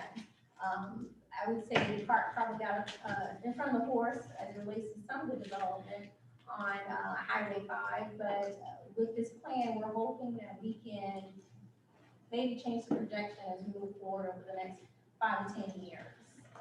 Complete the transfer of GIS back to the Community Development Department. Currently, GIS is at the county. We realized, I guess probably within the last year with the increased number of applications and development that's taking place here in the city, along with the fact that in the near future, the city will be engaged in loss negotiations along with redistricting, that it would probably be beneficial to us to have it back in-house, where with the increase in number of requests we've had from officials along with residents, we just can't seem to get our maps within, a couple of days. Because if you think about when we have council meetings, if you make a request for a map on a Thursday night, we have to do it in-house, and we don't necessarily have the technology to do that. And so we're kind of putting them together. They're not at their best, but with GIS, we'll be able to do a better production of maps for you all. One thing before Patrice moves to her next goal and objective on the redistricting that she mentioned, you all know that the census is delayed. So typically your census, your 10-year census is usually due in March. The state of Georgia is recognizing that that delay based on the federal government, that they're due out September, October. But you also have a state requirement for redistricting, particularly for those who are running for election in the fall. So we are supposed to produce maps. Currently, right now, our reliance would be on Douglas County to produce those maps for us. And as Patrice mentioned, it can take several weeks for that to happen. So pulling GIS back in-house is going to be critical for us to be able to produce those maps, particularly ward maps that you all are going to be asking for. And then that'll just lead in some of the other things that we need. But that is going to be something that's going to be upon us this fall. When are we expecting the local figure? I know, weren't the national figures supposed to come out today or something like that? We are being told that the official figures that we need won't be out until this fall. Wow, that's kind of close. That is correct. So the state will actually, I did talk to Representative Alexander, and I don't know if they're currently officially going to do this, but what she did mention was there was discussion at the state level that said that they knew that because of when the census data would come out, they would possibly have to have a special session to deal with that in particular, because it doesn't just affect us, of course, it affects the entire state. So you may see a special session happen late summer, early fall to address that issue in particular. All right, then our last item here, number of amendments to, continue the housing abatement process with a goal of 10 houses. So we started this probably 2 or 3 years ago. So far we've demoed, I would say 6 or 7 houses. We did do some appraisals for additional 8 last year with just staff and the pandemic. We're a little behind as far as processing those, but we'd like to move those through courts within the next couple of months. I'm working now with Ms. Woodward, and so she's excited to get those processed. So we anticipate having more houses demoed. I think we're looking at doing about 20 in the budget this year, but we'll get to that later.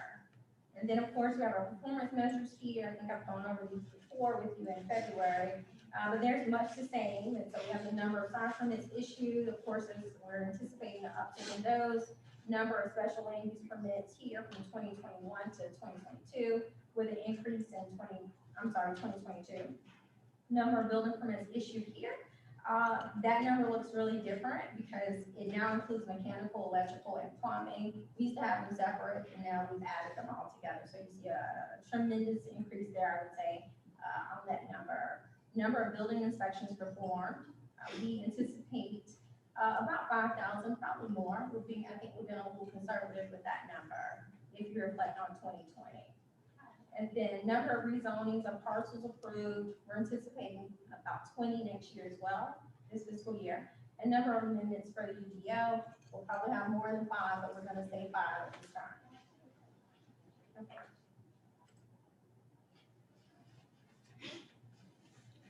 All right, so as it relates to the building division, we're anticipating an increase in the revenues, just based on trend and year-to-date actuals, about $86,000 in increase.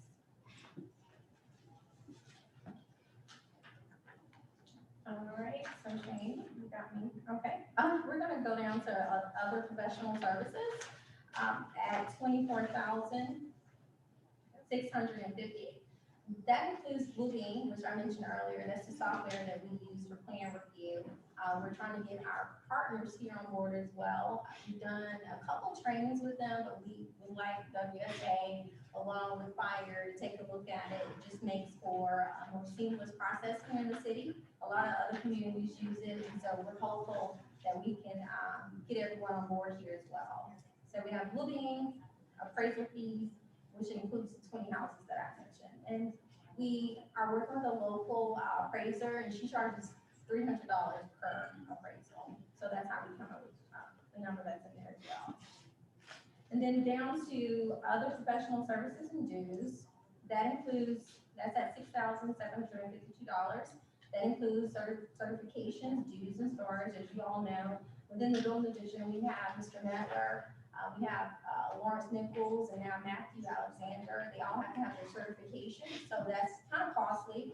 So that would be that expense that's in there. And then, of course, training and education at $2,100. That's virtual this time around. Mr. Mettler allocated this money based on what he knows will be available this year virtually. And then we have uniforms in there as well. There's an uptick simply because we have an additional inspector on board. And then office supplies as well. Paper is a significant decrease. I thought I'd point that out to you because we decided to divide everything up this time around within the different divisions. Okay. We'll move on to zoning change.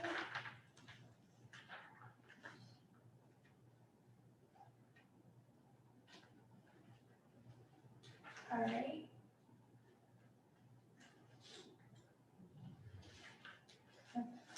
There we go. All right, so zoning fees, well, you will see a significant increase simply because, we did put before you a new schedule fee chart with significant increases. We literally went from $0 for annexations to $700 for annexations. So that would be an uptick in what we're anticipating receiving over the next fiscal year. And of course, with the sign permits, we went from, for example, from $0 to $50. So that's a significant uptick as well. And so we'll skip down to postage and shipping. Just a side note here, just information here, whereas we're doing a lot more mailing just because of the number of applications we're getting in. So we have to make sure that we send the mailings out to the adjacent property owners and the applicants and all those people who deserve, who's required to get information. And then we have next below other purchasing service advertisement. That's for legal ads, that stays the same, so there's no difference there. And then other purchasing service training and education, that's for GAZA, APA, ARC, all the training that's offered to the employees, the staff. We have office supplies. This is just pretty much basic stuff here. Nothing really to look at, I guess. And then, of course, we have the zoning board.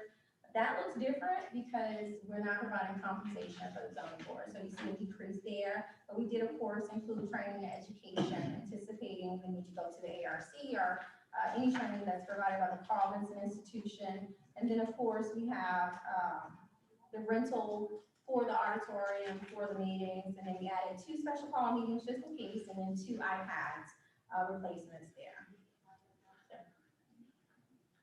And then chain lane.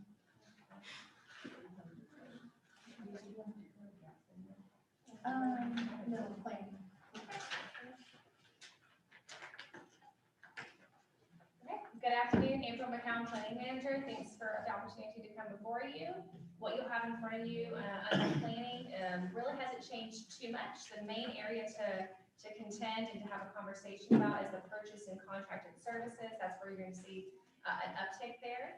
We do have $50,000 in consulting services as an anticipation for task orders that we may have to carry over for projects. And just in case we want to not have to do in-house services, which some of us are not able to do. We have GIS that Ms. Teresa had referred to being underneath us. We would be able to use this service to onboard our GIS services. get everything up to par and really have a solid working platform before we move forward with a staff person with that.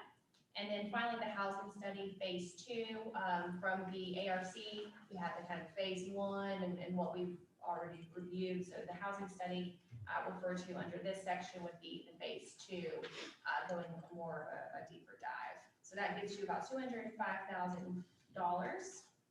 Nothing really changed with general mailings.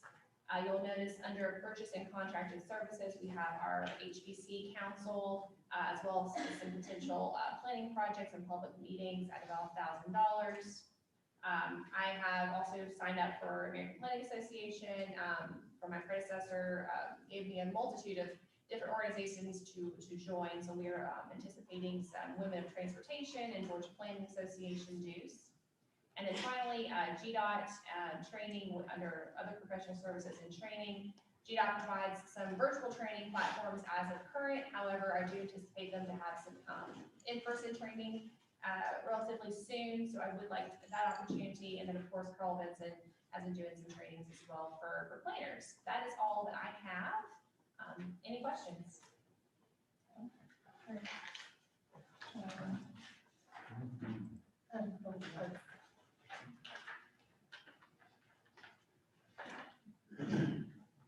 All right, next up, code compliance. This is relatively simple here. They do have an increase simply too because they get signs as well. So you go from, again, $0 to $50. So there's an uptick there. And then we have other professional services. That is a 51% increase. It's ADP, the time clock. And then postage and shipping, of course, that's an uptick there just because of the pandemic. Again, we didn't do a lot of interfacing in 2020. Hopefully that'll change in 2021, but we did put additional funds in there for postage. And then we had other service training and education. That would be for Gaza. They were not able to attend any training last year. All the training they did was in-house or virtual. Hopefully we'll have an opportunity to attend training classes. Then of course we have uniforms there. We are anticipating hiring new inspectors coming on board tomorrow. We did not fill a 4th inspector position. So that's also why you see a change in their numbers. But we are putting money in there for uniforms. And then, of course, operating supplies. That's for the forms and printout, permit applications, and stickers that they put out on different businesses for different reasons. And that's all.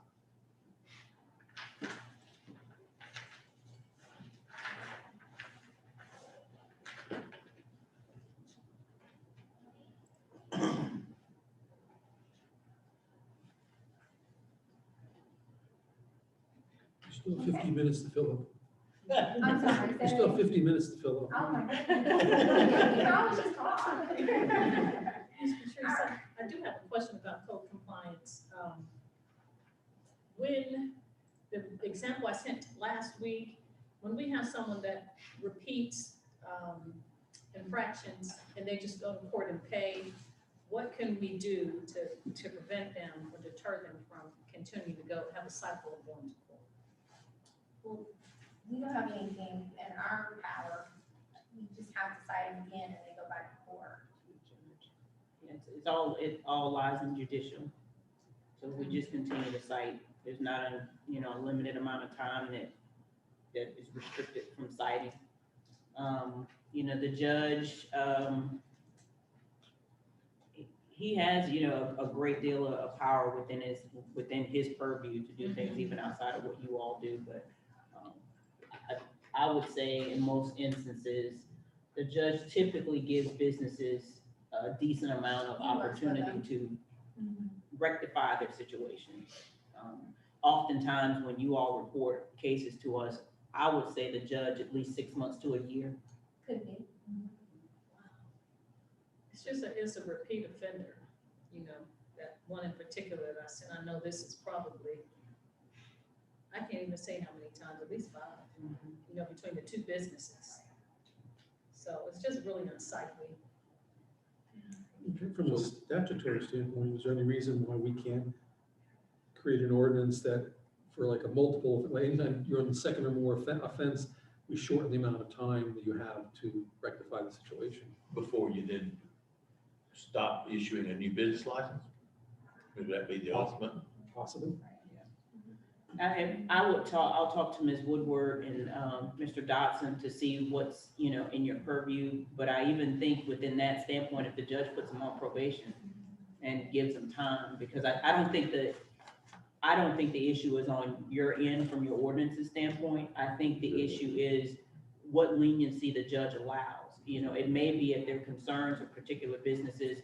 I know in the past, some of you all have reached out to the judge just to try to get an understanding about his decision.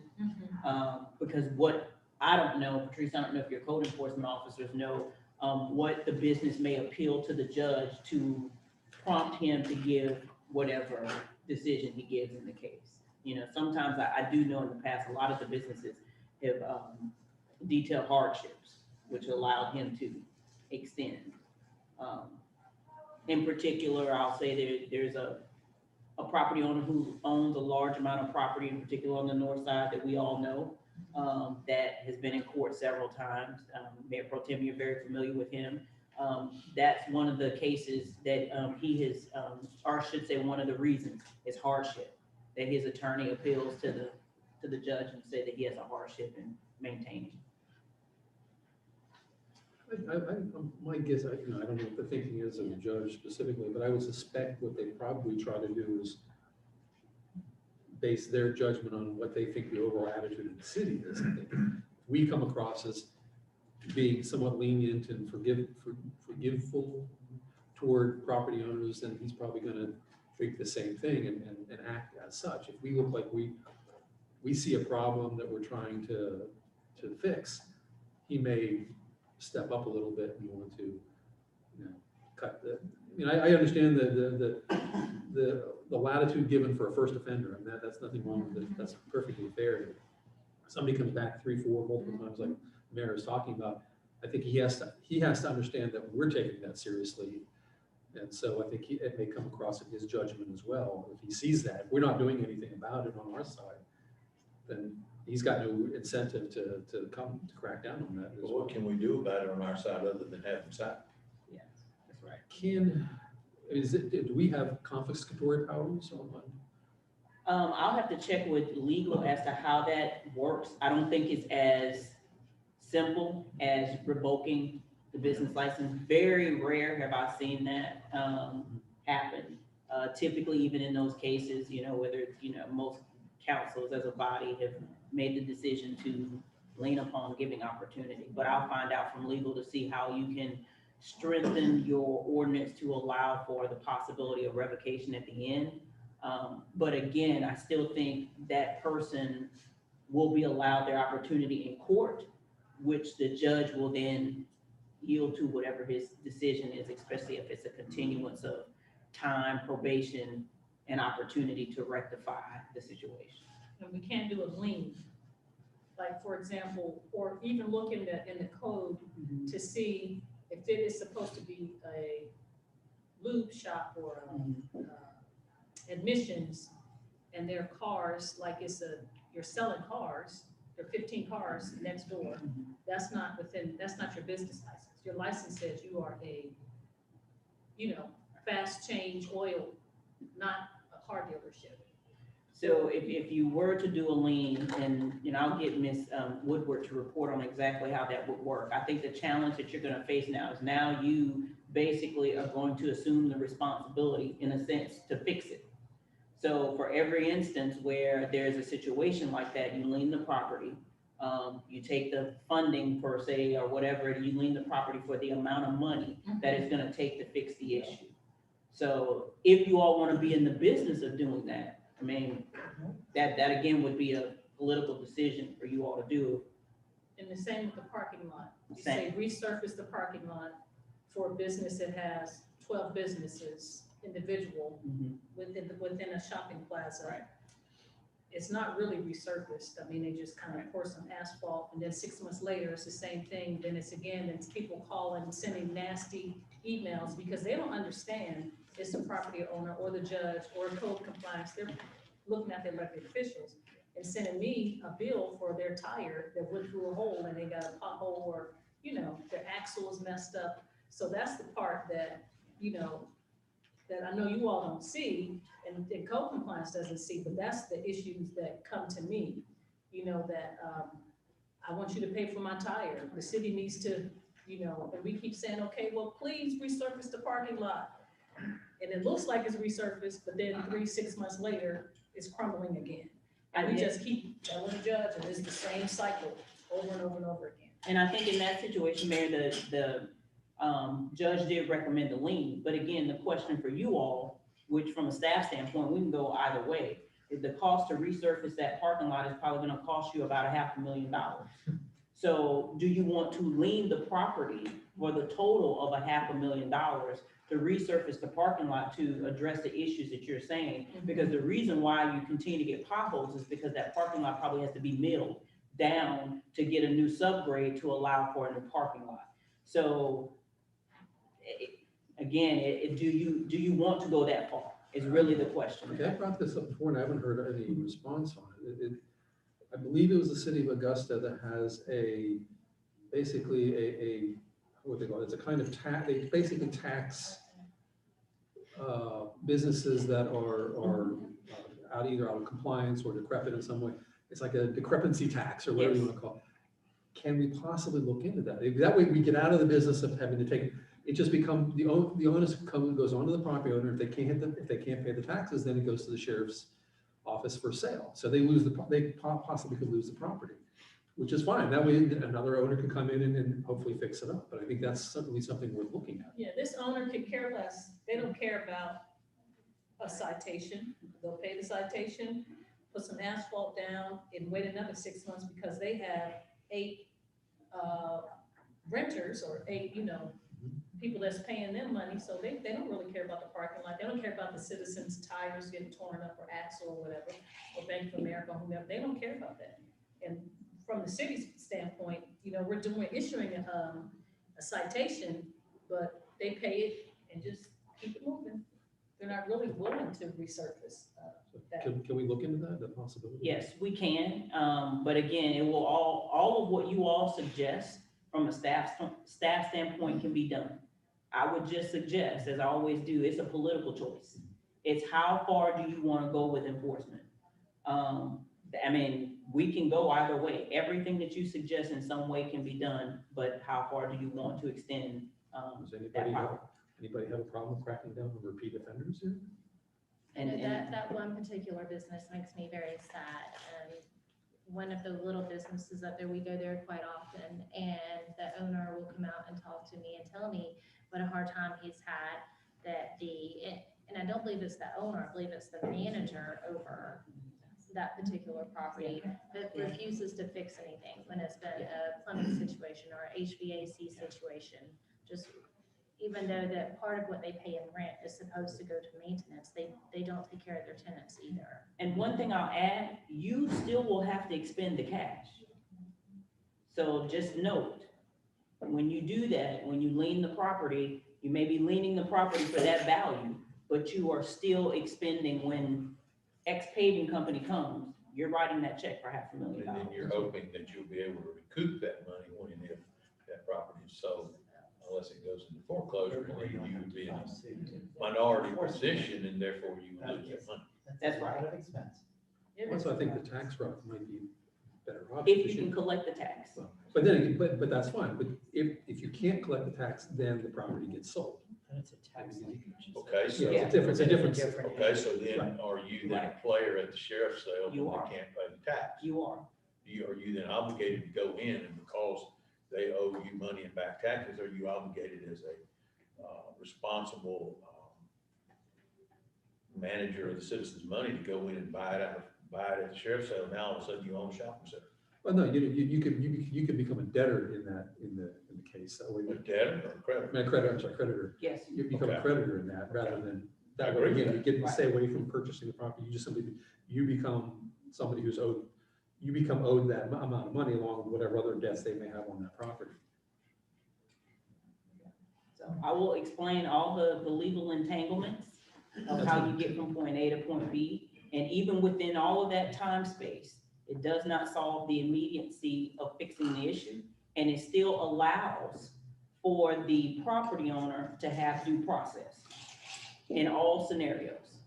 So I just want to, have that statement. We can have these tools, but it still allows for that individual property And owner. that would be a good point of information to Yeah. give us. It would be, what is the timeframes for each of the possibilities, how long each of them might take if we carry through with either lien versus taxing versus whatever.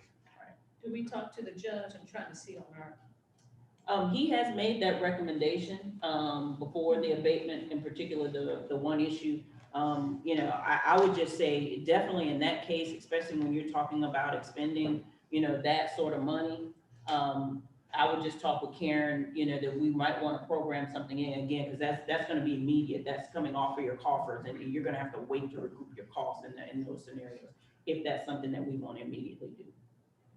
I just think the sentiment needs to be expressed that we are very serious about these dilapidated properties, car lots, all of that, tire place, all of that. I mean, we just need to clean up the city. We're doing a lot to try to invest a lot of money into the city, into parks, town greens, bicycle, pedestrian, all of that. And then we have these bad players that know they're just gonna get a slap on the hand, and they need to know that we're very sincere about our community looking nice. And we're putting our money where our mouths, so it's not fair to everyone else who's trying. We have a cleanup, spring and fall cleanup, just really trying to keep the city going. And we have some of these businesses that don't adhere to the rules. So we express that and I've talked to the judge myself, even, some of the residents that have perpetual issue that keep going to court, it just needs to be explained that we're trying to really clean the city up and that we're serious about it. And, homeless too, citations of people panhandling, all of that. The one thing I'll note is, Patrice mentioned abatement. So we're tearing down proposed 20 houses. Okay. And it's probably gonna be more. I mean, so Okay. you all have gotten stronger in your policy, but the problem exists. So as you look to put teeth into your restrictions, I just say, they're not gonna yield immediate results. Understood. Yeah, so understand the dollar amount that you tag to your restrictions and how that dollar amount affects you immediately for delayed satisfaction. It's an elephant. We take it one bite at a time. That's right. So I would just be cautious of that, because it appears to be the gnat that's bothering you, but the thing that actually is overarching that does well, this is just a gnat. Just, we had that state of the city and county, and all of those potential business people drove down Church Street, and the first thing that they saw was that business that is a repeat offender. Before they can get to the beautiful conference center, that business is right there. Well, we've passed several, Mayor, if they've exited off I-20, if they're. Oh, yeah, Passed several. as soon as you come off of I-20, there's something there, there's something down the street, there's one over here. I think the difference is that you go from an investment in a residential property that probably has no hope of creating an income for anyone, because obviously the occupants are not able to take care of it. And those are minute amounts of money to spend and to hold on to versus a commercial piece that is right in the heart of your downtown, and you have to take action to improve it. And now you're talking about millions rather than thousands. And one thing. I'm for it, but I don't know how we fund it. Yeah, and one thing to also keep in mind as well as as development is happening, and you think about, all the great things that have happened, in many cases, in particular like ours, redevelopment solves the issue that you're talking about. So you can choose the path of, immediately, driving, or I should say, putting in place policies that help to curb what you're concerned about and put dollars to it. Or you can take a step back to see how much the private sector can help fix your problem, and they solve what you're saying. Because a lot of what you're suggesting, especially in that development, if I'm that private entity, I'm waiting to see who buys me out in the next 3 to 5 years. And that completely solves the problem. That's probably gonna happen based on the way that things are happening along that corridor, and it solves itself. And so when you look at some of the things that in particular, especially along the Fairburn Road corridor, I predict that in the next 5 to 6 years, what you see will greatly change. Patrice can probably already tell you what development is coming. So some of that will solve itself. What you're saying to an extent is correct, but you do have to be careful though, I mean, that we get to that critical mass, because if we, it's also entirely possible, like with the town green is a good example, that while they're in the middle of their due diligence at the moment to see if they feel they have the demographic will support the type of development, they may take into account a lot of these dilapidated properties and come to the conclusion that the demographic's not there. So there's a bit of a balance we have to be careful about, is that I like your thinking that we can assume up to a certain extent that property values will rise up enough that these people will get bought out and the property will get improved by the next owner, but we have to be careful that they don't scare away those next owners. Oh, I'm suggesting that based on what is happening. So a lot of the properties that you all are talking about are actually potentially getting under contract, not so much of predicting where I think the market is gonna go. So, I definitely am not suggesting that you all don't look at, possibly things that will strengthen your ordinances or talking to the judge. I'm just saying as, you look at your dollars and where you wanna place your money. Where is it going to benefit you the most? Is $500,000 toward fixing that issue far greater than something else along that corridor that you may spend $500,000? I mean, again, that policy that you all are gonna put in place is really, at the end of the day, whether it's taxes, whether it's abatement, are all political, because from a staff standpoint, we can make it all work. But we just try to make a suggestion to you all that, problems that exist, if it's large enough to rectify a massive issue, which I hear some of the issues and the concerns, but I don't think it's as grave as what we think, because we see what is happening and what's coming and kind of getting rid of a lot of the things that are being complained about. People are mad on Facebook and we have to respond. Yeah, this is, with all that quarter, like you're saying, that exit to get off of I-20, that beautification that we've done on Fairburn, lighting, the signage that's coming, and this, you do all of that beautification and you get off the curb appeal and Yeah, it's just like a stark difference. Yeah, and I would say you got development coming probably in this year. Oh, yeah. That's gonna change the interchange. In all fairness also, I think that the private sector has been waiting to see Correct. the results of that restructuring of that intersection. And then you will have the new developers coming in to buy that up parcel by parcel, and hopefully they'll buy it up between I-20 and where the road splits off to continue to beautify that, and then it would continue on from there. Who knows? But if I were an owner of a piece of property there, I probably wouldn't be spending a lot of money to beautify it or improve it right now, because it's gonna be bought out anyway. They're not gonna get their money back. No, not gonna get their money back. No.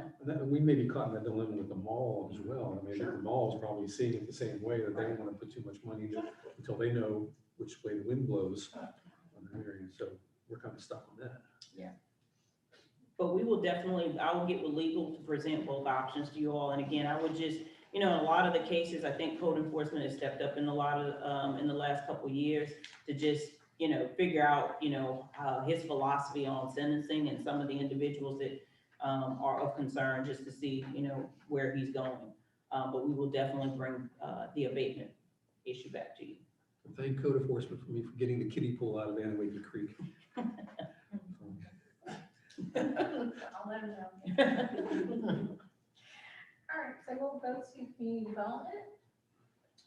And it's also known as economic development. So this is the division that Karen Sarowitz is the manager of. All right. So we do have a building rental. You all are familiar with this building. It's on Baldwin Street. It was Salvation Army at one point, the yoga studio at another point, and now Rusty Cole, a local agent, is housed in that building. This is an expansion for him. There is a decrease in the amount of money that will be taken in. Some of it is just to offset painting. She did quite a bit of renovations to the space, and so Rusty went in and made some changes, and so we kind of discounted the rent overall. Okay, and then we'll move on down to marketing. So we do have about, Patrice, hang on one second. I This is not, Right, yeah, this is not in your, this is not in your book. So if this one page was left out, and we'll wrap it back in. So, yeah. This is like the Black Ops budget. I was wondering if I was the only one, I don't want to say anything. I can't figure out where This is we're not, at. not to be released to the public. It's a test to see if everyone's paying attention. Computers will be burned after the end of this. We got dozed off and didn't realize it. All right. Sorry, Oh, no, thank you, thank you.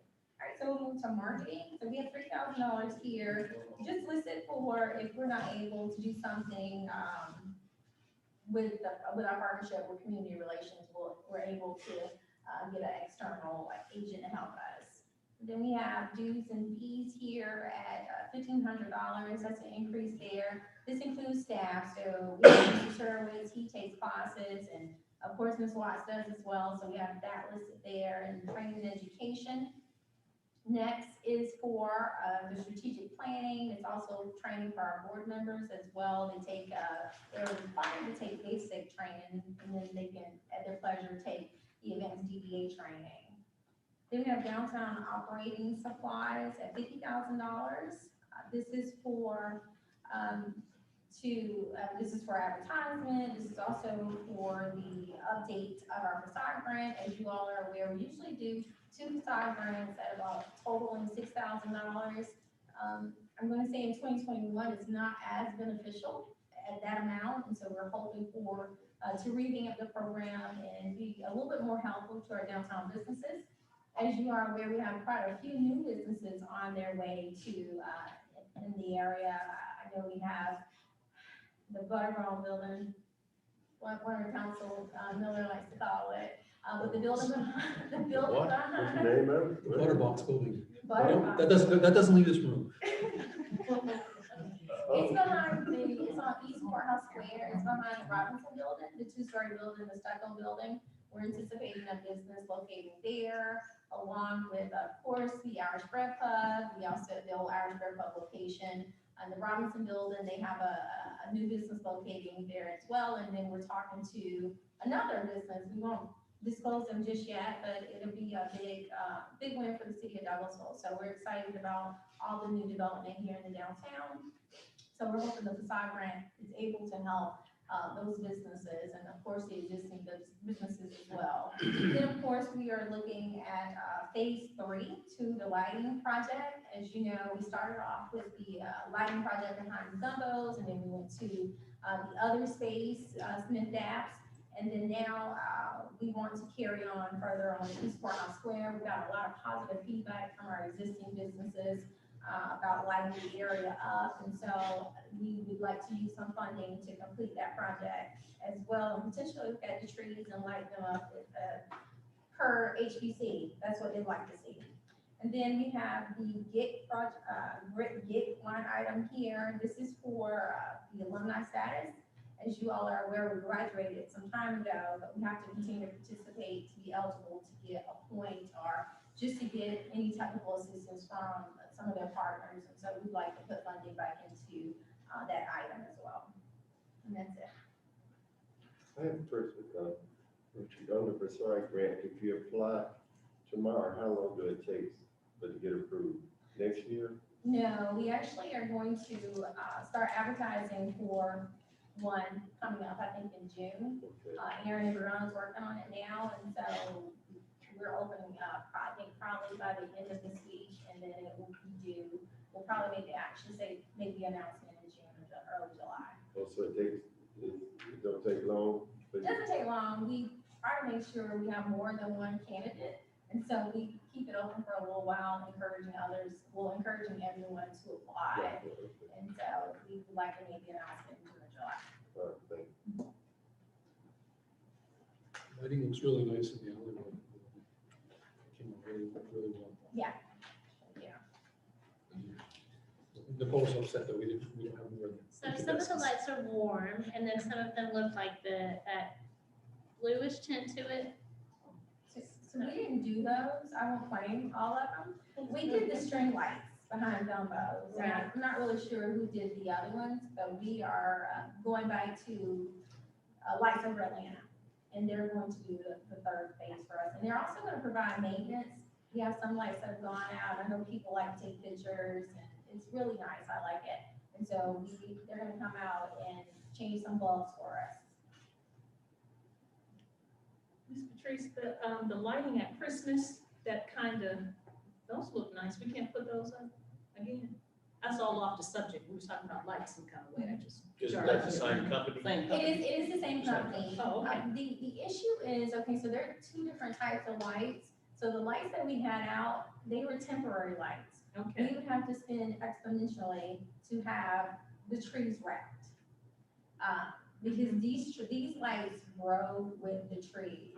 So it's like I think they told me 3 times more than a regular string of lights. And so, but they are coming back out to give us quotes. So we'd like to do something, this summer, of course, with the third phase. That would be beautiful. We had, there was something in one of our slides about decorations and lights. Maintenance. Could you connect with maintenance and maybe put your money together? Absolutely. We've already heard from a representative from Lights Over Atlanta about Christmas. They're ready to talk about Christmas. Okay. We were a little late last year, of course, but we're gonna get started in May. Okay, that sounds good. That would be really nice if we can keep them up all the time.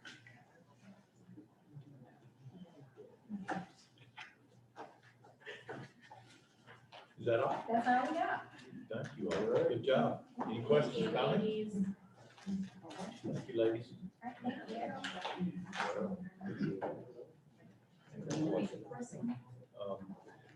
Ms. Marshall, we're gonna keep going, is community development, engineering ready, or? Mr. Marcus is ready, if you all want Marcus to. is here. We wanna go forward, we wanna take a minute. Because he and Jason are both here, so we can run through it if you all are ready. Oh, no.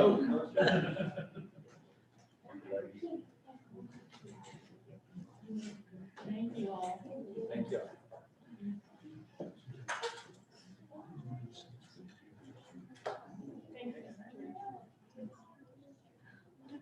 All right, good afternoon.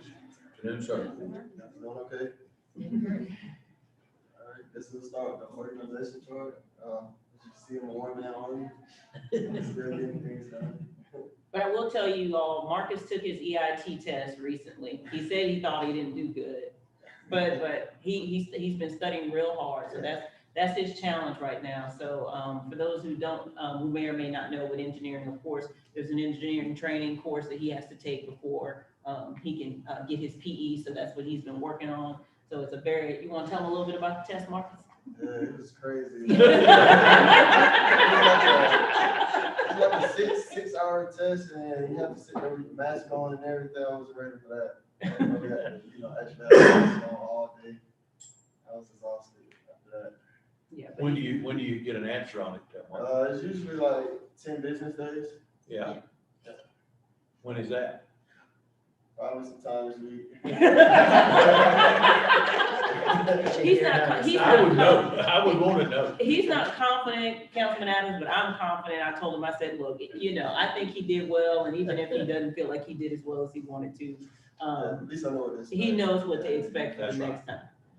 Marcus, you can tell them, if things don't turn out well, that carbon monoxide poisoning could have an effect on how you take a test, 6 hours wearing a mask.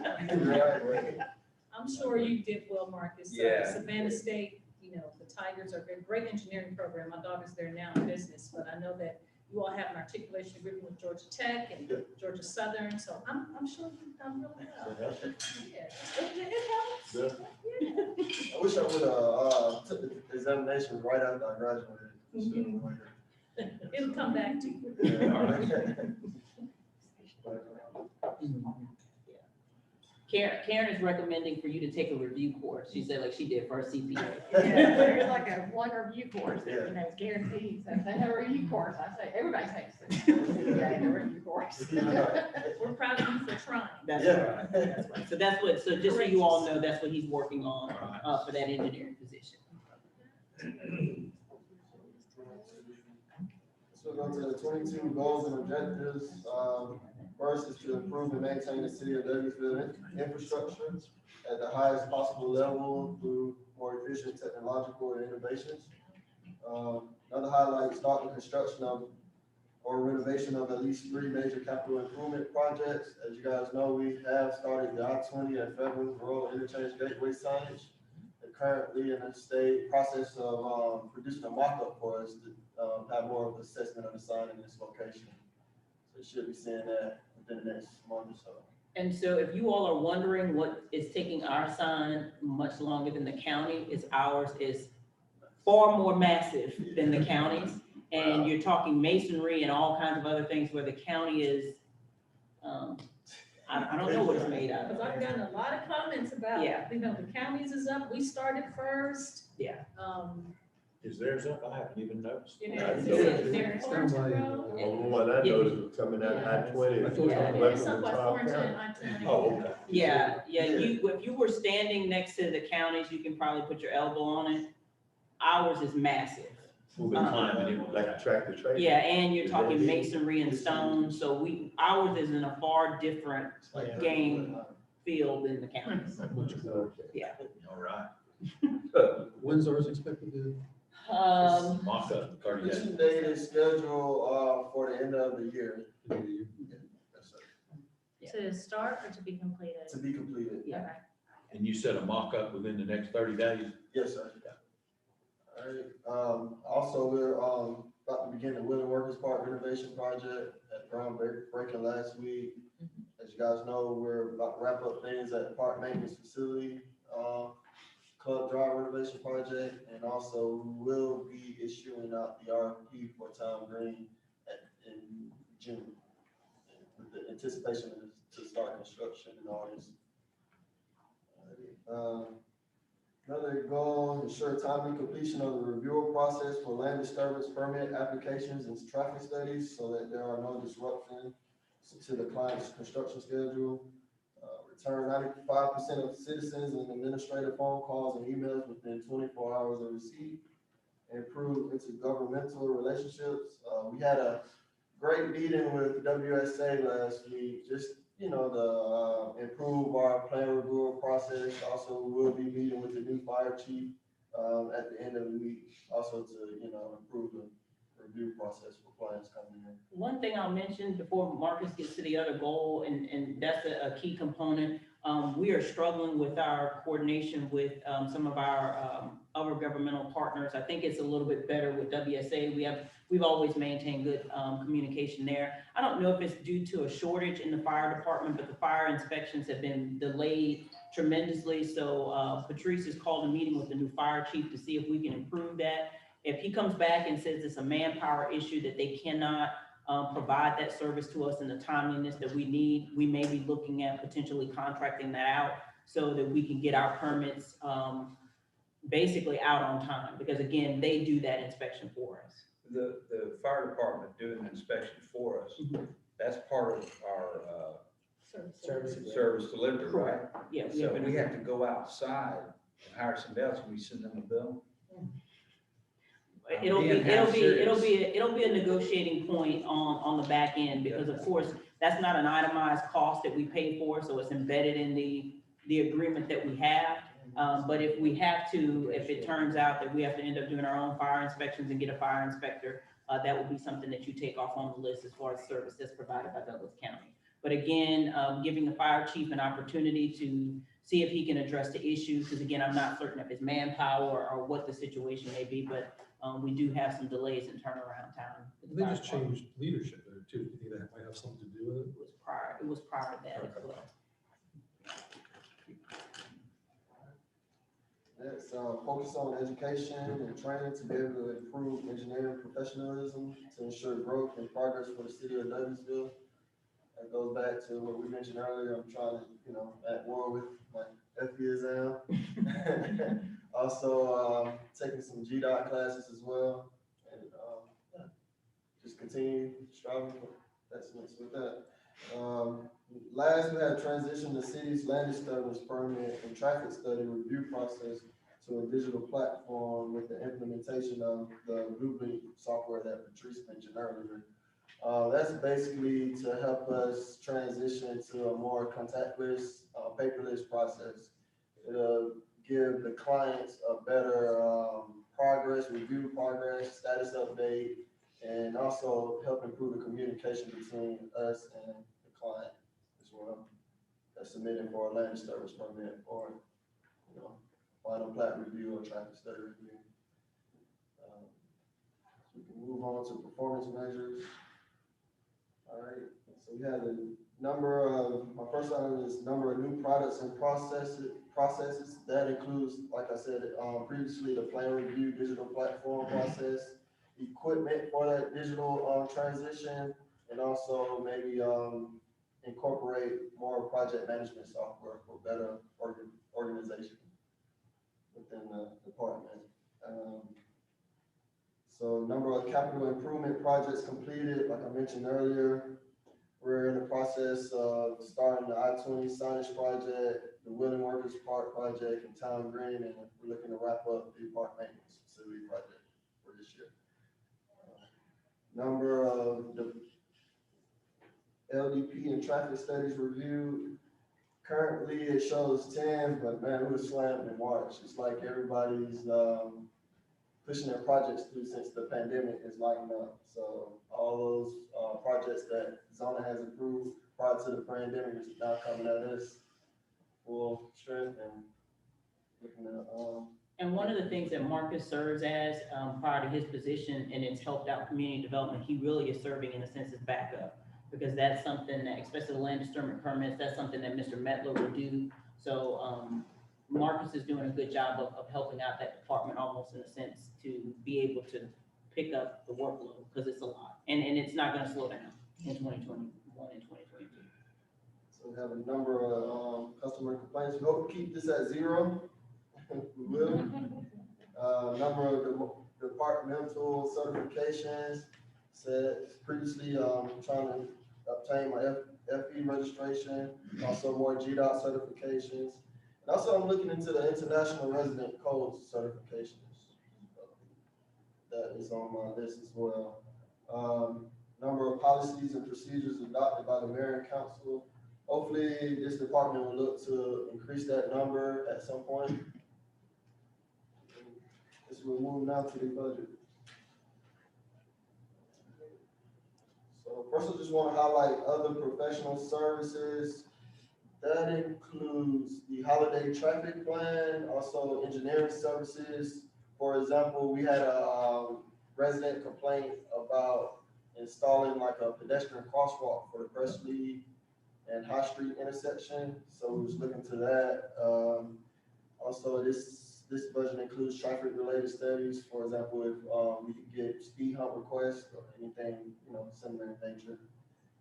Also, I want to point out general supplies, operational supplies. That budget basically includes the new summer intern that we're looking to get this year. So that'll help out to assist that.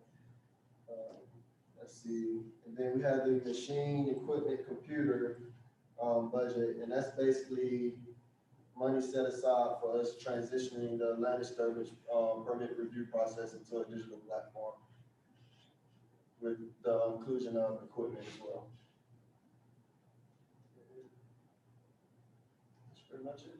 You guys have any questions? Any questions? I think under goals you left off, do not sell Church Street Bridge to county. Make sure of it. Do not sell Church Street Bridge to county. We should put up a sign, not for sale. That would be hysterical. You got cameras being recorded here. Good. Thank you, Marcus. Good job. Thank you, Good Marcus. job, Marcus. Appreciate it. Moving on to the last department for the day. Come on, Jason. Jason. Jason knows the pressure's on. Short and brief, right? I'm gonna stand because I've been sitting all day. That's okay. Falling behind in my step challenge with HR.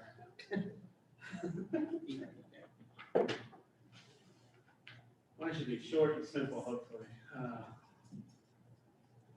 we gonna start? I'll wait for it to load up.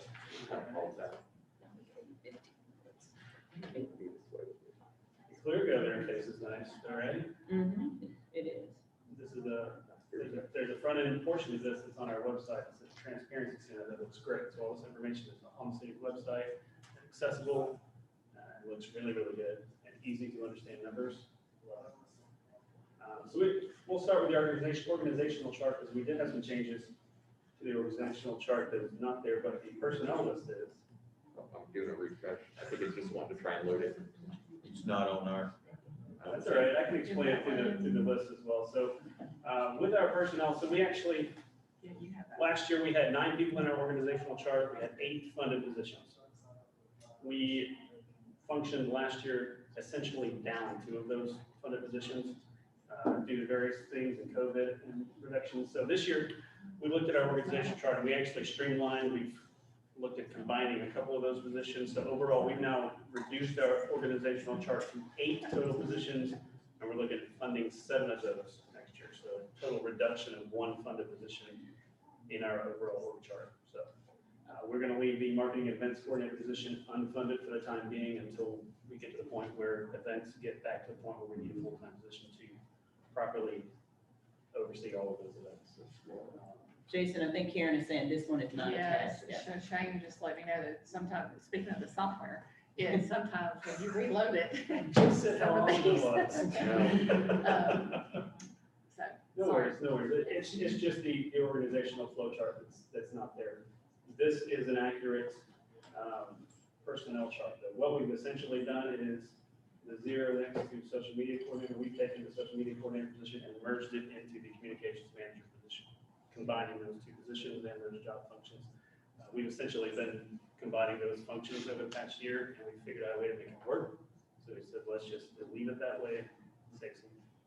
And I know we've been in basically kind of not gathering together, but just so you all know, the reason that Jason is able to do this is because Kelly Hunter officially retired this year. So she had been out anyway, so while she was out, she has officially retired. That's what I was gonna ask. So what was her position? Was it something with television though? She was the communications manager Okay. in her position. So she spearheaded a lot of our communications process, a lot of our newsletters, a lot of our email newsletters, our quarterly print newsletters, a lot of our communications in general, and also some of our television stuff as well. So while she's been out, Allison Parker, our social media coordinator, has picked up a lot of those duties.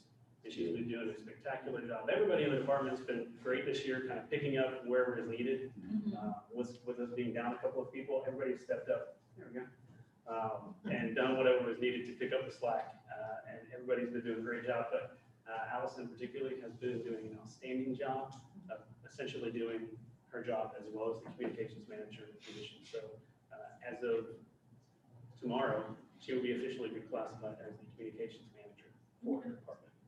Basically absorbing the social media coordinator duties into that position as well. So it helps to clean up our department and our work chart in general. And again, save us a little money. Yeah.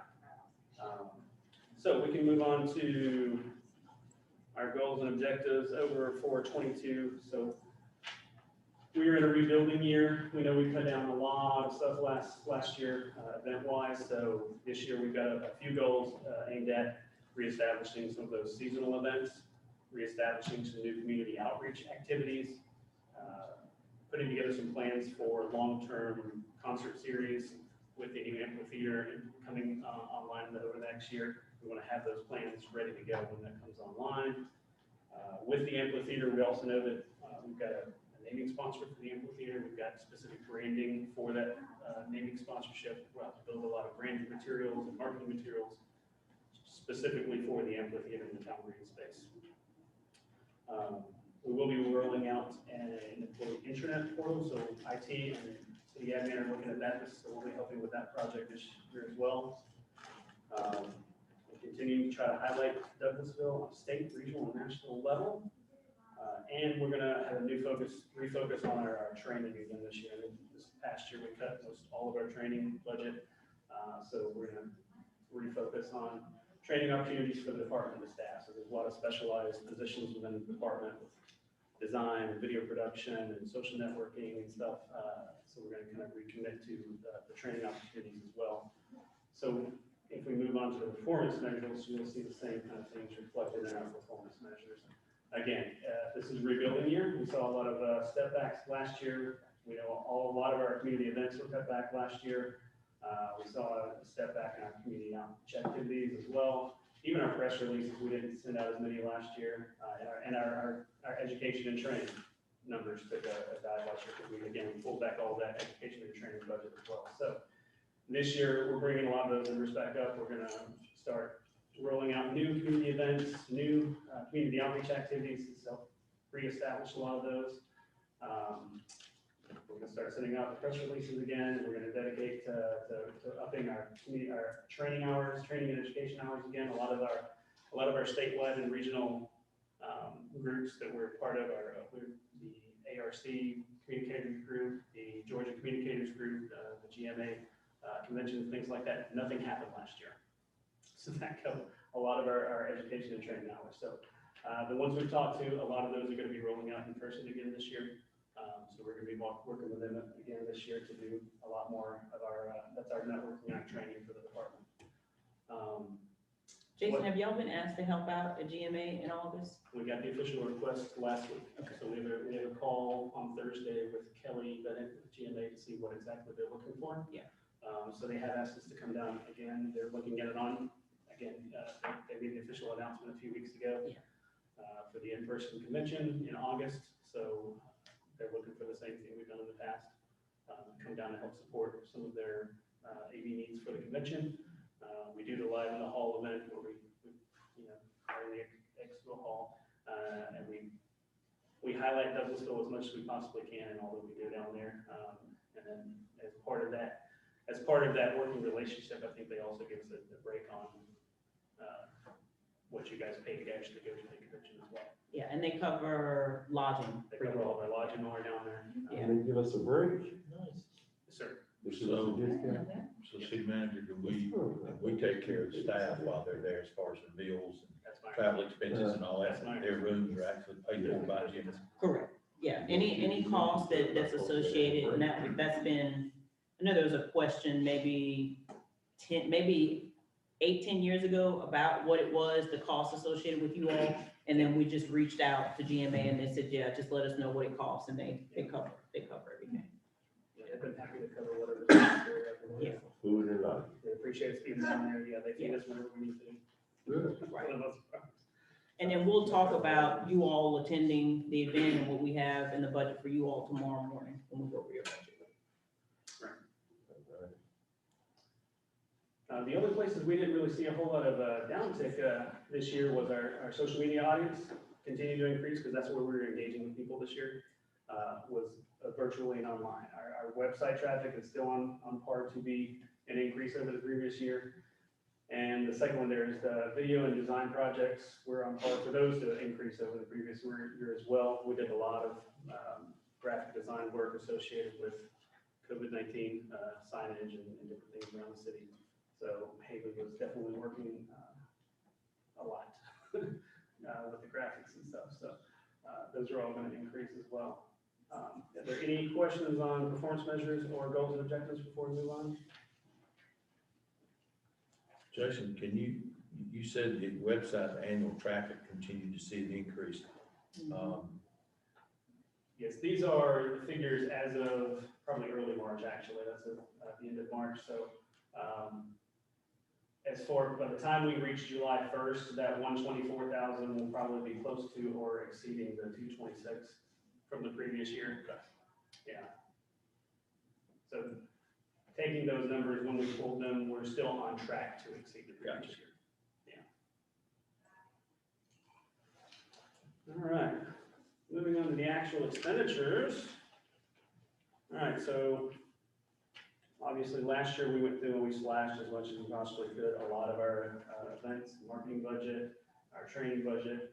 So we're basically reintroducing a lot of those line items this year. Some of the bigger increases you see there, the one that looks like 900%, which seems like a large number, is basically going from 500 to 5,000. So that's getting us back to where we were in the previous number, I believe. So that's other professional services. That covers a range of random miscellaneous project things. So in addition to city letterhead, envelopes, things like that, that have the city brand on it that we order. It also covers miscellaneous signage that we put up around City Hall, yard signage we have to put up for random things, especially with COVID. We've had to do a lot of that. The projects, we've got all these projects and construction things coming up. The big signage we have down the street around the town green, that probably needs to be updated. Some of these really nice, the nice signs you see out front of some of the bigger projects. Splash signage, things like, just the miscellaneous things like that we'll see that are brand associated. They kind of come from that miscellaneous line item. The other big increases you will see is in the training budget. Again, we slashed our training budget down to next to nothing last year, and we're looking at reestablishing those training opportunities for the department this year. So that one looks like a big increase. And then obviously the special event budget is also showing a large increase with our hopes to reintroduce as many events as we possibly can. Our plans moving forward, we're coming up with as many ideas as we can for events that can happen with a lot of people, but also have the ability to be changed if necessary to be COVID compliant, social distance. We're rolling out some slowly that are more COVID compliant type activities and events. Hopefully by the end of the year, we can start looking at things like concerts and things like that as the numbers allow for that. But we're hoping to, over the next year, we'll really start to see a lot more events and things like that happening in the community. So that line item is going to include things like the Christmas parade. Hopefully we'll be able to have that again this year. A lot of the CDB events that Samantha puts on with the Convention and Visitors Bureau is also here. That would be things like the bridal shows that she does, the events that she does with the chamber, the coffee guards, and the after hours events, our supper club events. All of those events that we have done traditionally, we try to work back in there slowly. Our quarterly faith-based meetings, things like that. So those are all the major areas that we've had increases. Luckily, the decreases that we've had, particularly in our staffing, was able to offset those increases by a little bit. So we actually are still looking at an overall decrease in our department budget. So, any specific questions about anything? I do want to add that we did get in $150,000 for naming rights from Greystone. So we have that. That's already been turned into finance. I saw Gary Miller at the State of the City County. So he did ask a question about that. And then I did mention to Gary and Jeff Knowles that we were looking for sponsorship on the fireworks. So they did say that they would be a part sponsor in the fireworks. So we're going to send invoice over for there. So we will have the fireworks, but as Jason said, we'll work to see what happens at Christmas if we are able to do more things where you're gathering in masses. But I think that, everybody across the board is looking for opportunities to be able to do things in a safe manner so we can bring things back, but not have you all getting phone calls that we're going, wow. We're trying our best to bring them back slowly and safely. So we've got parking lot bingo happening in the park, May the 7th. That's kind of a new event that Emily Hardaway has come up with. We've got a couple of hundred people signed up already. People like bingo. It's one that people can come out. We're going to play bingo. We'll have a couple of food trucks on site.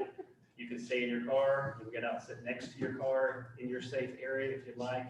And just have a nice Where's it time. going to be? In the parking lot at Hunter Park, the one big open parking lot right there next to the roundabout. So everybody can stay socially distanced, but they can still come together and have a nice evening, hopefully with nice weather, some food trucks, play some bingo, have some fun. When is that? That is May 7th. That is the Friday night before Mother's Day. So everybody can bring them on Mother's Day. Play bingo. So we're looking at more and more events like that we can do with social distancing if we need to. And we'll gradually work toward events that have more and more people as the numbers say it's safe to do that. We don't want, like we were saying earlier, we don't want to be the headline. We don't want to be the ones that bring back an event and then there's an outbreak and we're in the headline for that. So we don't want to be that situation. Do we have a time on that event? I have to check. I think it's 6 o'clock when they'll start showing up, and we'll probably play for a couple of hours. It's going to be one of those where people can show up early and they can almost kind of tailgate. We'll have all the cars spaced out where you've got your car and then you've got an open space next to it that you can kind of set up in if you'd like to, and then there's gonna be a car between you and the next set of people. So people can come out, they can tailgate, they can enjoy the food, we'll play some music, and then we'll play bingo for a couple of hours, give out some prizes, and we'll send everybody home. You giving out those stamps? My grandma used to have those stamps. No, we have, we found some bingo boards that don't require the stamps, have the little slides. And what if you honk your horn when you get bingo? Yes, we are gonna have you honk your horn when you get bingo. Okay. Like if you're having a reaction to the vaccine. Well, Jason's department was the last department. Only thing I'll have to add, just really for today, because Jason kind of reminded me, talked a good bit about training. You see that everybody's training budget has increased, just like with GMA. Bottom line, associations and organizations are calling everybody back in. So there is that expectation that if they can, what we're doing is very similar to what Jason said with events. We're just asking staff that if the organization does not provide and allow for safety measures in place, then you choose not to go there. Don't go to every event just because you have the ability to travel. Do seek opportunities for virtual training, but to be quite honest, I think a lot of people are Zoomed and virtual meeting out. So they're exhausted. That's just the unfortunate part about where we are. But we are slowly allowing for that, but just making certain, because, you know, again, most, if not all of your staff have training hours and requirements that they have to meet.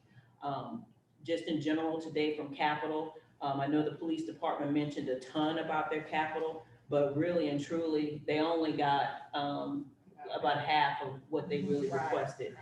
We put the bulk of that money into vehicles so we can continue to keep up with our vehicle needs. The remaining of things like the cameras and those sort of equipment, we allow for about 150,000, but their request was about 750,000. How are we doing with staff vaccinations as far as they can go travel and so forth? Well, you know, it's really a strange thing. I guess it mirrors the country.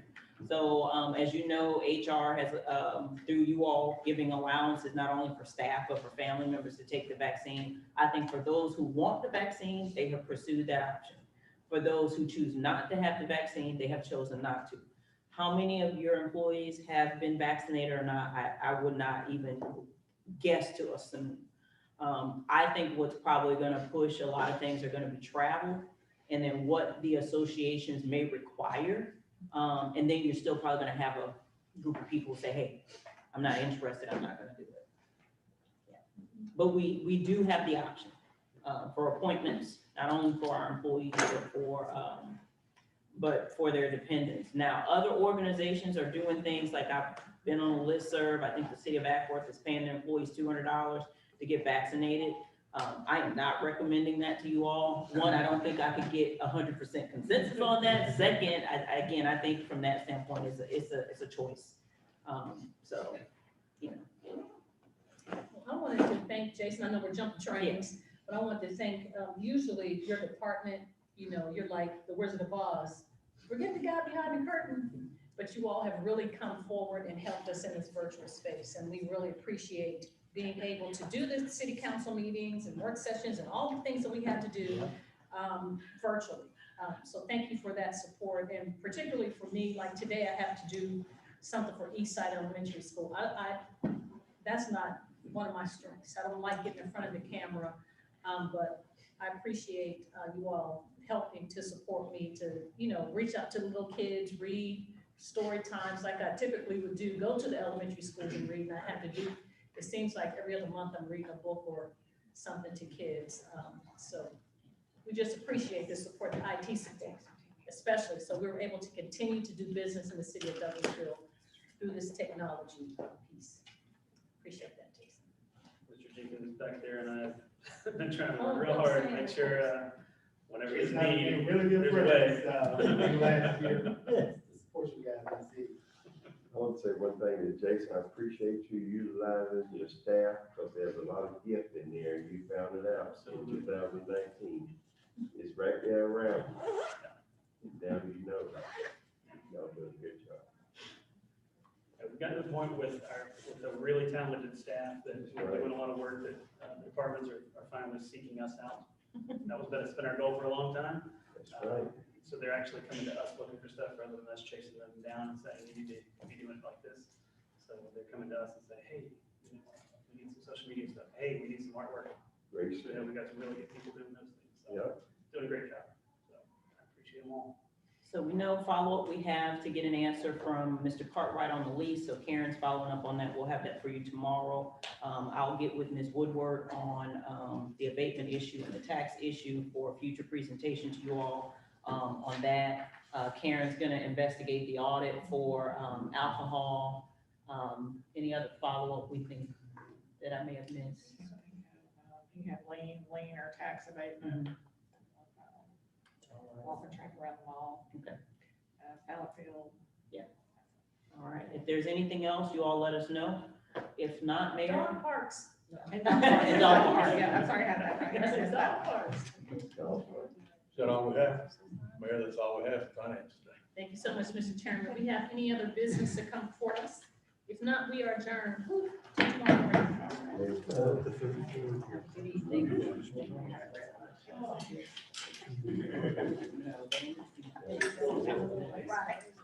Let me have Yes, sir. It'd be like nice synergy.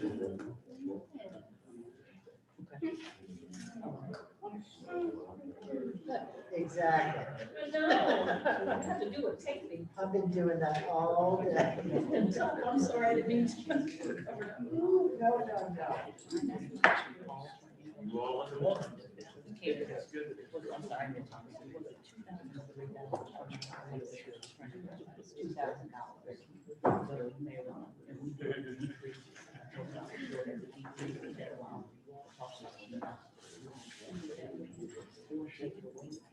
One of the things that we do have in this budget is